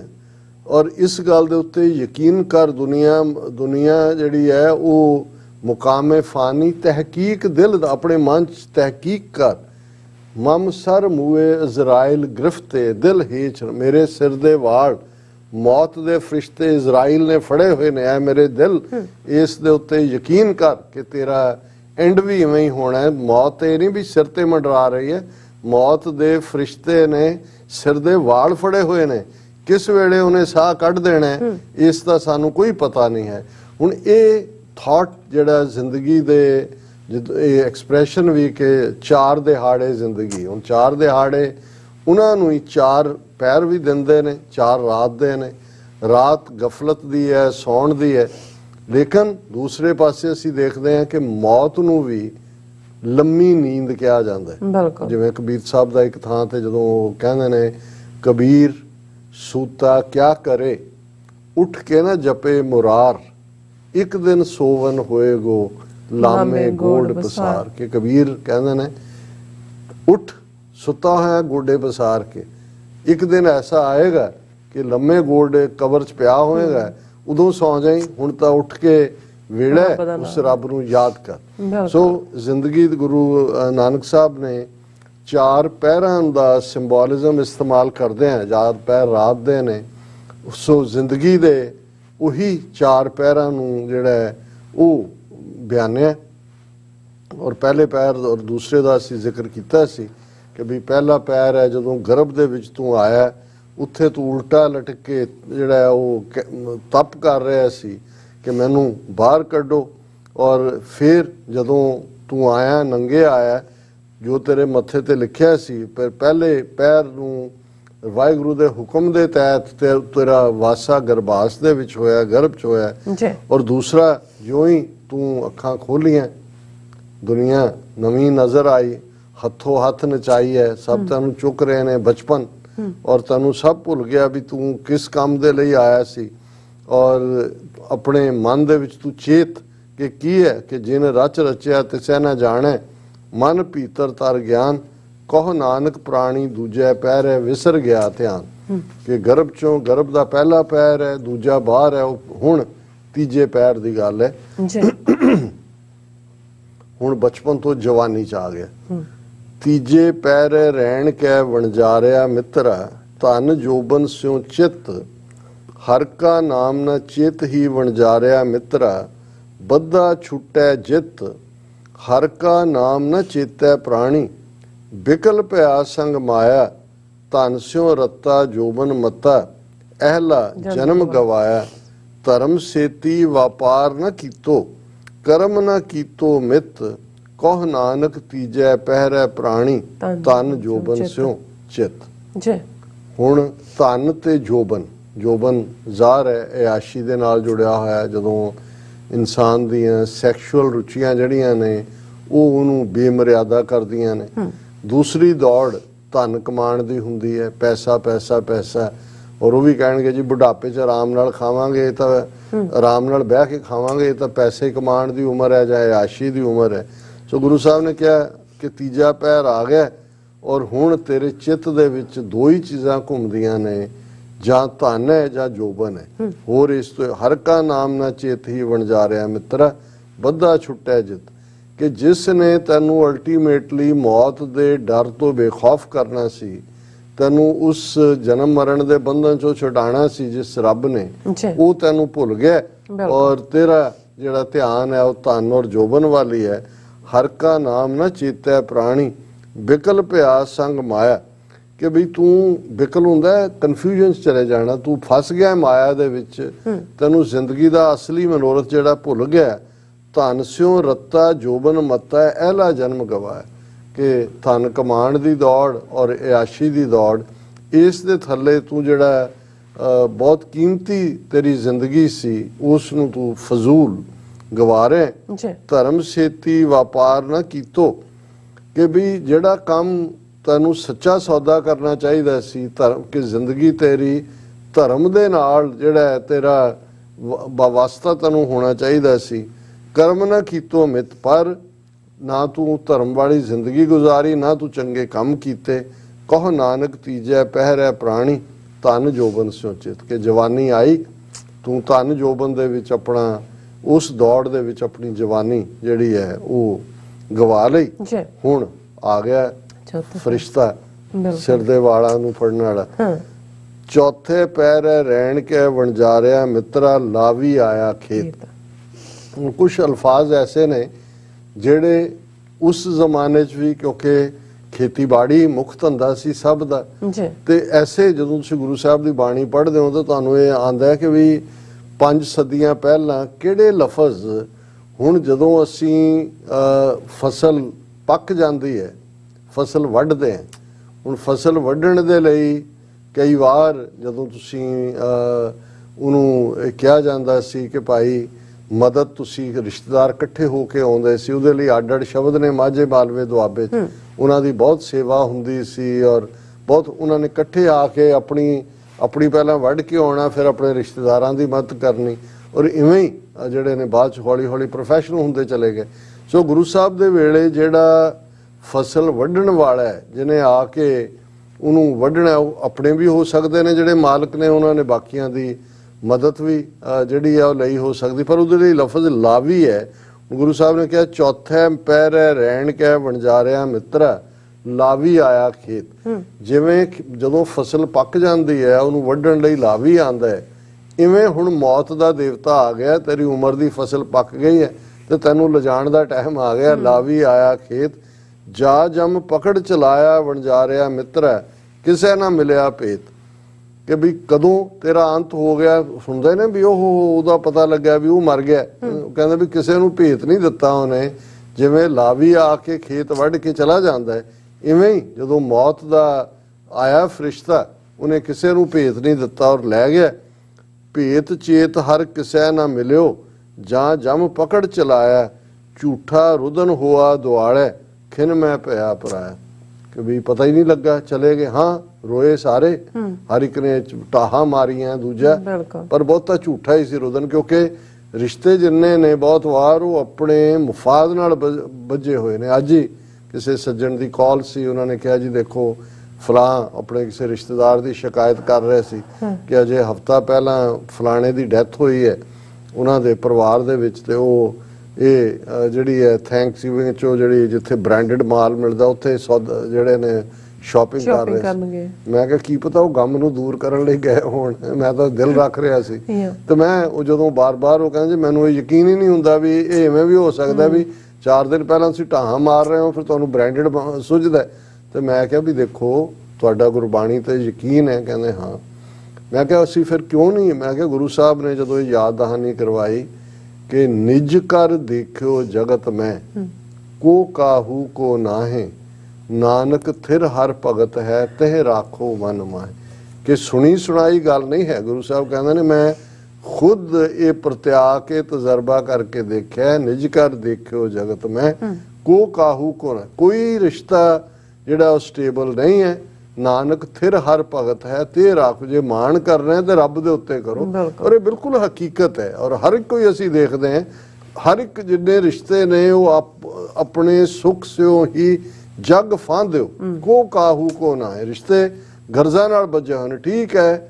ਉਹ ਸਾਡੇ ਹੈ ਤਾਂ ਲਾਈਟਰ ਵੇਨ 'ਚ ਹੀ ਹੈ। ਉਹ ਟਾਂਡੇ ਇੱਕ ਬਜ਼ੁਰਗ ਮਾਤਾ ਜਿਨ੍ਹਾਂ ਦਾ ਪੁੱਤਰ ਉਹਨਾਂ ਨੇ ਡਾਕਟਰ ਬਣਾਇਆ ਔਰ ਬੜਾ, ਤੇ ਉਹ ਕਿਸੇ ਦੇ ਆਈ ਹੋਈ ਸੀ, ਤਾਂ ਮੈਂ ਉਹਨਾਂ ਦੇ ਘਰ ਗਿਆ ਬੈਠਾ, ਤੇ ਉਹਨਾਂ ਦੇ ਅੱਗੋਂ ਬੱਚਾ ਹੋਇਆ ਸੀ ਜਿਨ੍ਹਾਂ ਦੇ ਘਰ ਉਹ ਵੀ ਮਾਈ ਵੀ ਬੈਠੀ। ਤੇ ਜਿਹੜੇ ਆਏ ਵਧਾਈ ਦੇਣ ਉਹ ਕਹਿਣ ਲੱਗੇ ਜੀ ਇਹ ਤਾਂ ਪੁੱਤਰ ਜਿਹੜੇ ਨੇ ਮਿੱਠੇ ਮੇਵੇ ਹੁੰਦੇ ਨੇ, ਮਿੱਠੇ ਮੇਵੇ। ਹੁਣ ਉਹ ਮਾਈ ਜਿਹਦਾ ਵਿਚਾਰੀ ਨੇ ਸਾਰੀ ਆਪਣੇ ਉਹਦੇ ਹਸਬੈਂਡ ਟੀਚਰ ਸੀ, ਬੜੀ ਮਿਹਨਤ ਨਾਲ ਪੁੱਤਰ ਨੂੰ ਪੜ੍ਹਾਇਆ, ਡਾਕਟਰ ਬਣਾਇਆ, ਤੇ ਵਿਚਾਰੇ ਇਕੱਲੇ ਬੁੱਢਾ ਬੁੱਢੀ ਰਹਿੰਦੇ ਸੀ। ਤਾਂ ਉਹ ਤੋਂ ਰਿਹਾ ਨਹੀਂ ਗਿਆ।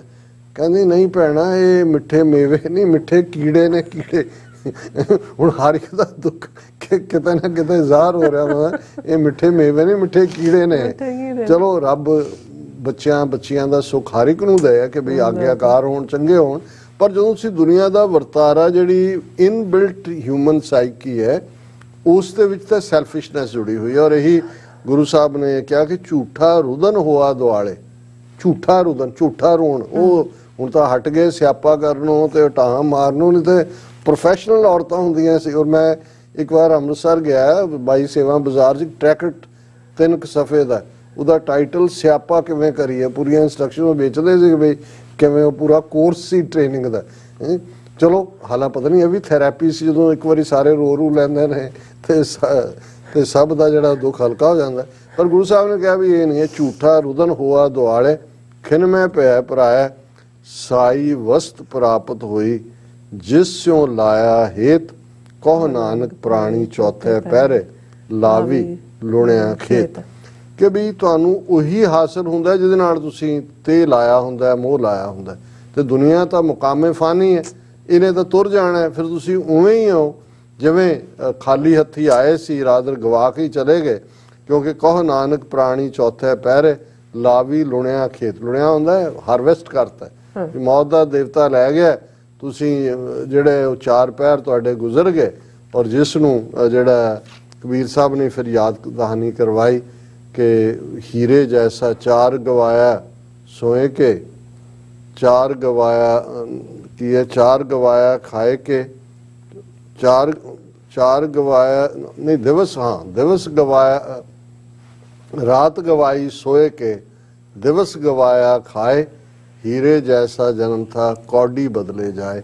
ਇਹ ਜ਼ਿੰਦਗੀ ਦੀ ਹਕੀਕਤ ਹੈ। ਜੀ ਡਾਕਟਰ ਸਾਹਿਬ, ਤੁਹਾਡਾ ਬਹੁਤ ਬਹੁਤ ਸ਼ੁਕਰੀਆ। ਤੁਸੀਂ ਅੱਜ ਦੇ ਅਹਿਮ ਇਸ਼ੂ ਤੇ ਅੱਜ ਦਾ ਵਿਚਾਰ ਸਾਡੇ ਦਰਸ਼ਕਾਂ ਨਾਲ ਸਾਂਝਾ ਕੀਤਾ ਹੈ। ਸੋ ਅਸਾਂ ਆਪਣੇ ਵਿਊਅਰਸ ਕੋਲ ਨੇ ਇਜਾਜ਼ਤ। ਵਿਊਅਰਸ, ਸਾਡੇ ਪ੍ਰੋਗਰਾਮ ਦਾ ਸਮਾਂ ਇੱਥੇ ਸਮਾਪਤ ਹੁੰਦਾ ਹੈ। ਤੁਸੀਂ ਆਪਣੀ ਰਾਏ ਤੇ ਸੁਝਾਅ ਸਾਨੂੰ ਭੇਜਣਾ ਭੁੱਲਣਾ ਸਾਡੇ ਇਸ ਪਤੇ ਤੇ sos@tv84.tv ਤੇ ਅਸੀਂ ਆਪਣਾ ਪ੍ਰੋਗਰਾਮ ਲੈ ਕੇ ਫਿਰ ਦੁਬਾਰਾ ਤੁਹਾਡੇ ਸਾਹਮਣੇ ਵਿਖਾਵਾਂਗੇ। ਤਦ ਤੱਕ ਲਈ ਮੈਨੂੰ ਤੇ ਆਪਣਾ ਸਮਾਗਮ ਦੇ ਰੋਟੀ ਬੁਲਾ ਦੇ। ਵਾਹਿਗੁਰੂ ਜੀ ਕਾ ਖਾਲਸਾ, ਵਾਹਿਗੁਰੂ ਜੀ ਕੀ ਫਤਿਹ। ਰੱਬ ਰਾਖਾ।